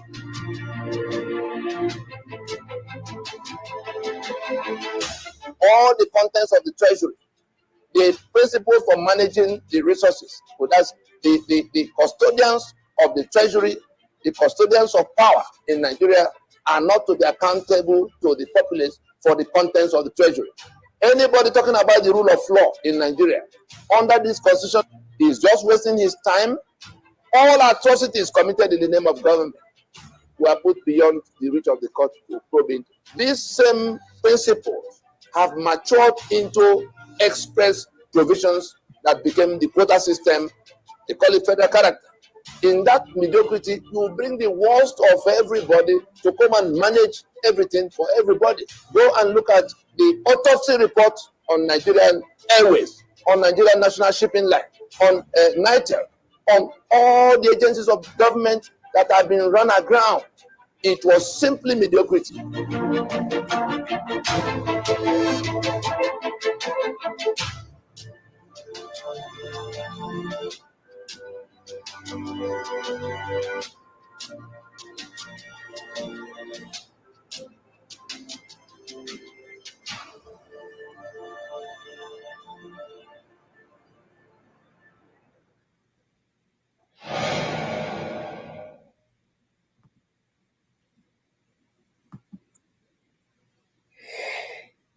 Excuse me.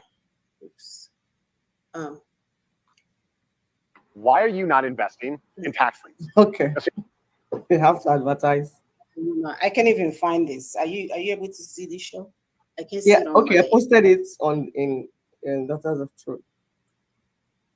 Yeah, but how come I'm not able to see it from my side? I can't find it anywhere. I don't know, but I threw it in there. Okay. Yeah, I can't find it on my own side. I'm sure it's there. It's all that. Well, it just came on. I'm telling you, Okay. these people are something else. Okay, that's good. All right, so we'll just continue to share while I read the intro for today. So our topic is super nice. We send that diploma as usual for everyone to see. And as usual, please help us to share these promos as you get them, only because they help to put people in anticipatory mode where they are, have at least read somewhat what we are planning to do and, sort of be marinating in it while while the Saturday show comes.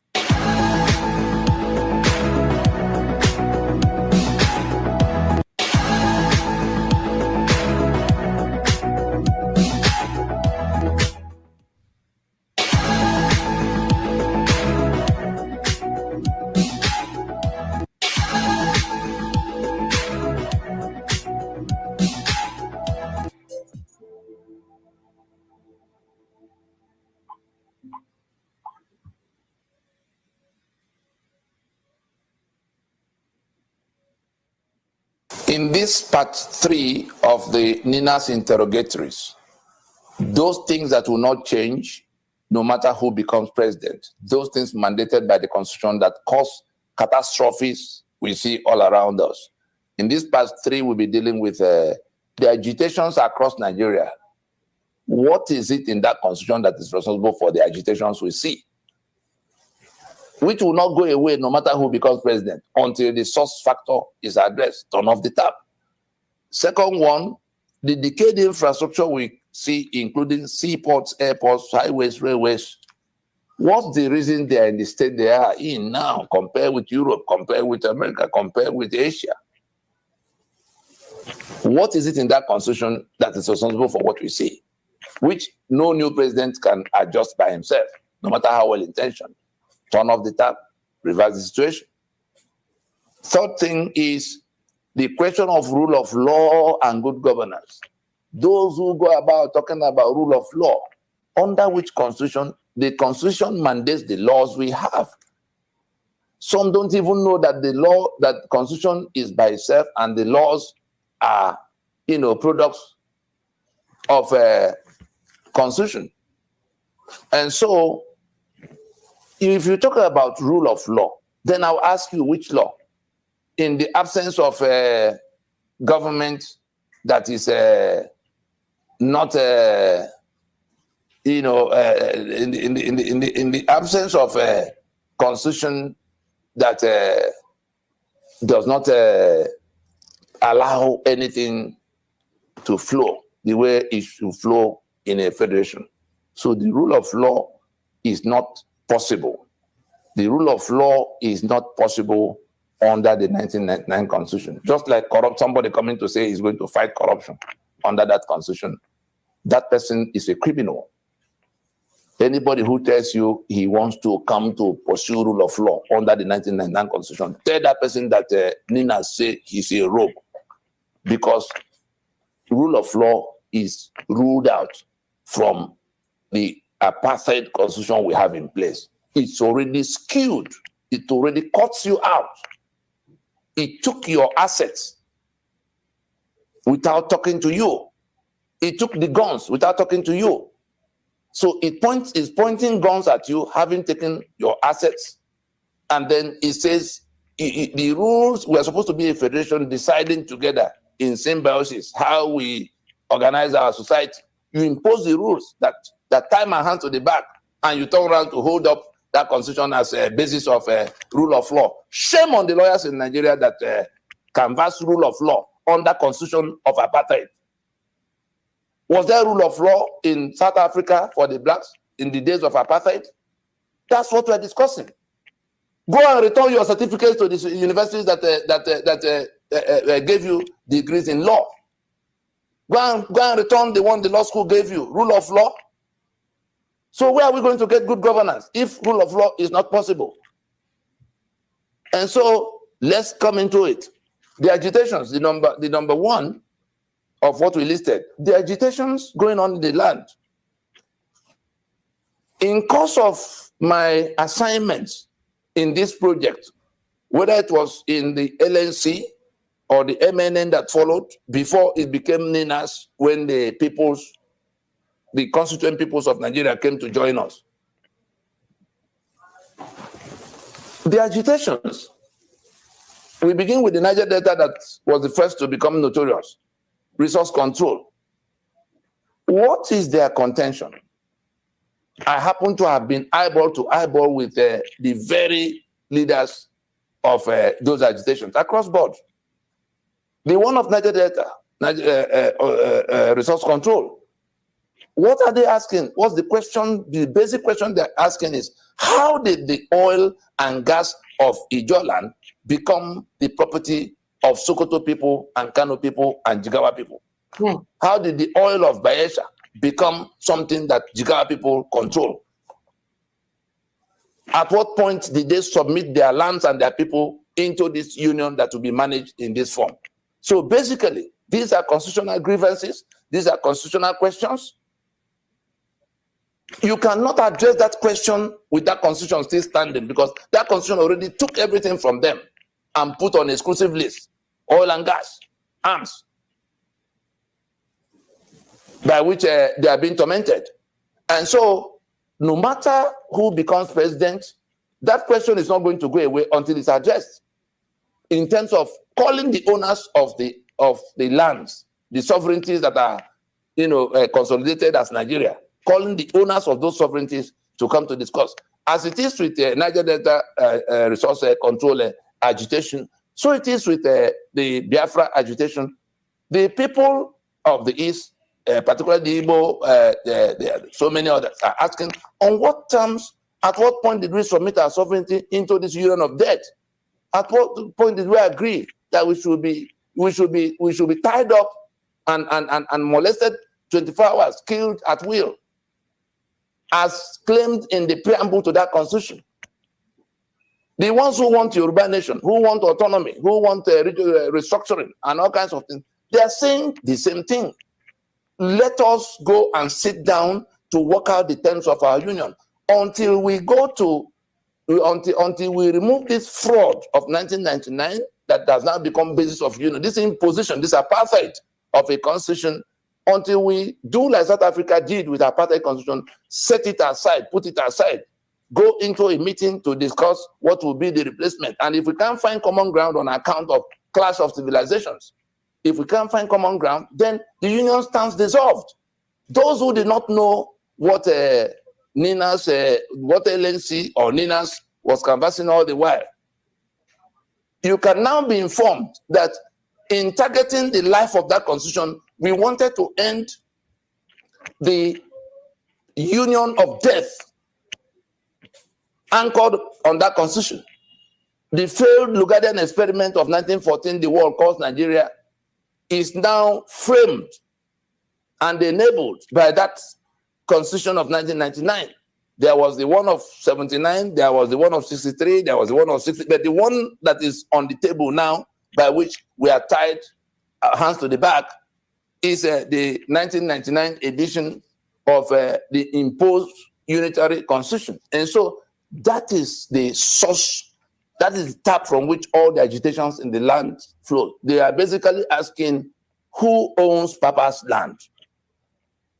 Go on YouTube right now, click the title, Who Owns Papa's Land, so you can get more on this. But we're saying that constitution, as long as it's there, no matter who becomes president, these agitations will not go away.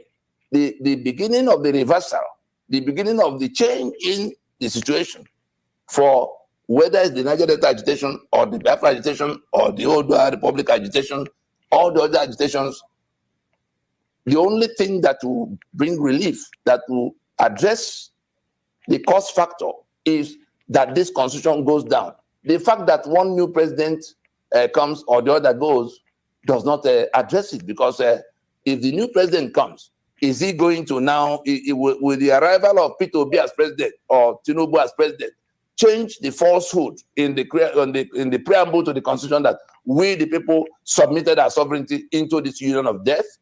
No, it's not going to change. They can hang around there for 8 years like Obasanjo hung around, like Jonathan came in the time he came. It didn't change that. So those things that will not change, no matter who becomes president, those are the issues we are taking up. So we've dealt with the agitations in the union across board. We have the second item in this part 3, the decayed infrastructure, including seaports and airports and all of that. It is because of that exclusive list that the federal government is now the one to decide whether there will be airport in Enugu or whether there will be potholes in the wrong way or when they will be fixed, or shut down the port of Port Harcourt and tie everybody down to Lagos that has now become unusable. It is because of that exclusive list that we have the decay in the infrastructure, the railways that shut down, the seaports and airports and the highways. Look at the road that goes from Enugu to Port Harcourt. Look at the one that goes from the east-west road. Go and see if it was the people of the territory that will have charge and responsibility for fixing their roads. Those roads will not be like that. It is because these things are exclusively federal responsibility and therefore assets. The constitution, donates it to the illicit federal government that emerged since 1966. Nigeria ceased to be a federation at the point the 5 constitutions that define the federation got toppled between 66 and 67, between those 2 coups. Particularly on the 27th of May in 1967, that Lieutenant Colonel Yakubu Gowon fractured the 4 regions into 12 states. That was the end of the Federation of Nigeria, because the constitutions of the 4 regions were then toppled. There was only now one government of the Federation that began to validate itself all the way to 1979 when they codified that unitarism. That's how we got to unitarism. What happened in January of 66 was merely, some intervention by middle rank officers who were looking out for their country. It wasn't something anybody did. Ironsi did not touch, Ironsi decree number 34 did not touch the structure of the federation. For those of the people peddling all kinds of lies, we are talking about things that will not change. These things are we are talking about how we got to where we have 68 items on the exclusive list. It was because we abandoned the federal basis of Nigeria to centralize everything in the unitarism we have. We then took all the economic assets and all the powers to work those assets and loaded into an exclusive list in the constitution that is now in the hands of an illicit federal government that is imposing itself on us, of course, controlled by the caliphate. And so nobody, those things will not change because Peter Obi or President or Tinubu become president. Those exclusive lists, the items in that exclusive list will remain there, and the owners of those assets will continue to cry. The last item there is the rule of law and good governance. Like we already said, when everything is structured to be upside down, what rule of law are you talking about? Because the laws, the constitution is the mold. You know, you have a vehicle, you have an engine in that vehicle. There's a mold from where those parts of those engines are made before they are assembled.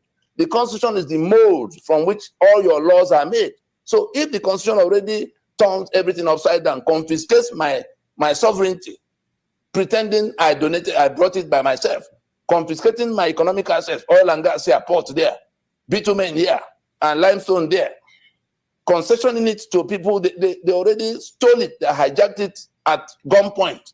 And then I'm supposed to now come and obey all the laws they make, even the representation in the National Assembly. How did we come to where I am now a permanent political minority? And then people gather in Abuja thinking they are there on my behalf. The ones from my part who go to, collect what they give to others, swearing to defend and uphold the constitution that enslaved me. I'm sorry for all of you, because the day is near when that constitution will come crashing down. 24 years from 1999 is more than enough time for us to abandon the stupidity and obduracy of thinking that we're going to keep things the way they were imposed for all times, particularly from the December 16, 2020 constitutional force march. Thank you, Brother Tony. We posted this whole thing in our Facebook page. It's been there since Thursday. So if you want to watch it in its entirety, please go up there.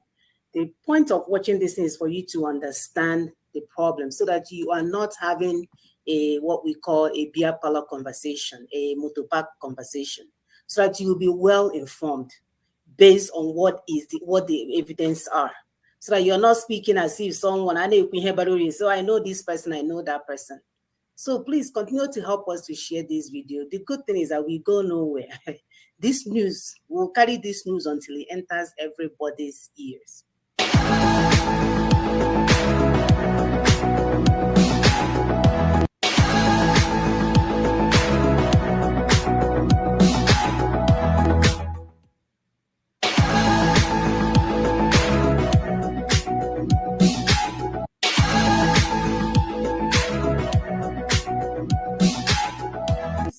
Start today.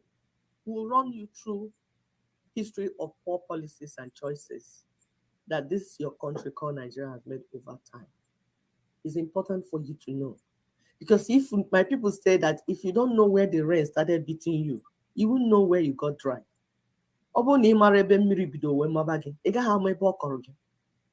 Then my people also now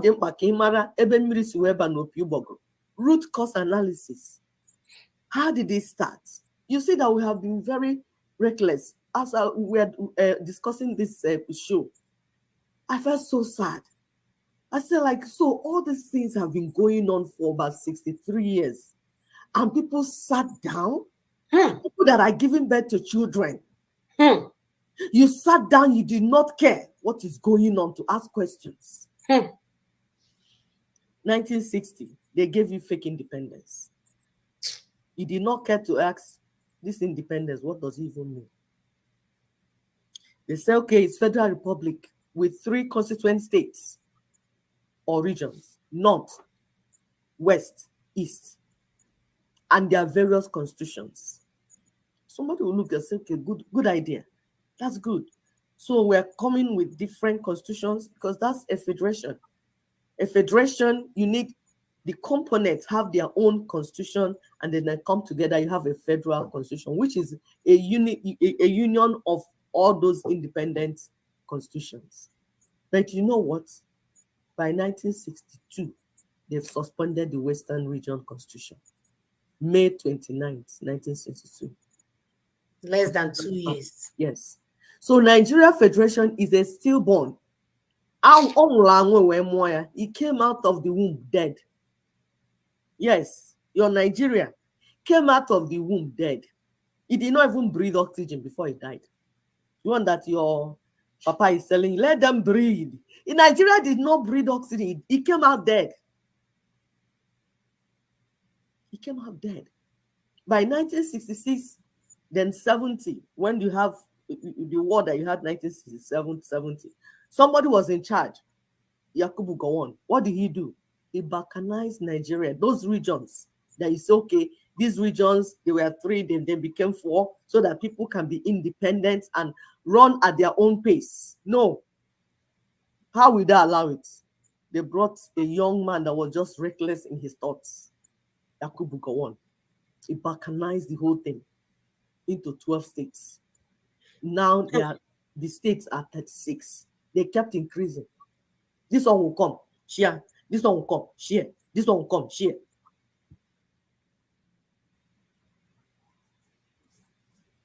The so-called Federal Republic became unitary government. Inverted federation. They'll still be calling it Federal Republic of Nigeria. There's no more Federal Republic of Nigeria because it's being governed by unitary constitution, one constitution. If it's a federation, the components that make up the federation will have their own constitution. But it's not a federation anymore. By 1976, Olusegun Obasanjo arrogantly introduced by himself and imposed US-style presidential constitution. They are not asking people, they are not doing anything, and it wasn't even ratified. That means the people did not approve it. He just put it there because he could do it. You just do anything because you can do it. You want to copy US, but you copied incompletely. Because if you wanted to copy US, you see that all the states are independent to some extent. The assets in different states work for them. If you want to copy, won't you copy well? No, copycat. You will not copy well. You can't copy the nonsense one. By 19, we are jumping, we're just giving you some breaks. There's so many other things that happen, but just because of time. By 1999, they brought this edition, the one that we have now. This 1999 Unitary Constitution. It's still by Obasanjo again. Doing things without discussing with ethnic peoples. They'll just wake up, do whatever they want to do, and put it on you. Like you saw Tinubu, you want to remove subsidy. Nobody is discussing with anybody. They'll just scratch their head, wake up, anything they feel like, bam, they throw it inside there. By 2000, the 12 northern states, contiguous states, adopted Sharia law as their own way of living. In a secular state, or in a state that was supposed to be secular, Obasanjo was still in charge. See somebody that is saying that the leaders are empty brain. Do you have brain inside your head? And these things are happening, and you are there looking where? 2006, 2008, they carried Bakassi Peninsula and dashed Cameroon people recklessly, without even asking the people, without anything. By 2009, Boko Haram jihadists launched their campaign. The same 2009, Niger Delta people are doing their own. They gave them amnesty. That's when you saw some of them coming with their over-bloated stomach. It's from amnesty. If you want to, federal government to give you money, you start doing freedom fighting. When you make enough money, they will call you and give you your own piece of cake. You become big. Then you take all the money, go to a foreign country, build university, build school, marry 50 women, have 100 children. Then you become your own president and have all the poor children around you. And when you're like this, you're talking to them. You want to go to war with a big stomach. Like, you can't even get oxygen inside the system. I have seen trouble. There's nothing we've not seen inside Nigeria. Reckless people everywhere. And people are allowing that to sponsoring it, because everybody must have their own private security. APC will have the people that are sponsoring. They will be sponsoring militants. PDP will be sponsoring if it's the IPOB they want to sponsor, they sponsor. Labour Party will get their own that's sponsoring, because it's about sharing money. It's not about helping anybody.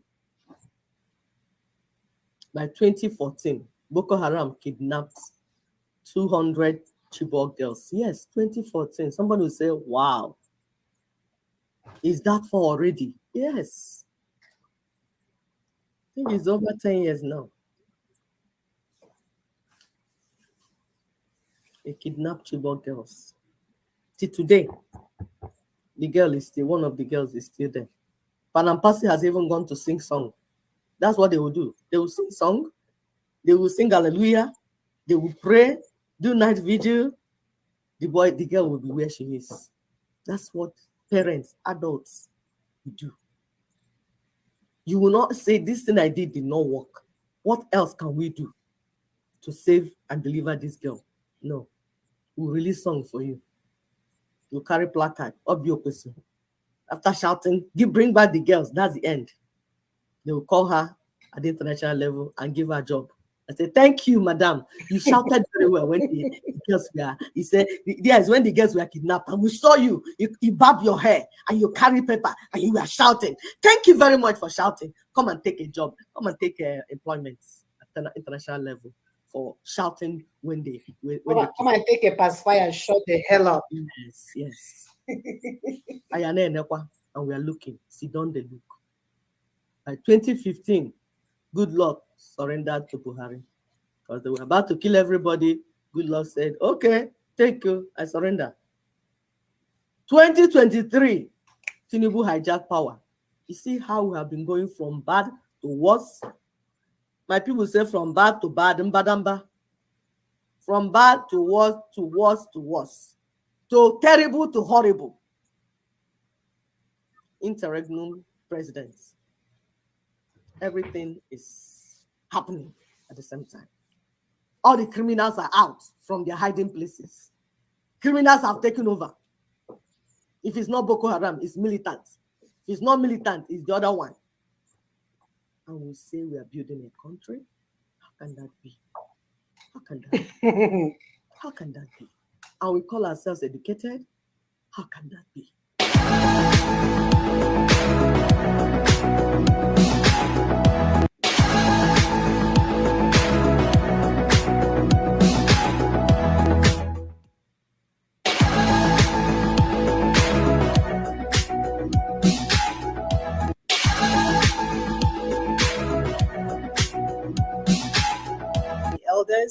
or the elderly ones, the sooner you key into this and begin to understand truly what the problems are, and don't think it's about bringing one savior from prison and all your problems will go away, is for you to understand, like truly understand what the underlying issues are. So thank you. Continue to help us to share. We appreciate you being here. So welcome to the program. As our topic goes today, every problem is an opportunity in disguise. This is by John Adam, a former American president. This is so awesome. I love the way he put it. Every problem is an opportunity in disguise, an opportunity for you to be innovative, opportunity for you to improve yourself. It's not where you're supposed to pass out and start asking God to come and intervene on your behalf. The human mind is an extraordinary and powerful tool with untapped creative potential. When earnestly and appropriately engaged, it becomes a force to reckon with, capable of generating effective and innovative solutions to even the most intricate problems. Yet, we must candidly acknowledge that human mind is not immune to its share of limitations. Biases, greed, and selfishness can sometimes cloud judgment and stifle our positive creativity. Only by recognizing and overcoming this obstacle can we truly unlock our mind's full brilliance. However, the situation is not entirely bleak. In the context of Africa, there has been a historical challenge, both internal and external, that have hindered the continent's development and progress in the past. Western globalists and their local agents have taken advantage of Africans' abundant resources and human capital, leaving it underdeveloped and its people grappling with adversity. So the urgency to transform this narrative is definitely paramount. Imagine a future where Africa stands tall, empowered by self-determination, and harnesses its boundless potential and resources for its own advancement. Imagine an Africa where we will no longer be a mere reserve for raw materials. That will help us to emerge as a beacon of innovation, contributing significantly to the industrialization and civilization of the entire world. And we know Africans, we love to share, because in Africa, our visitors are taken care of. We tend not to harm other people. So through knowledge sharing, collaboration, and sustainable development, Africa can rewrite its destiny, breaking free from exploitation and creating a legacy of progress and prosperity for the future generations. So together we can seize this moment to reshape the narrative, moving away from the past of subjugation to a future of empowerment. By fostering partnership and collective efforts, we can rally behind Africa's transformation, leaving no room for doubt that the continent will be a testament to the incredible potential of human mind when devoted to positive creativity and genuine self-determination. So today in our show, we'll delve into Nina's template for self-determination, which offers a compelling model for Nigeria and Africa to leverage their challenges as stepping stones to learn, grow, and prosper. So as usual, of course, we cannot start this show without reminding you guys where we are. We live at the estate of Usman Danfodio. That has not changed until we begin to accept that we are tenant in our own land. We go nowhere. So we need to understand today that every challenge is an opportunity for us to invent new possibilities. It's an opportunity in disguise. I'm trying to pull up this PowerPoint for today. Please continue to help us to share, like, hit this the like button, please, so that this information can get out to our people. It's so important. And if you're seeing this video for the first time, please help us to subscribe. We appreciate you. All right, please go ahead. Awesome, awesome. Look at this beautiful, bright video that we have. You almost emulate what we are thinking in terms of the brightness that we wish for Africa. Beautiful pictures. So again, we know that we are in a conquered territory. We know that we have been ruthlessly turned into a slave, and we will be ruthlessly, we'll remember a slave, we'll remain a slave, because their plan is to allow us to never have control over our future. But in order to change that, we have the NINAS protocol that most of you are ignoring. You're making fun of it. You're pretending they are using big English, yet you watch BBC. You're pretending like, oh, it's only one guy that is doing it by himself, but it's the information that you need. So our objective today is to look at the basis for Nigeria challenges and crises, history of poor policy choices, opportunities, and new possibilities. I love that. And then we're going to look at NINA's roadmap, the next steps to union reconstruction. And of course, we cannot end without the NINA's point agenda, shining the spotlight with our ancestors will come back next week because we are running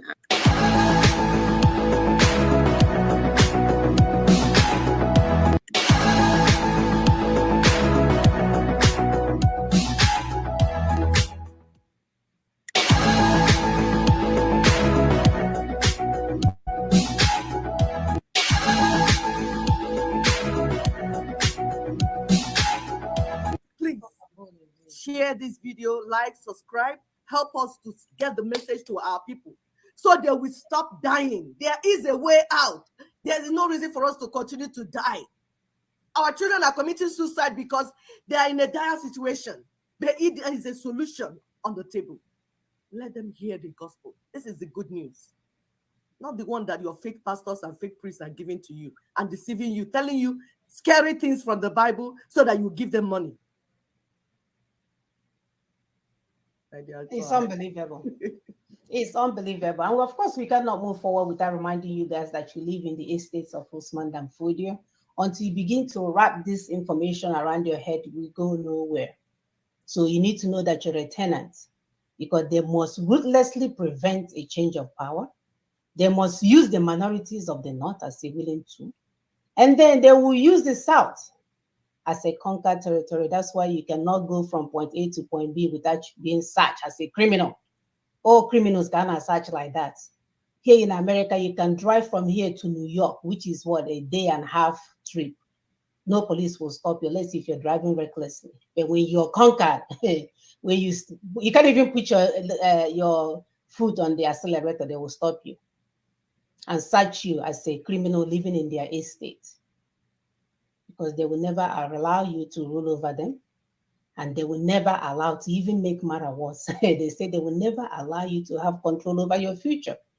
That's why you will wake up today, fuel is 100 naira, and you turn around, it's 800 naira, and there's nothing you can do about it. The same thing, you can sleep and wake up. Instead of waking up in Biafra like you were promised, you are waking up in a place where $1 is 800 naira. You wake up in hellfire. You wake up in hellfire with incinerator, up blazing hot. So you see, we cannot afford to fake it anymore. We cannot afford to act like we have it and we don't. We cannot afford to go online and be showing off when you and your wife are suffering. You're living like cats and dogs. You're living like roommates. We cannot afford it anymore by leaning on a car that doesn't belong to us and showing off. This is a dire situation. If you call yourself an adult, if you're giving birth to children, you must understand NINA's strategy. If you have any decency, human decency left in you, you must understand NINA's strategy and stop playing games with popularity contests. We have been taken on a merry-go-round by criminals. They have pretended like they are giving us stuff. They will tell you they are spending $100,000 in consultation in America. Lies, lies, lies, lies, lies, lies. And people are flocking. And the one person, the one movement that has what we need to move forward, I don't want to do it because you want to be clocking in and clocking out when somebody is doing it for you. Well. We're here to tell you nobody's doing nothing for you. You, Mr. 12 hours, Mr. 11 Akwashebi, Mr. Wear new clothes. This is it. The job is waiting for you. Nobody is going to do it for you, and then you will appear with your business plan. It ain't going to happen like that. The job is waiting for you. So the longer you're better off coming back to say because I'm not more. Yep. No matter how you close your eyes, pretend. Also, the John on Ebuka, who saw Ebuka them more 50 million people watching him. You will be watching boxing. Yes, demons will be coming to your house. Stop playing. There is job to be done. Help us to share, please. Like and subscribe. There is job to be done. This is not, God is not going to do it for you. Well, he could. He may, if you want, willing to wait 500 years. Because you've already seen it happen. Have we not waited 500 years? We did. The criminals came and took our brothers and sisters. Ship didn't capsize. Thunder didn't strike the ship. They even named the ship Jesus. The captain didn't catch malaria. Nothing happened to him. And they did the business, so not 5 weeks. So we said 500 years. So you know what that tells us? God will not do for man what man will do for himself. So don't let Ebuka tell you you're going to that thing that is holding you. You're going to be saved. It's coming. It's coming. Nothing is coming. Nigeria is flawed. Nigeria is a prison yard. Nigeria is a prison yard. Get into your head. Nigeria is a prison yard. It's a business enterprise that you guys are projecting as your own. It doesn't belong to you. It belongs to somebody else. So nobody, don't let them promise you Bugatti. If you follow me, you get Bugatti, God will bless you, and you get promotion. Which promotion? You don't even have a job. No. Your boss that you're working for was scoring the lowest in your class, and now he's your supervisor. Is your guy, Oga? I don't want to get emotional. Our objective today is to understand what a system is, the dynamics of a system, and how it affects nature. And number 3, we are going to examine some systems in Nigeria. And 4, letting go of any abusive pattern, because that's what has been happening to us. We have been abused, people. We have been abused. That's why we fight. Just like the same phenomenon. They have described this in psychology. So marry a guy that is beating you up. He will beat you. And then when you threaten to leave, he'll go and buy a flower. He will cry. He will get on your knees. He will say, "You know, on them more. No, the devil made me do it. You know, I love you, baby." Huh? The devil that made him do it. Devil made him. Devil has let me do it. You guys are too much. The devil made me do it. So that's how I ended up slapping you. Next time I'll slap myself. And then you go and cook ofe egusi. And then he will give you flour. After he finished eating, in 2 days, the cycle will begin again. He will love you that day. The next day, if you say good morning, it's annoying to him. If you forgot to hang his clothes the right way, it's annoying to him. And then the 3rd day, he will give you that dirty slap again. And then Mama Gine Weziwe, when your mother or your sister is angry that nothing is changing, then he gave me until they kill you, Mumu. Yes. Or if I'm your mother, I will carry you, donate your body to Bello College of Medicine. What kind of nonsense is that? Yeah, you will now hide the abuser. Be cooking for him, also again hamanishi, you cut your parents off, and your friends that was telling you to leave him, you will disappear from them. Osinachi group of companies, and the church will hail you. Come and be singing for us. You go to heaven fast. Yes, you will go to that heaven fast. You will. Your ancestors are waiting for you, girl, for big spanking. And they will slap you when you get over there. Dirty slap. Abandoning children that you gave birth to and stupidly allowed yourself to transfer to the other place. It's unbelievable.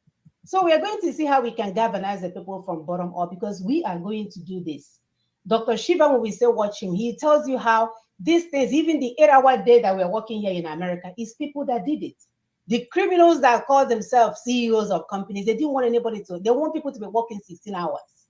And guess what he said also? It was women that led the charge. It was women. Women, get up. Wake up. They're not giving birth to children that have been slaughtered. Get up. Yeah. That Lebaron John is not easy. It's not easy. So get up. So Nina's 5-point strategy, we're going to look at announcements.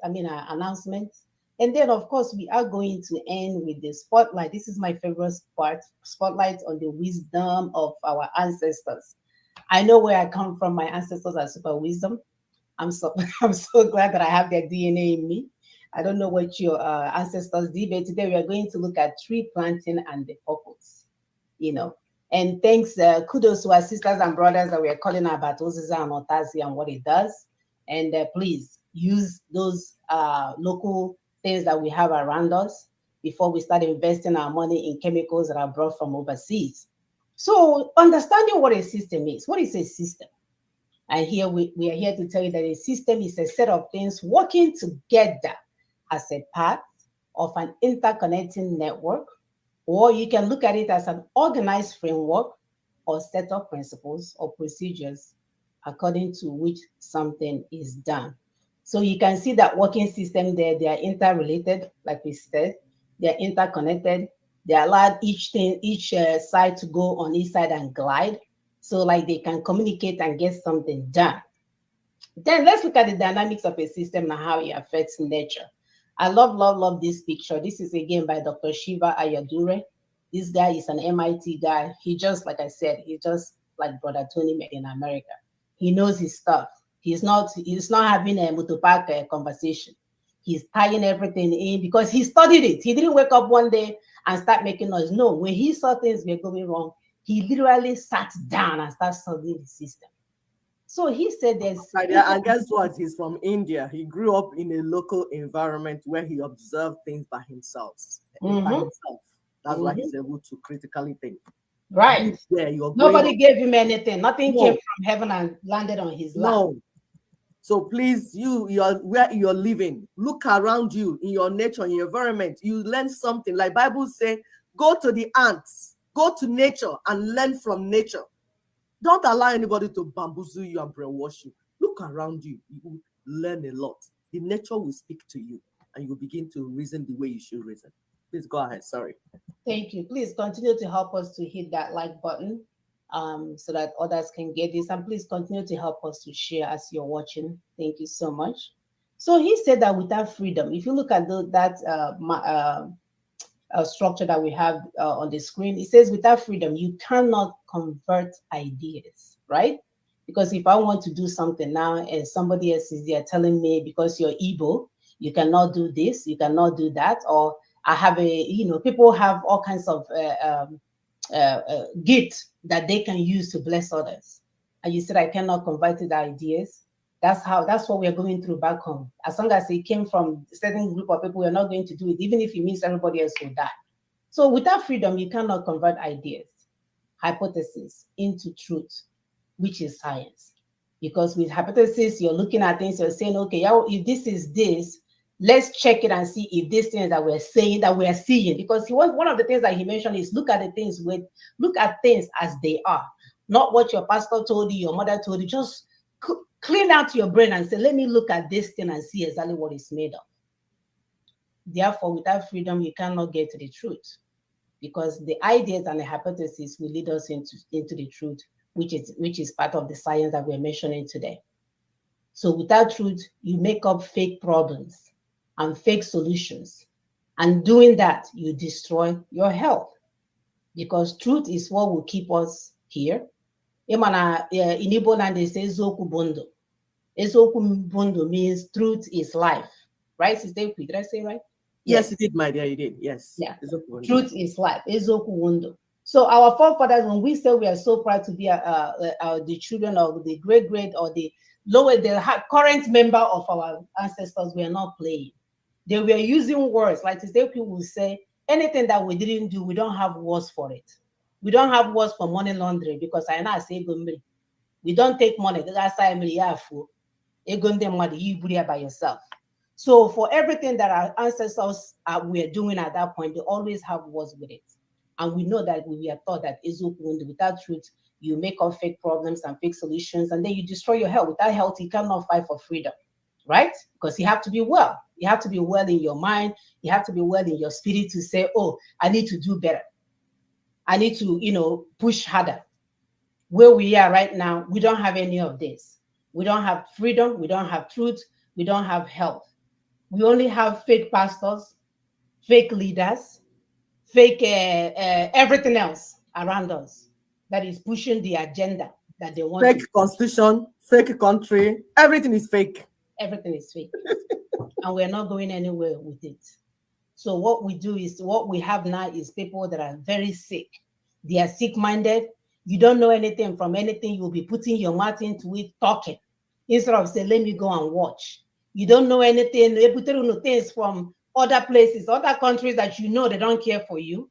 They will bring things that will kill you. You will leave your okwa and oziza and okazi, and you start eating indomie that is set up to wipe you out. And when you guys know they have the agenda to decrease the population, they're starting from where you are, because we are lying to ourselves.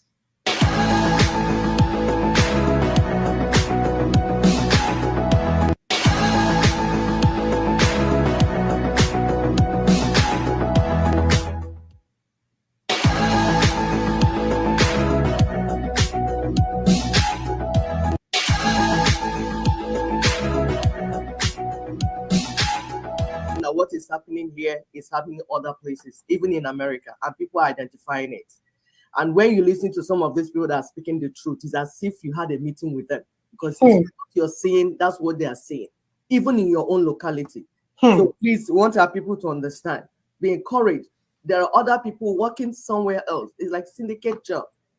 Do your own in your neighborhood.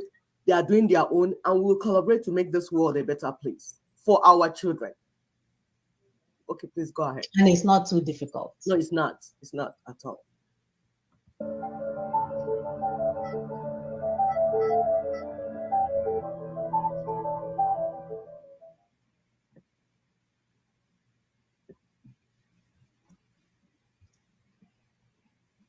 There are all kinds of things that are being bandied around now, like we saw in 2013-14 that led to 2015. Change. Nobody had the discipline to interrogate what will change and into what. Again, things are being thrown around now. New Nigeria. Let us remember that what became NINAS began as Movement for New Nigeria almost 15 years before it became NINAS in 2018. After PRONACO, that ended in 2006, we set up Movement for New Nigeria to implement the consensus generated by PRONACO, which we could call Aburi 2, the whole country now in agreement, not the military, not the officers that went to Aburi. And so, if anybody will talk about New Nigeria, that is what that Nigeria that could that will accommodate all, that Nigeria that will give everybody the best facility to actualize themselves, not the Nigeria that is a incinerator of talent, not Nigeria that is a graveyard of dreams, not Nigeria that destroys innovation. Because that's the Nigeria we have now. Yep. Incinerator of talent, graveyard of dreams, and destroyer of innovation. That Nigeria, which we called New Nigeria, was supposed to be emerging from the restoration of our sovereignty to the constituent companies, was supposed to be emerging from reworking the damaged constitutional basis of Nigeria away from the unitarism that has brought it to where it is. And so we hear all over the place some of the things that have been infused into this campaign. A new Nigeria is possible. No new Nigeria can be built on the basis of the 1999 constitution, of the unitary constitution we have now. Young people, listen, no new Nigeria can emerge. No new Nigeria, no matter who becomes president, including anyone, no new Nigeria can be built on the basis of a constitution that makes it impossible. Then those who want to take us from consumption to production, the 1999 constitution makes that absolutely impossible, because you are not going to go to production without electricity. You are not going to go to production without security. You're not going to go to production without, elections that can produce the best of the leaders. You're not going to go to production without infrastructure, the roads, the rails that are not there. And it is that constitution that is responsible for the insecurity, the corruption. You can't go to production with a constitution that mandates corruption and protects the beneficiaries of corruption. So these are all empty sloganeering as long as that constitution remains in place. Therefore, no new Nigeria can be built. Therefore, nobody can go from consumption now to production under that constitution. And then we come to the question of the structure of corruption, the structure that has to be dismantled. Is it the structure of individuals or the structure of the institution, the structure of the system that generates all of what we see? That is the structure. That's when people shout about restructuring. It is that structure represented by that constitution or emplaced by that constitution that has to go down. Not the structure of APC that is replaced by PDP or PDP that is replaced by Labour Party or individuals who are, sacked here and there. Those are marginal. Those are inconsequential. Yes, there are a few governors you may be rejoicing that the election has happened, and some governors who should have gone to Senate did not go to Senate. How does that solve the question of agitation over the union itself, the union dispute? That we have not agreed to be union, and people are occupying our space, shooting at us, holding on to our economic assets, oil and gas, airports there, and all kinds of other things, preventing us from generating electricity that we can generate for ourselves. Or what is the meaning of structure in the circumstance? We have education. Why can't we apply that education to define the terms we're canvassing?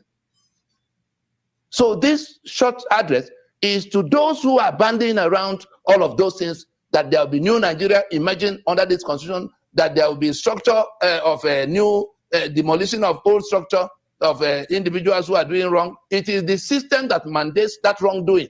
If you didn't hear it before, hear it now. It is the Nigerian constitution that mandates the corruption you see. Yep. And protects the beneficiaries of corruption. So anybody who is coming to say it is the structures of those structures we want to demolish, but who is not committed to taking down that constitution is either ignorant or dishonest. They are not serious. There can be no middle ground.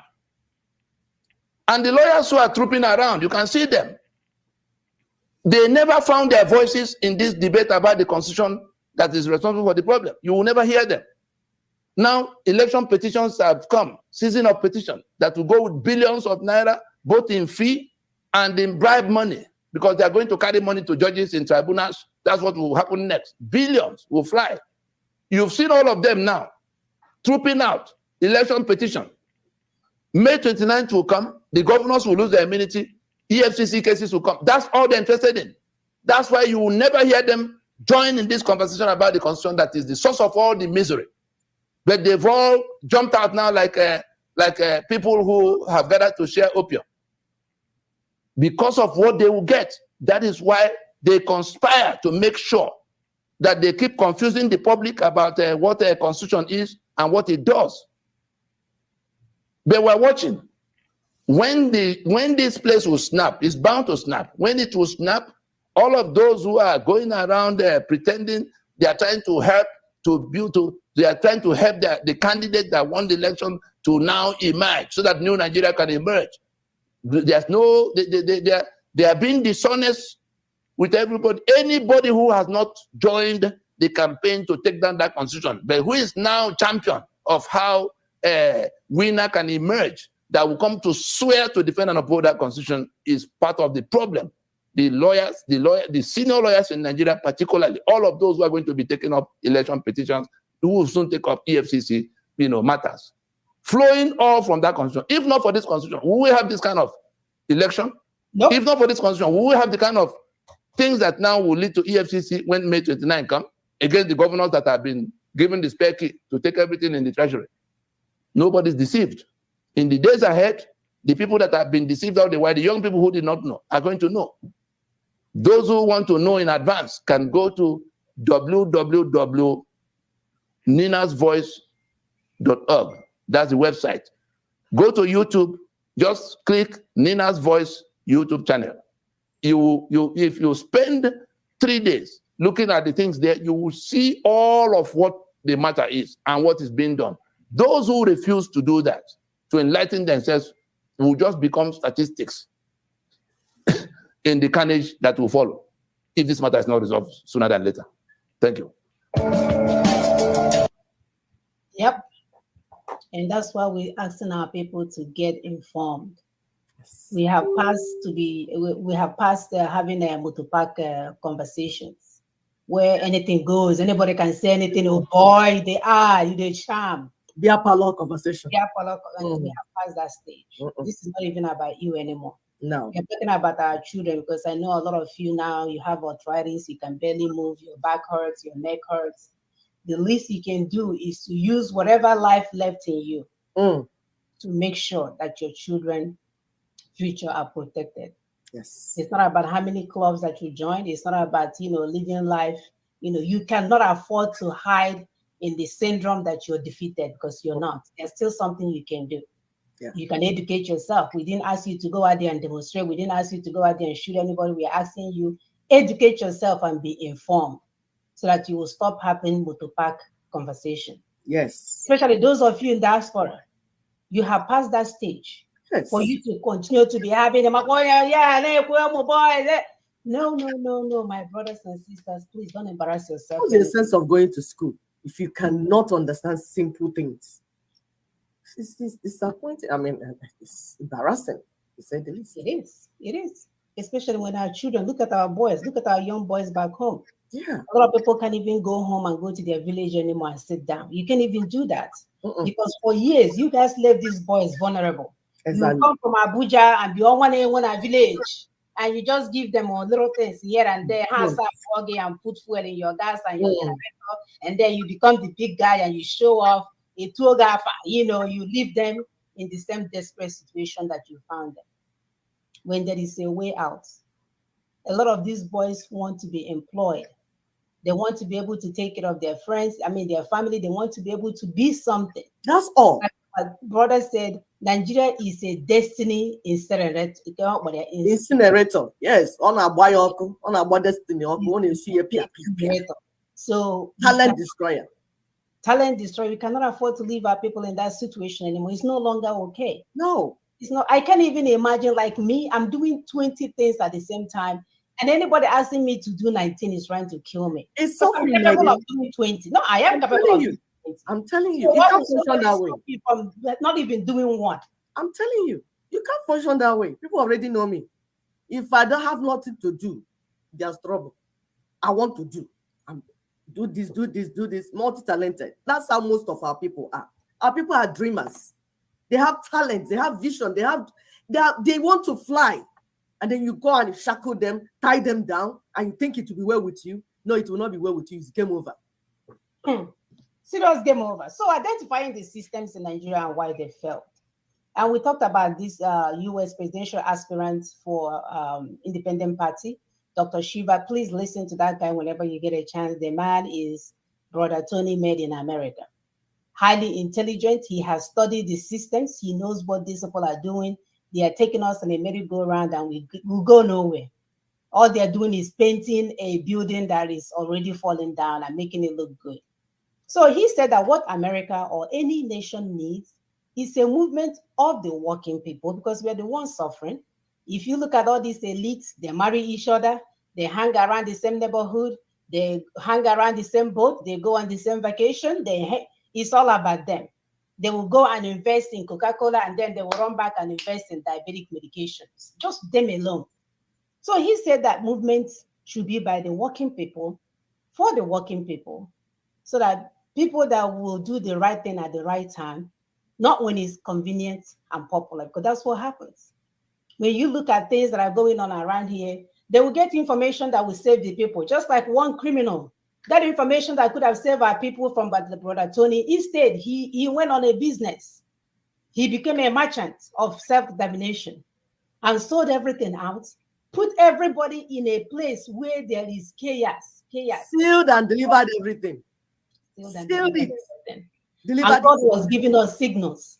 I just remember this morning when he was on some type of TV station, Israel, And the guy that was taping it was using vulgar terms. Yes. You can see it was our group of company. Exactly. My dear. Even when he appeared in Israel, the people that, oh my goodness, you could see that this Fishers of men. Fish, can they even fishermen? Fishing tilapia. Standing by the water. The armpits full of all sorts of evil. It's unbelievable. People that want to give us freedom. When you are not free, you're not liberated. How can you liberate another person? All the red flags were there. But we kept asking the people that were before us. What did you people say you discussed with this guy? Can you hold Warun? Can you only see name? All of them were. Some of them were saying, follow, and led our people to death. Our youths are dropping now like flies, and somebody is not repenting yet. Coming openly to say, I'm sorry, but you're speaking English here and here. You forgot when you are telling our people, because you want to lead them to their death. It's unbelievable. Not acceptable anymore. It's unbelievable. So we know that those who sow lies, falsehood, and propaganda will reap betrayal and endless tales of woes and disappointments. But if we, the people, will learn to let go of our abusive patterns and seek the truth and authenticity, in no distant time, in no time at all, we will be reaping a solid foundation, stability, and improved quality of life for all our people. And that's another thing our people need to begin to understand. Big men and women, Ndi Diego, rich people, it's okay for your housekeeper to drive a car to your house to clean your house. It's okay for your gate man to drive his car if that's what he wants to do to your house and keep your gates. It's no longer okay for you to be oga bata bata and everybody else is hungry, because at the end of the day, I'm not saying everybody will be rich now.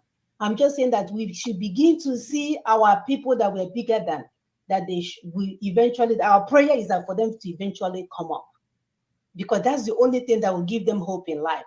Knowing that if I start with motorcycle, that if I work real hard, that one day, if that's what you want, a car, I'm trying to sell my car and ride a bicycle. If that's what you want, that if you work real hard, you should go from a bicycle to a motor. But what we don't want is for anybody to be coming and acting like one in Wood and deceiving our people with madam, eat 7 plates. And then when they finish eating 7 plates, there's no other thing for them to eat when you leave town. Not good. So we are going to continue with our PowerPoint today. You can see our topic. We are trying to identify the systems and why they failed. Give me a minute. I have so many things open here. Yes, like I said, trying to pull up the PowerPoint because we want you to follow. This is not just an idle talk. It's not by the side thing. No. Strategy on the table, and you need to be part of it. You need to understand it. And for those of us that have one access to one media broadcast or the other, instead of going to this media place and lamenting what happened 1920, what happened 1901, what happened, your ancestors failed. Okay, what are you doing right now? There is a solution on the table. This type of project is on the table. You abandon it, you want to go and lament. Are you okay? We don't know we're already in hell, burning. Please stop the lamentation. There is work to be done, and you need to understand what it is. Each time you lament, and I hear you, knowing that the things you are lamenting about, that event has already taken over, that things that are in the past, we need to move forward, and there is a way to move forward. I just look at you and say, you are unbelievable. Because you are even worse than the people before you. Irrespective of the mistakes they made, you are making worse mistakes right now, because our people should hear there is a way out. But you're spending that airtime telling them a good story. Please share this video, like, subscribe, help us to get the message to our people so they will stop dying. There is a way out. There is no reason for us to continue to die. Our children are committing suicide because they are in a dire situation. There is a solution on the table. Let them hear the gospel. This is the good news. Not the one that your fake pastors and fake priests are giving to you.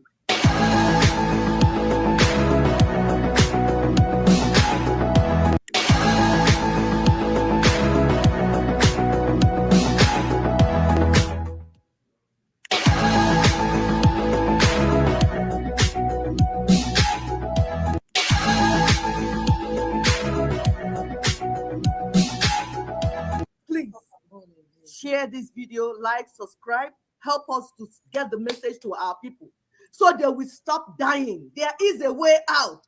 There is no reason for us to continue to die. Our children are committing suicide because they are in a dire situation. There is a solution on the table.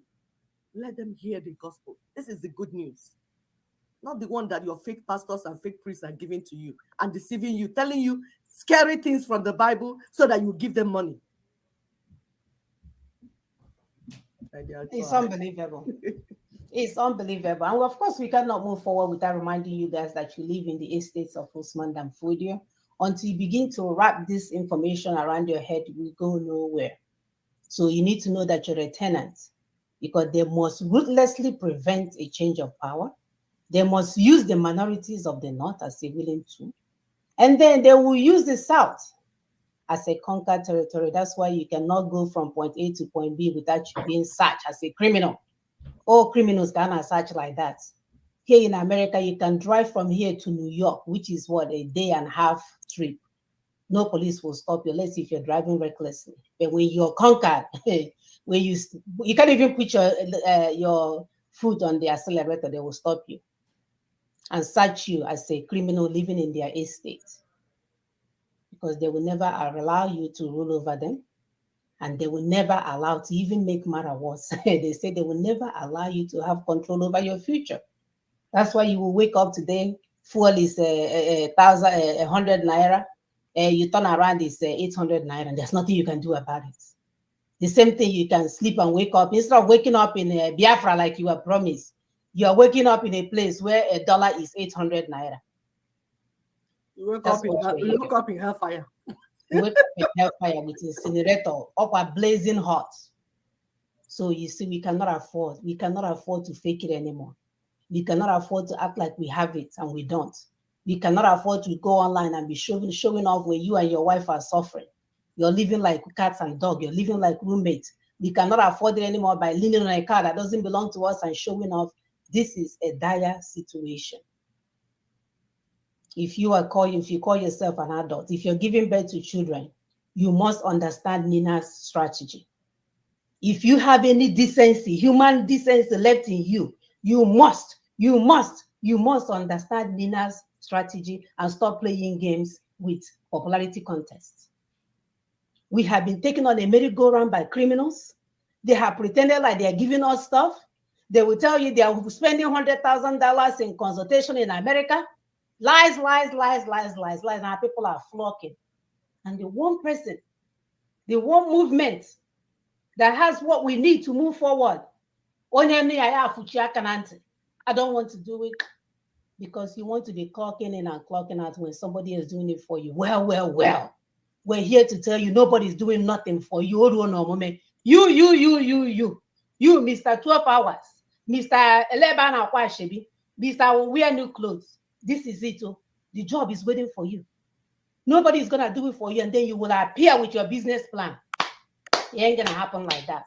The job is waiting for you. So you're better off coming back to say, because yep. No matter how you close your eyes, pretend. Also, the job on Ebuka, you saw Ebuka them more 50 million people watching him. You will be watching boxing. Yes, demons will be coming to your house. Stop playing. There is job to be done. Help us to share, please. Like and subscribe. There is job to be done. This is not, God is not going to do it for you. Well, he could. He may, if you want, willing to wait 500 years. Because we've already seen it happen. Have we not waited 500 years? We did. The criminals came and took our brothers and sisters. Ship didn't capsize. Thunder didn't strike the ship. They even named the ship Jesus. The captain didn't catch malaria. Nothing happened to him. And they did the business. So not 5 weeks. So we said 500 years. So you know what that tells us?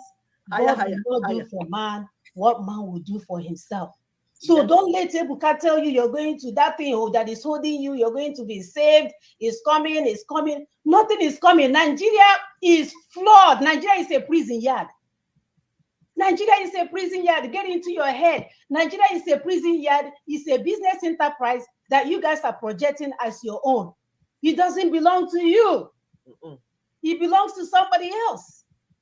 So nobody, don't let them promise you Bugatti. If you follow me, you get Bugatti, God will bless you, and you get promotion. Which promotion? You don't even have a job. No. Your boss that you're working for was scoring the lowest in your class, and now he's your supervisor. Is your guy, okay? I don't want to get emotional. Our objective today is to understand what a system is, the dynamics of a system, and how it affects nature. And number 3, we are going to examine some systems in Nigeria. And 4, letting go of any abusive pattern, because that's what has been happening to us. We have been abused, people. We have been abused. That's why we fight, just like the same phenomenon. They have described this in psychology so many years now. You marry a guy that is beating you up. He will beat you. And then when you threaten to leave, you go and buy a flower. He will cry. He will get on your knees. He will say, you know, on them more. No, you can't see me. The devil made me do it. You know, I love you, baby. Huh? The devil that made him do it. Devil made him. Devil has led the crazy. You guys are too much. The devil made me do it. So that's how I ended up slapping you. Next time I'll slap myself.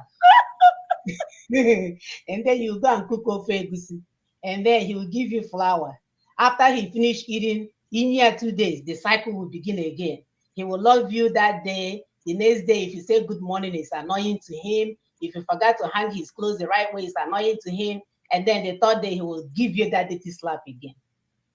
And then Mama Gine Eweziwe, when your mother or your sister is angry that nothing is changing, then he gave me until they kill you, Mumu. Yes. Or if I'm your mother, I will carry you, donate your body to Bello College of Medicine. What kind of nonsense is that? Yeah, you will now hide the abuser. Be cooking for him, also again Hamanishi, you cut your parents off, and your friends that was telling you to leave him, you will disappear from them. Osinachi group of companies, and the church will hail you. Come and be singing for us. You will go to heaven fast. Yes, you will go to that heaven fast. You will. Your ancestors are waiting for you, girl, for big spanking. And they will slap you when you get over there. That is slap. Abandoning children that you gave birth to and stupidly transferred over, allowed yourself to transfer to the other place. It's unbelievable. So we are going to see how we can galvanize the people from bottom up, because we are going to do this. Dr. Shiva, when we say watch him, he tells you how these things, even the 8-hour day that we're working here in America, is people that did it. The criminals that call themselves CEOs of companies, they didn't want anybody to, they want people to be working 16 hours. And guess what he said also? It was women that led the charge. It was women. Women, get up. Wake up. They're not giving birth to children that have been slaughtered. Get up. Yeah. That Lebaron John is not easy. It's not easy. It's so not. Get up. So Nina's 5-point strategy, we're going to look at assessments, announcements. And then, of course, we are going to end with the spotlight. This is my favorite part, spotlight on the wisdom of our ancestors. I know where I come from. My ancestors are super wisdom. I'm so glad that I have their DNA in me. I don't know what your ancestors did, but today we are going to look at tree planting and the purpose, And thanks, kudos to our sisters and brothers that we are calling about Oziza and Otazi and what it does. And please use those local things that we have around us before we start investing our money in chemicals that are brought from overseas. So understanding what a system is. What is a system? And here we are here to tell you that a system is a set of things working together as a part of an interconnecting network, or you can look at it as an organized framework or set of principles or procedures according to which something is done. So you can see that working system there, they are interrelated, like we said, they're interconnected. They allow each side to go on each side and glide. So like they can communicate and get something done. Then let's look at the dynamics of a system and how it affects nature. I love this picture. This is again by Dr. Shiva Ayyadurai. This guy is an MIT guy. He just, like I said, he's just like Brother Tony made in America. He knows his stuff. He's not having a Mutupak conversation. He's tying everything in because he studied it. He didn't wake up one day and start making noise. No, when he saw things were going wrong, he literally sat down and started studying the system. So he said there's And guess what? He's from India. He grew up in a local environment where he observed things by himself. That's why he's able to critically think. Right. Yeah, you're Nobody gave him anything. Nothing came from heaven and landed on his lap. No. So please, you're where you're living, look around you in your nature, in your environment. You learn something. Like Bible say, go to the ants, go to nature and learn from nature. Don't allow anybody to bamboozle you and brainwash you. Look around you. You will learn a lot. The nature will speak to you and you will begin to reason the way you should reason. Please go ahead. Sorry. Thank you. Please continue to help us to hit that like button so that others can get this. And please continue to help us to share as you're watching. Thank you so much. So he said that without freedom, if you look at that structure that we have on the screen, it says without freedom, you cannot convert ideas, right?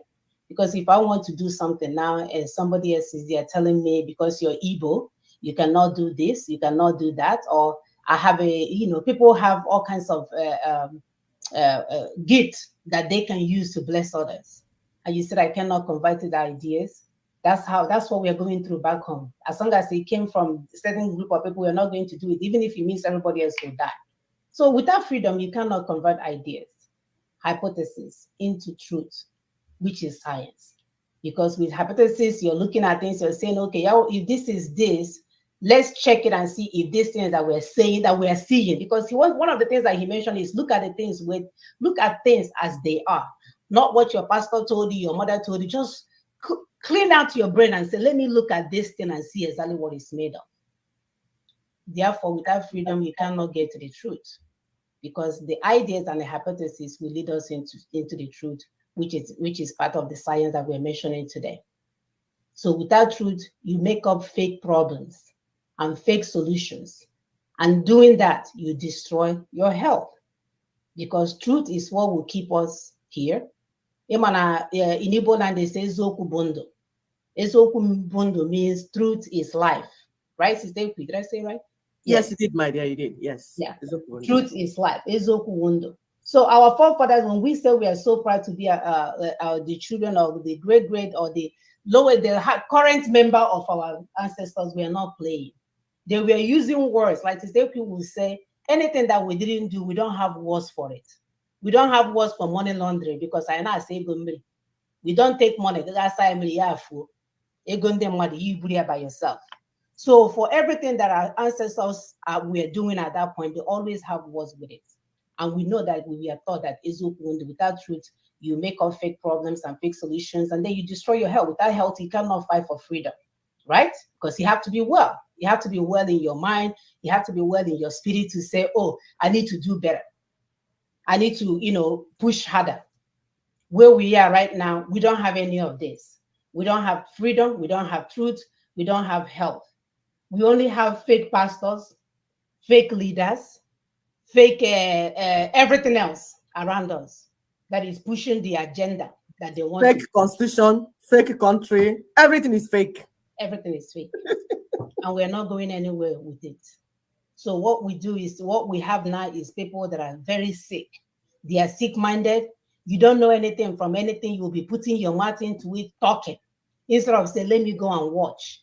You don't know anything. They put things from other places, other countries that they don't care for you. They will bring things that will kill you. You will leave your okwa and oziza and okazi, and you start eating indomie that is set up to wipe you out. And when you guys know they have the agenda to decrease the population, they're starting from where you are, because we are lying to ourselves.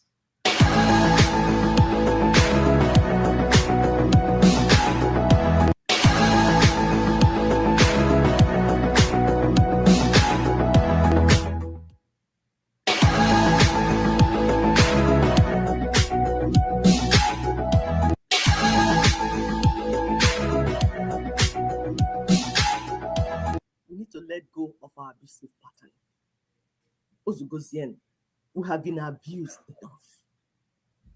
Okereku, we abuse us. Ngwere, we abuse us. Ochecha, we abuse us. Ewu, we abuse us. Atoro, we abuse us. Even Nama, we abuse us. All the organisms everywhere creeping out and abusing my people. We need to let go of it. There's something that we're doing that is making us that vulnerable. That victimhood mentality, just want to lament. Oh, no, no, no, no, oh, no, no, no, they did this, they did it, they did me, they did me. You, what did you do to stop them? There's a solution on the table. You will never embrace it. You will rather want to lament from morning till night. You think that will bring you salvation? You think that will bring you liberation? No, that's not going to happen. How long are we going to allow ourselves to be abused? We're asking. How long are we going to continue to live in a lie? We told you that 1999 Constitution is a lie. It did not make it. It was imposed on you, and it will never work. And it is a unitary constitution. A federal system will come with a federal constitution, not unitary constitution. We tell you this, but you choose to live lie. Are we not tired of suffering, lamenting, and telling the same story over and over? Are you not tired? Since I was small, I kept hearing the same story. That's why I'm part of NINAS, because I want to be part of change. How can you choose to be suffering and smiling when there's an easy way out? Yes, there's an easy way out. We the people, the indigenous ethnic peoples, if you want to be 350, if you want to be 400, if you want to be 1,000, there is a way for you now. Begin to seek truth and authenticity. No one will do it for you. Politicians hate you. Your church leaders hate you. Your mosque leaders hate you. Your Islamic, your religious leaders hate you. Traditional leaders, all of them, they hate you because it's what they will gain that they're more interested in. If you're suffering, they are doing good for themselves by distributing the night. They will carry Kana must go and distribute for all of them. Will be fine. You are the one that will be suffering. Seek authentic knowledge, not falsehood or make-believe stories. You'll be listening to stories. Look for authenticity in anything that is going on. No one builds on a quicksand and expect to have a solid foundation or have stability or improve quality of life. That will never happen. That's not how things are done. That's not how America was built. That's not how UK was built. For those that keep comparing, they say, yes, you see, America was here 500 years. Yeah, we just started. You started, but you're building on quicksand. When do you think you will finish?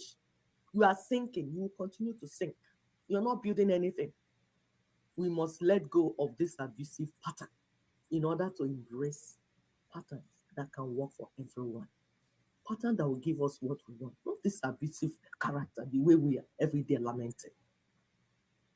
And when you have made up your mind to let go of these things, see, these things have not worked. Lamentation has not worked. Suffering and smiling has not worked. Even shouting inside church, night vigils, hallelujah, prayer time, noodle time, all those anointing oil, mantle, all those fake things will never deliver you.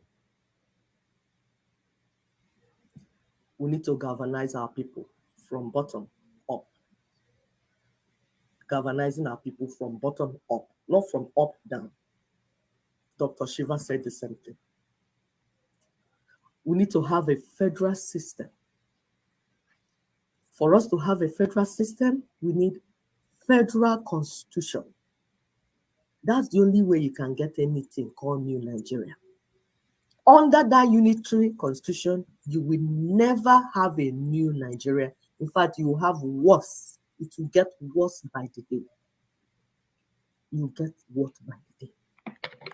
Different members, the indigenous ethnic peoples, ethnic nations, ethnic nationalities, anything you call them, those distinct groups that are the constituent members and are the ones that will decide how they want to form a union, whether they want to form a union at all, how they want to form it, and what are the terms and conditions. Are the ones that will make constitution. That's what we call constitution. Constituent members from grassroots will make it and come up. It will not go the other way. That's how they did in UK, US, UAE that people like running to. Dubai, we are going to Dubai. You're not ashamed of yourself. Dubai was a desert just a few years ago. Somebody built it. Now, Allah, even pastors are going there to go and have party. Are doing birthday. Yeah. Stop deceiving your children. Stop deceiving the people. God is not mocked. He will never be mocked. God does not bless stupidity. He will not start with you in Nigeria. If there's something you're supposed to do and you're not doing it, God will not come down to do it because you're dishonest. And he said, if you are dishonest, that he will spew you out of his mouth.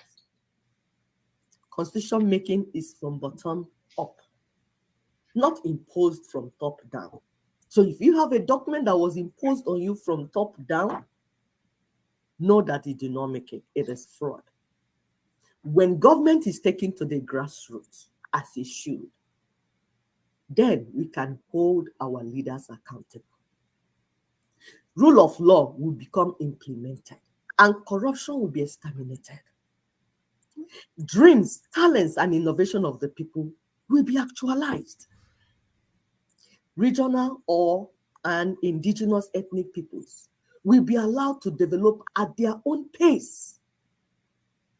Resources will be micromanaged to get to everyone. Wastage will be reduced. Interest and vision of government will align with those of the people and the masses. Development and infrastructure will get to our villages and communities faster. We will not be waiting for Abuja and Lagos. All of us will not carry slippers and polythene bag and go to Lagos like they told us. The only reason we are coming to Lagos following night bus with slippers and polythene bag is because you have taken away what we had in our land. We have to follow the resources. Even if it means swimming through the Mediterranean Sea, even if it means trekking through deserts. Watch migration of the people. You know that's the direction resources are stolen. That's where they're going there. Meanwhile, we're supposed to develop our villages. We're supposed to have a system that will ensure that, so that the people will be where they are and develop it. That's the way it is in America. In America, people don't flock to New York. People don't leave their places.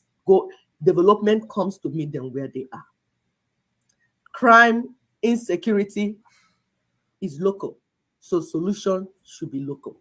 The things you're having everywhere, the evil flowing out, is because the system is not right. So please join this campaign to take the Unitary 1999 Constitution down. Our movement is based on truth, freedom, and health. Because when you're dindo, that will fight for freedom. It's when you are healthy and alive. That's when you will fight for freedom, not when you are dead. Mobilize your people from the towns, your town, your own town, from your villages, from your communities. It's not me that will do it.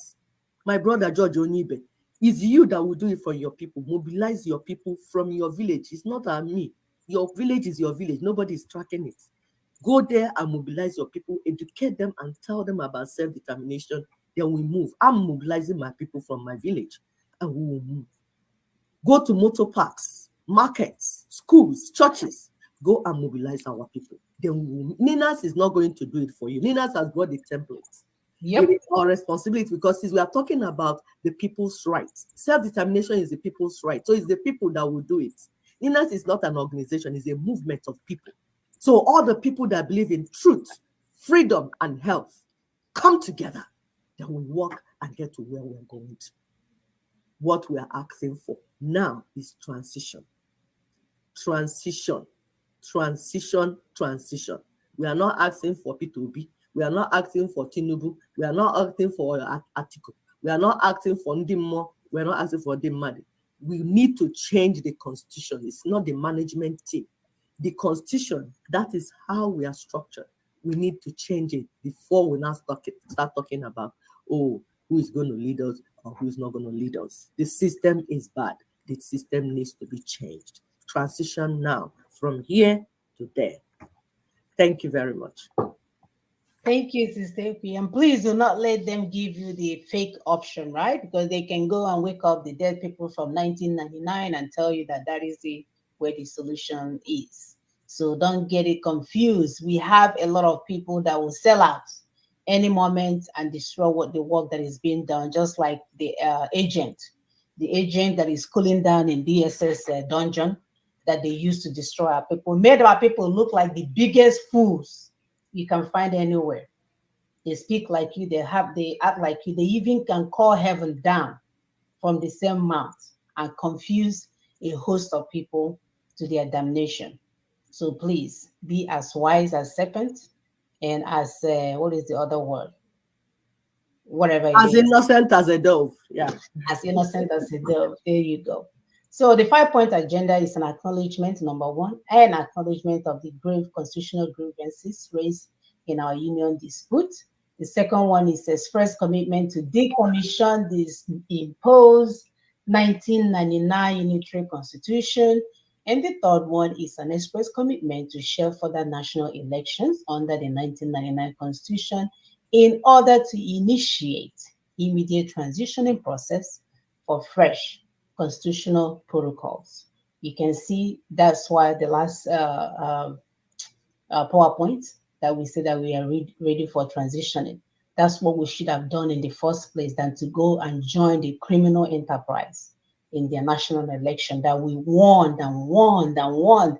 I even have to cut some people off because I was telling them, I said, this is not gonna work. This is not gonna work. Now people are texting if they can borrow $50 and oh, hunger is killing us and this one is happening. But when we told you guys what to do, everybody's mouth was running fire. And now it has happened.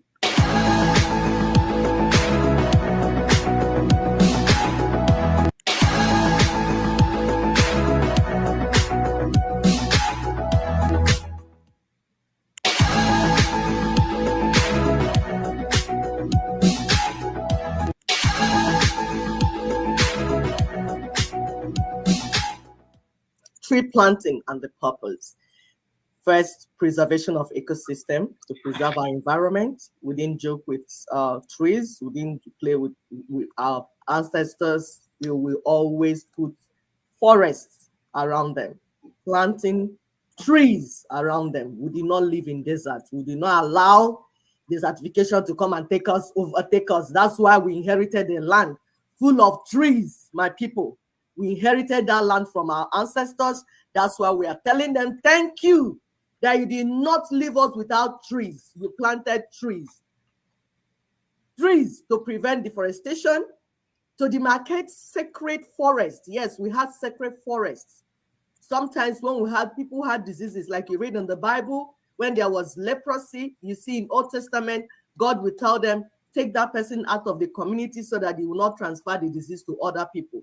So such places, you keep the people in such places and some other things. You have people that know the things we give with sacred forest. And then they will plant certain trees there. Demarcation of boundaries. We have trees that you have to use. Anybody that sees that tree will know that, oh, there's a boundary here. This is the boundary between this place and this place. That's why we didn't have a lot of land fighting, killing, all these Western ways of doing things. Yes, and all these wars, intertribal or interland disputes boundaries, is the colonial masters that brought them. They came and started shifting boundaries and doing this, and that's why people are fighting. Before, we didn't used to fight, because once you see that plant, that tree, wherever you see it, you know that that's where your ancestors kept the demarcation. You won't go and remove the tree and do something else with it. Spiritual and religious reasons, yet trees were used for religious and spiritual things. Food and medicinal purposes, yes, we used all that. These plants had what they were used for. We didn't used to have maybe tree planting campaign announcement. Oh yeah, everybody will come, let's plant tree, everything. Because we had particular events and times associated with tree plantings. Everything our ancestors did, they did with a reason, for a reason, and for a time. When land is given to someone, for instance, first thing he does is to plant a tree called Ogirisi. Some also use Oha around it to demarcate that, okay, this is my land. Anybody that sees it knows that, okay, this is where the demarcation is. When a young man gets his inheritance, like we told in one of our programs, that they will give you, your father will give you your inheritance, your land. The first thing he does before him, because as he gets his, he'll start marrying, planning to marry. The first thing he does is to plant certain trees and fruits in that land, in that new land, like ube, kola nut, orange, palm trees, All that he will plant first as he's building his new house. And then after marriage, a newly married Igbo woman, Igbo wife, is expected to plant certain trees and shrubs around her home so she can be self-sufficient. Bitter leaf, scent leaf, ugu leaf, pepper, oziza, oda, otazi. These things a woman will plant. It's not like, oh, like now that they're looking for food. Well, there's no food, there's no transportation. An Igbo woman will just go behind her, take bitter leaf, wash it, put crayfish, put oil. Food is ready for her children. Put pepper. She's self-sufficient. That's how her people were. We did not buy everything from market. An Igbo woman will just come in. Oh, she just go pick up her ugu leaf and makes a soup fast. She also has where she keeps her cocoyam, her ede. She will just pick it quickly. She has her ngiga where she's keeping her dry fish, keeping her crayfish. There's no way that an Igbo woman will not have something to give to her children. It does not happen. An Igbo woman is a sufficient woman. My dear, I'm still practicing it. I have 4 freezers in my garage. It's embarrassing that I do. It's not embarrassing. We do it here. I have plants all over there. Even in Nigeria, they'll say, that you're never shocked. Visitors do not shock you. No. When they just land. We shock the visitors. Yes. You can whip it out from where it is and perform magic. The visitor, they say, "Oh, madam, I didn't even call you." Exactly. You eat I didn't even tell you I was coming. Did you know I was coming? No, I'm an Igbo woman. This is what we inherited from our ancestors, our mothers before us, fathers before us, and we just continued. So please go back to these things. So we'll give you more examples. Spiritual and sacred trees. Ogirisi, I mentioned before. Oji, kola nuts is a symbol of life. Our people will say, Onye wetere oji wetere ndu, because a kola nut is a symbol of life. That's what we used to do our Holy Communion. That's what I would tell people when they're bringing us on Holy Communion from Rome or from America, from Egypt, from wherever, where they're killing us. You're not introducing something new to us. We had Holy Communion before in Ani, and we use oji and osoji. Osoji is alligator pepper. And we will eat it together. When you do something with somebody and you eat kola nut over that matter, and the person betrays you, the person knows he's going to go and meet the ancestors to answer the question. That's the power of the type of communion that we had. Then we even tap it with wine. Yes, these are spiritual things. They have meaning. Unkwenu, yes. Then when you finish, you exchange those things. In marriage, going to marry a woman, you come with unkwenu. You can come with the other beer, but that unkwenu must be part of it because it's a spiritual thing. But our people now, they want to drink wine. When they give a woman now, go and show us your husband. He wants to do it with American wine. You will marry an American husband, and he will treat you the way they treat. Whatever you see, you take. These things are very significant. And that's wine. They will do libation. Yes, it's in the Bible. For those that think like everything our ancestors did, oh, it's evil. No. Go and read your Bible. Look at what Samson's parents did.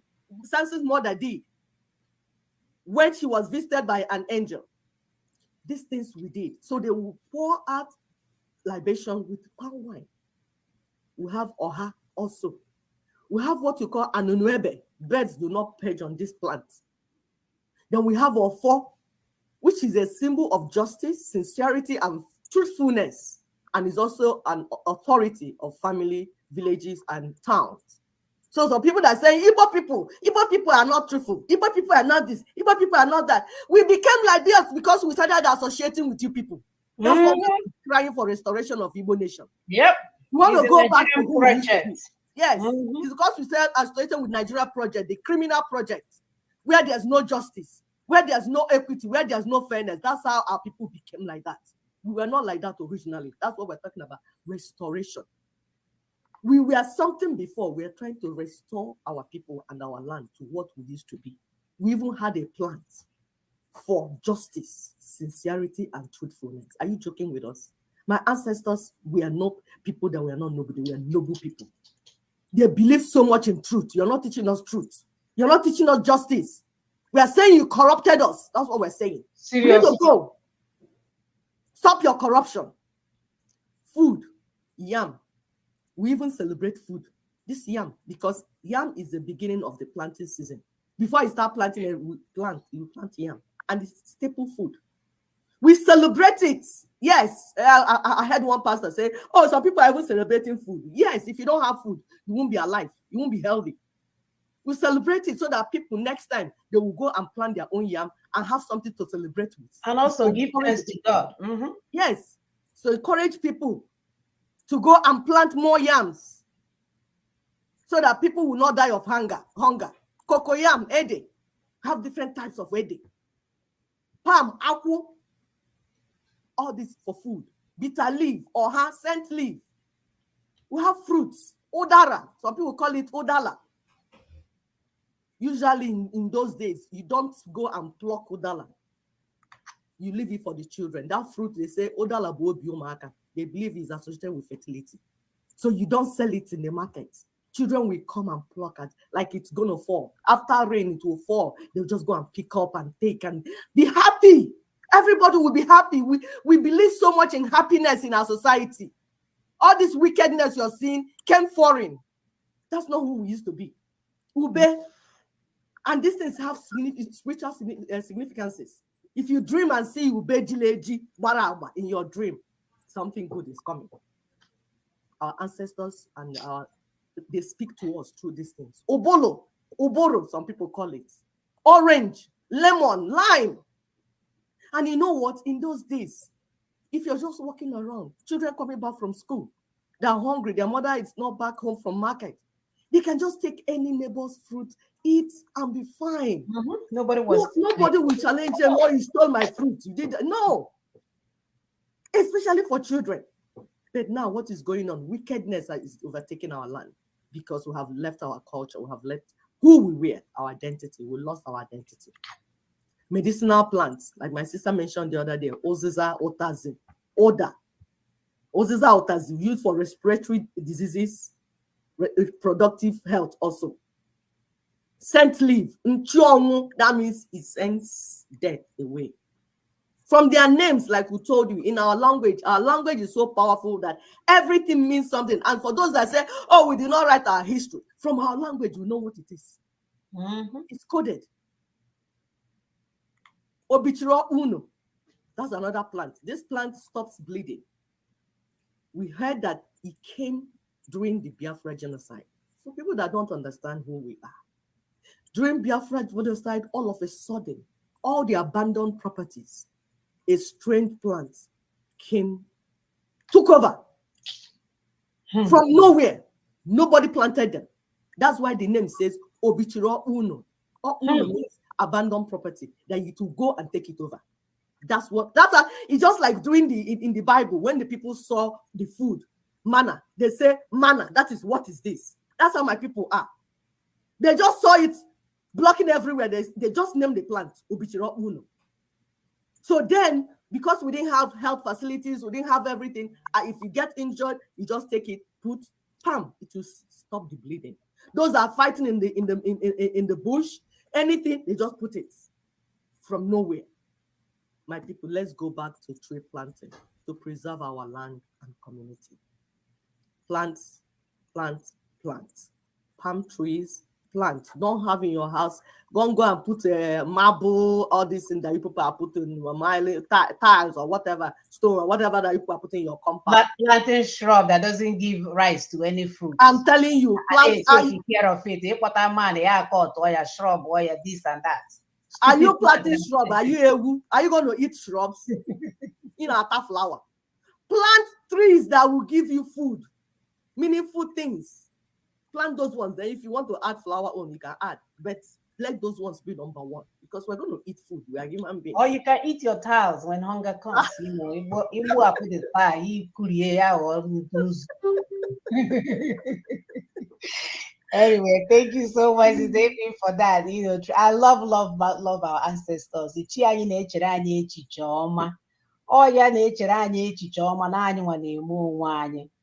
We love who we are. Like my sister said, we need to go back to who we are and ask for forgiveness and move. Because in the here, we keep telling you guys there is nothing about Westernization project that we're interested in. Having ended. Anyahola had a destroying Ghana or nuclear family. Now men are over there, women and children are over there, children are misbehaving, kata kata everywhere. When we had a formula that was working for us, we abandoned it to follow something that our God did not make for us. Chiomani, man, we are definitely honored to come back to you. We are definitely honored to know who our Chi is. Because people think, oh, we are against God. No, we are against your religious bigotry and your religious strategies and your religious whatever. Manipulations, your fake religious manipulations. That's what we're against. We love our Chi, and that's why we answer his name every day. Every day we even call our names. We are giving reference to our wonderful, beautiful, ever-doing God that is still telling us, yes, you answer my name, I love you, but I'm not going to do for you what you should be doing for yourself. And that's what we're doing for ourselves. So tomorrow, see you guys later. We'll be back next week. Please continue to help us to share. As you can see, they love to block our things so that our people will not learn that we are here. They have never seen anything like this. We will persist till the end. Yes. Thank you, brothers and sisters. Have a wonderful weekend. Bye.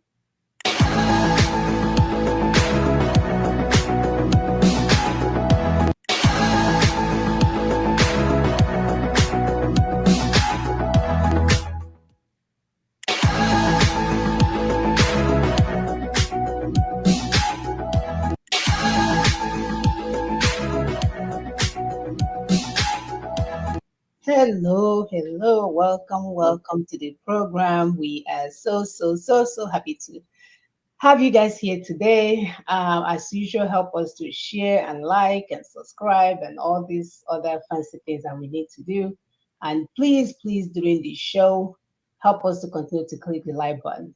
So remember, you put your hands on that like button. I've heard other people that know one or two things about this algorithm that it really does help. So welcome. My name is Mona Chimsaga and I am in Houston, Texas. Thank you so much, Simona. My name is Epi Simon Okude. I live in Lexington, Kentucky. Thank you so much for coming to watch and for sharing and subscribing. Through the week, we saw people trying to share and do one or two things. We appreciate that because you're part of the team. This is mobilization phase, and we're mobilizing our people, getting them to wake up. So let me join us to share. We have our video for our theme video. Let me put it up. This constitution can never serve us right. It will not. Our people need to hear it severally. Hear it from the people that should know, people that will not lie to you. People that are not lying to you, I will tell you the truth, not people that will tell you to do merry-go-round. And when you're tired of doing merry-go-round and nothing happens, you start killing yourself and killing people around you. That's not how things are done. So know what the problem is, understand it, so that you know where to be part of the project. You are welcome to be part of the project. Stop watching, stop standing by the side and say, no. You need to be part of it, because tomorrow your children and your grandchildren will ask you, what did you do, grandma, grandpa? What did you do when this type of project to liberate the black man was going on? What was your role? What will you tell them? That you were trekking from Iyanakbaja to Lagos, or you were trekking from Lagos, from Onitsha to Benin, because Tinubu took away your subsidy. Yeah, he came to your pocket and collected the subsidy. Took it away. What is the problem is the 1999 Constitution. That's why he's able to do all that he's doing. All the suffering from Obasanjo to Buhari to Tinubu to all of them is because of the 1999 Constitution. My dear, I'm waiting for you. I'm just talking while waiting. When you're ready, I'll stop. So that's why you're suffering. Yep. And we warned you guys about the election. Yep. We knew what the outcome was going to look like. We were even fortunate to hear from someone from Australia telling us what's going to happen, that it's going to be 10 times worse. And now people are feeling the pinch. The same people that we are telling about mandate. We have nothing against your candidate. We just have everything against the foundation of Nigeria. And you guys think that, because a lot of you have been, working or surviving in lawless society, you think you can continue in your lawless ways. But we are here to tell you that this constitution will not serve us any purpose. So please continue to help us share as we play our theme video. Nation today, that this is the problem. This constitution can never give us progress. This constitution can never give us peace. This constitution can never give us unity. And unfortunately, most of us in this National Assembly, we don't have the spine to face what we need to give this republic to have peace and progress. What do I mean? This constitution has 68 items, 68 on the exclusive list. This constitution has only 12 on the concurrent list. And those 12 are written so nebulously, so fraudulently, that you know that the intention is to even undermine those concurrent lists. The formal name of this republic is Federal Republic of Nigeria. Unfortunately, we don't run a federalist system in Nigeria. Otherwise, what is so unique about all those things that are in the exclusive list? In this chamber, we try to federalize the police system. In this chamber, we failed. Every crime is local. And the solution to every crime is local.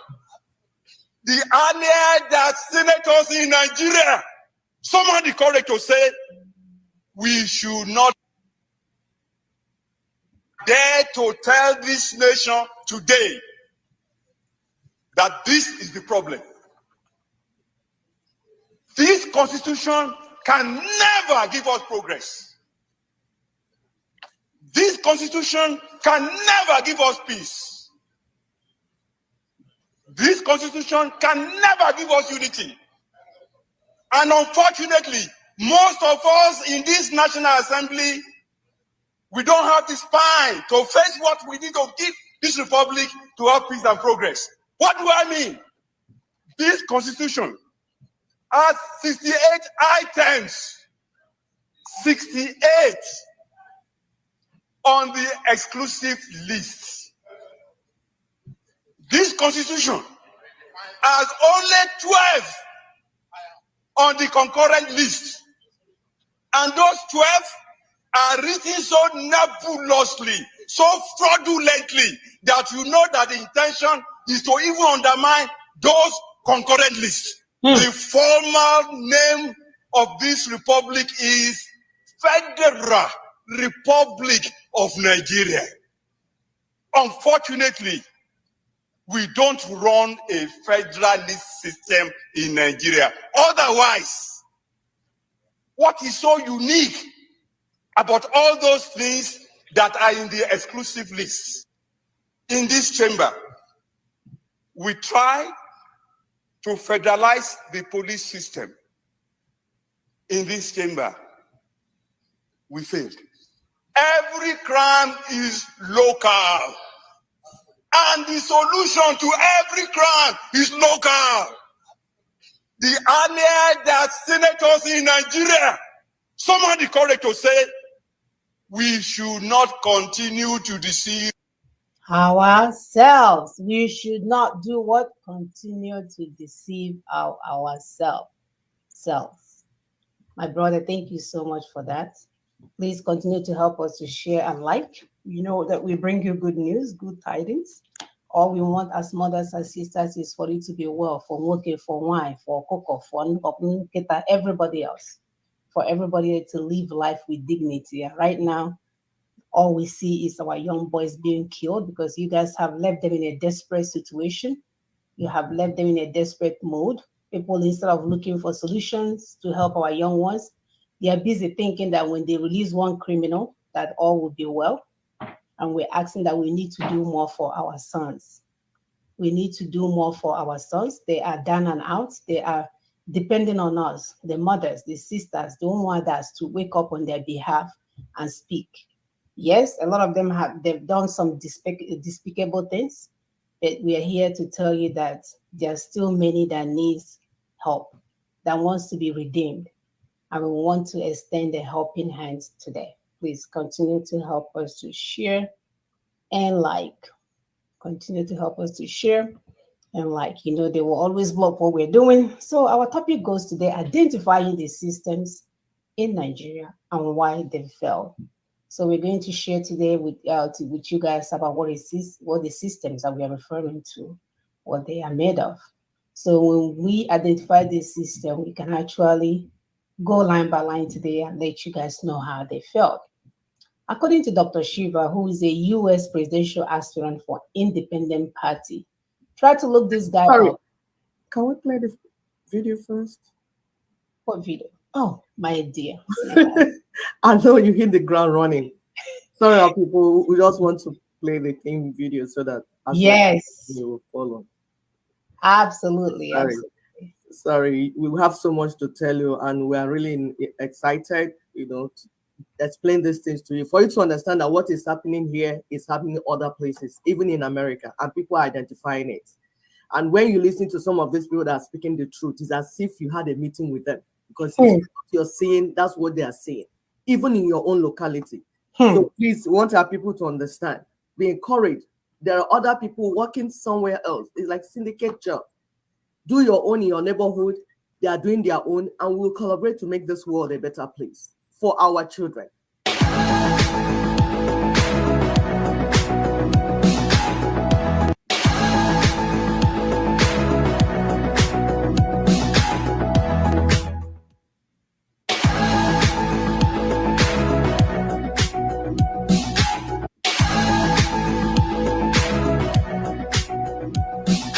Extravagant spending in leadership. Look at your interim President Tinubu.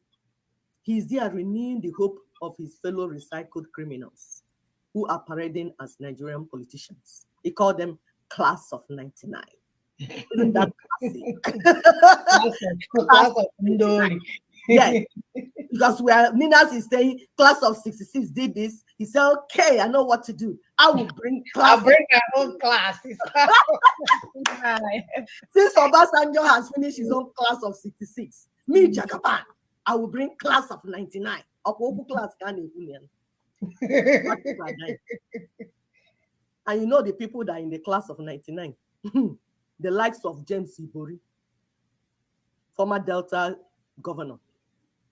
He was sentenced because he stole the materials for building Abuja Dam. And he became a governor still. Nobody. He even went to prison, came out. They are the ones in Aso Rock that Jagaban called for meeting to decide your fate. Lucky Benedium. For 8 years, he did nothing in those states. When he finished the first 4 years, the people were agitating. The father, Ibinidium, Chief Ibinidium, said, if a child wrote the exam and he didn't do very well, you have to give him receipts now. Let him write the exam again. Please vote him in again. He failed the first time, I know, but vote him in again so that he will not do well. And they voted him again. Smuggled it in because I know it's not the people voting them. That's what I was about to say. 8 years, nothing. The only thing he tried to build was a library he was trying to build. I don't know if he finished it. It's unbelievable. The likes of Yerima of Zamfara, the one that brought Sharia law. The Sharia law he does not live by. He does not follow any single thing that is inside that Sharia law. We're in Abuja. We know how they bring in plane to carry girls and move prostitutes for Abuja to Zamfara for him. We're witnessing all these things. Yet, he's imposing Sharia law on the people. Boasting, he's even boasting that Sharia will rule over north and south of Nigeria. This is the same man that went to Egypt to buy a girl. Human trafficking. Buy a girl of 13 years, say he's marrying her. He's still there marrying her. As a senator. And when the people revolted, like you can't do something like that, they said no, it's Sharia. They have to do it's Sharia. Anything if we have to, if you want to kill somebody, say Sharia. Now he's telling them that bandits are Fulanis. He's accepting them. He's not. They are not even denying it. He said that the bandits, the terrorists, are Fulanis, and he wants Tinubu to dialogue with them and grant them amnesty, like they gave to the indigenous people of Niger Delta. These are intruders, foreigners, coming in to kill people, to kill citizens of Nigeria, the ethnic people in that land. Yerima wants Nigeria to dialogue with them, give them amnesty, pay them for killing the people. Why not? Yes, they are killing the people. You reward them and give them amnesty. Say thank you for killing, displacing, removing, destroying, and renaming people's villages and homes. We'll give you a reward. And then build infrastructure for them. Pantami is saying the same thing. Gumi, the one that Sheikh Gumi, the one that goes to always negotiate with them, he knows where they are to go and negotiate with them. But where they are to go and arrest them. Who is fooling who? This is the type of thing people are there doing in the name of leadership. We're still talking about extravagant spending in leadership. We're telling you things that will not change. So far, that evil book of Lucifer, 1999 constitution is still in place. It will never change. It will continue. It's sinking. They're living on a sinking sand. Sinking. Quicksand. Moving you. Class of 99. This class of 99 that you saw Tinubu, your interregnum president, put in place, are just errand boys of the military class of 66. So you see what is going on. The military class of 66 are sick and old now. And they couldn't fight Ninas with intelligent, Ninas intelligent maneuvers and all the things we are putting out. They are old. They couldn't do all the things they used to do. Before they would kill Obasanjo alone, we know how many people he killed because of this Ninas project. So they are old. They have to hand over the baton to the boys. They are criminal boys that they have trained over the time. And who's the class prefect? Tinubu. And you saw him say, I'm one of you. So that's why I called you people to come here and let's do this thing together. So they are the successors. Now they're going to operate above constitution because they were outlaw before. These are outlaw people. So they will do everything. And whatever they decide is final. Whatever they decide. They decided what happened in 1999. And now they're continuing with that. Tinubu and his systemic bribery. They're talking about extravagant spending. He's bribing his way through. From party primaries to voting to judiciary, House of Representatives, ex-governors, his class of 99, Tinubu's backup squad, is bribing his way through. He gave the judiciary, he gave them 35 billion naira. That's a big hospital right there. At least one healthcare facility. Why he's giving the people he's bringing out 500 billion to give people palliative, drugs. Like this, giving you like this. And then he gave 70 billion to House of Representatives. This is not their salary. He's already buying them all. Yes, now. They are about buying his way through. I'm done call of you guys. He's buying his way through. We are telling our people what is going on so that you will follow and know what you need to do. We're talking about extravagant spending in leadership. Somebody is asking, what is it that these senators are doing? That their salary is 29 million per month, 1 month. Calculate how many senators do you have? You see what we're telling you about the cost of governance. All these senators, they will sit down in that their house of whatever they were, that assembly where they stay, and be poking hand inside nose and picking teeth. When they finish, they will pay them 29 million Hawaii straight every month. Why wouldn't they kill to be there? That's why politics in Nigeria is a do or die affair. Because it's about money. Once you enter, if you manage to enter, you have finished. You are settled for generations. 29 million over every month. In a country where minimum wage is 30,000. Is it fair? My people, is it fair? Is it fair that you allow this constitution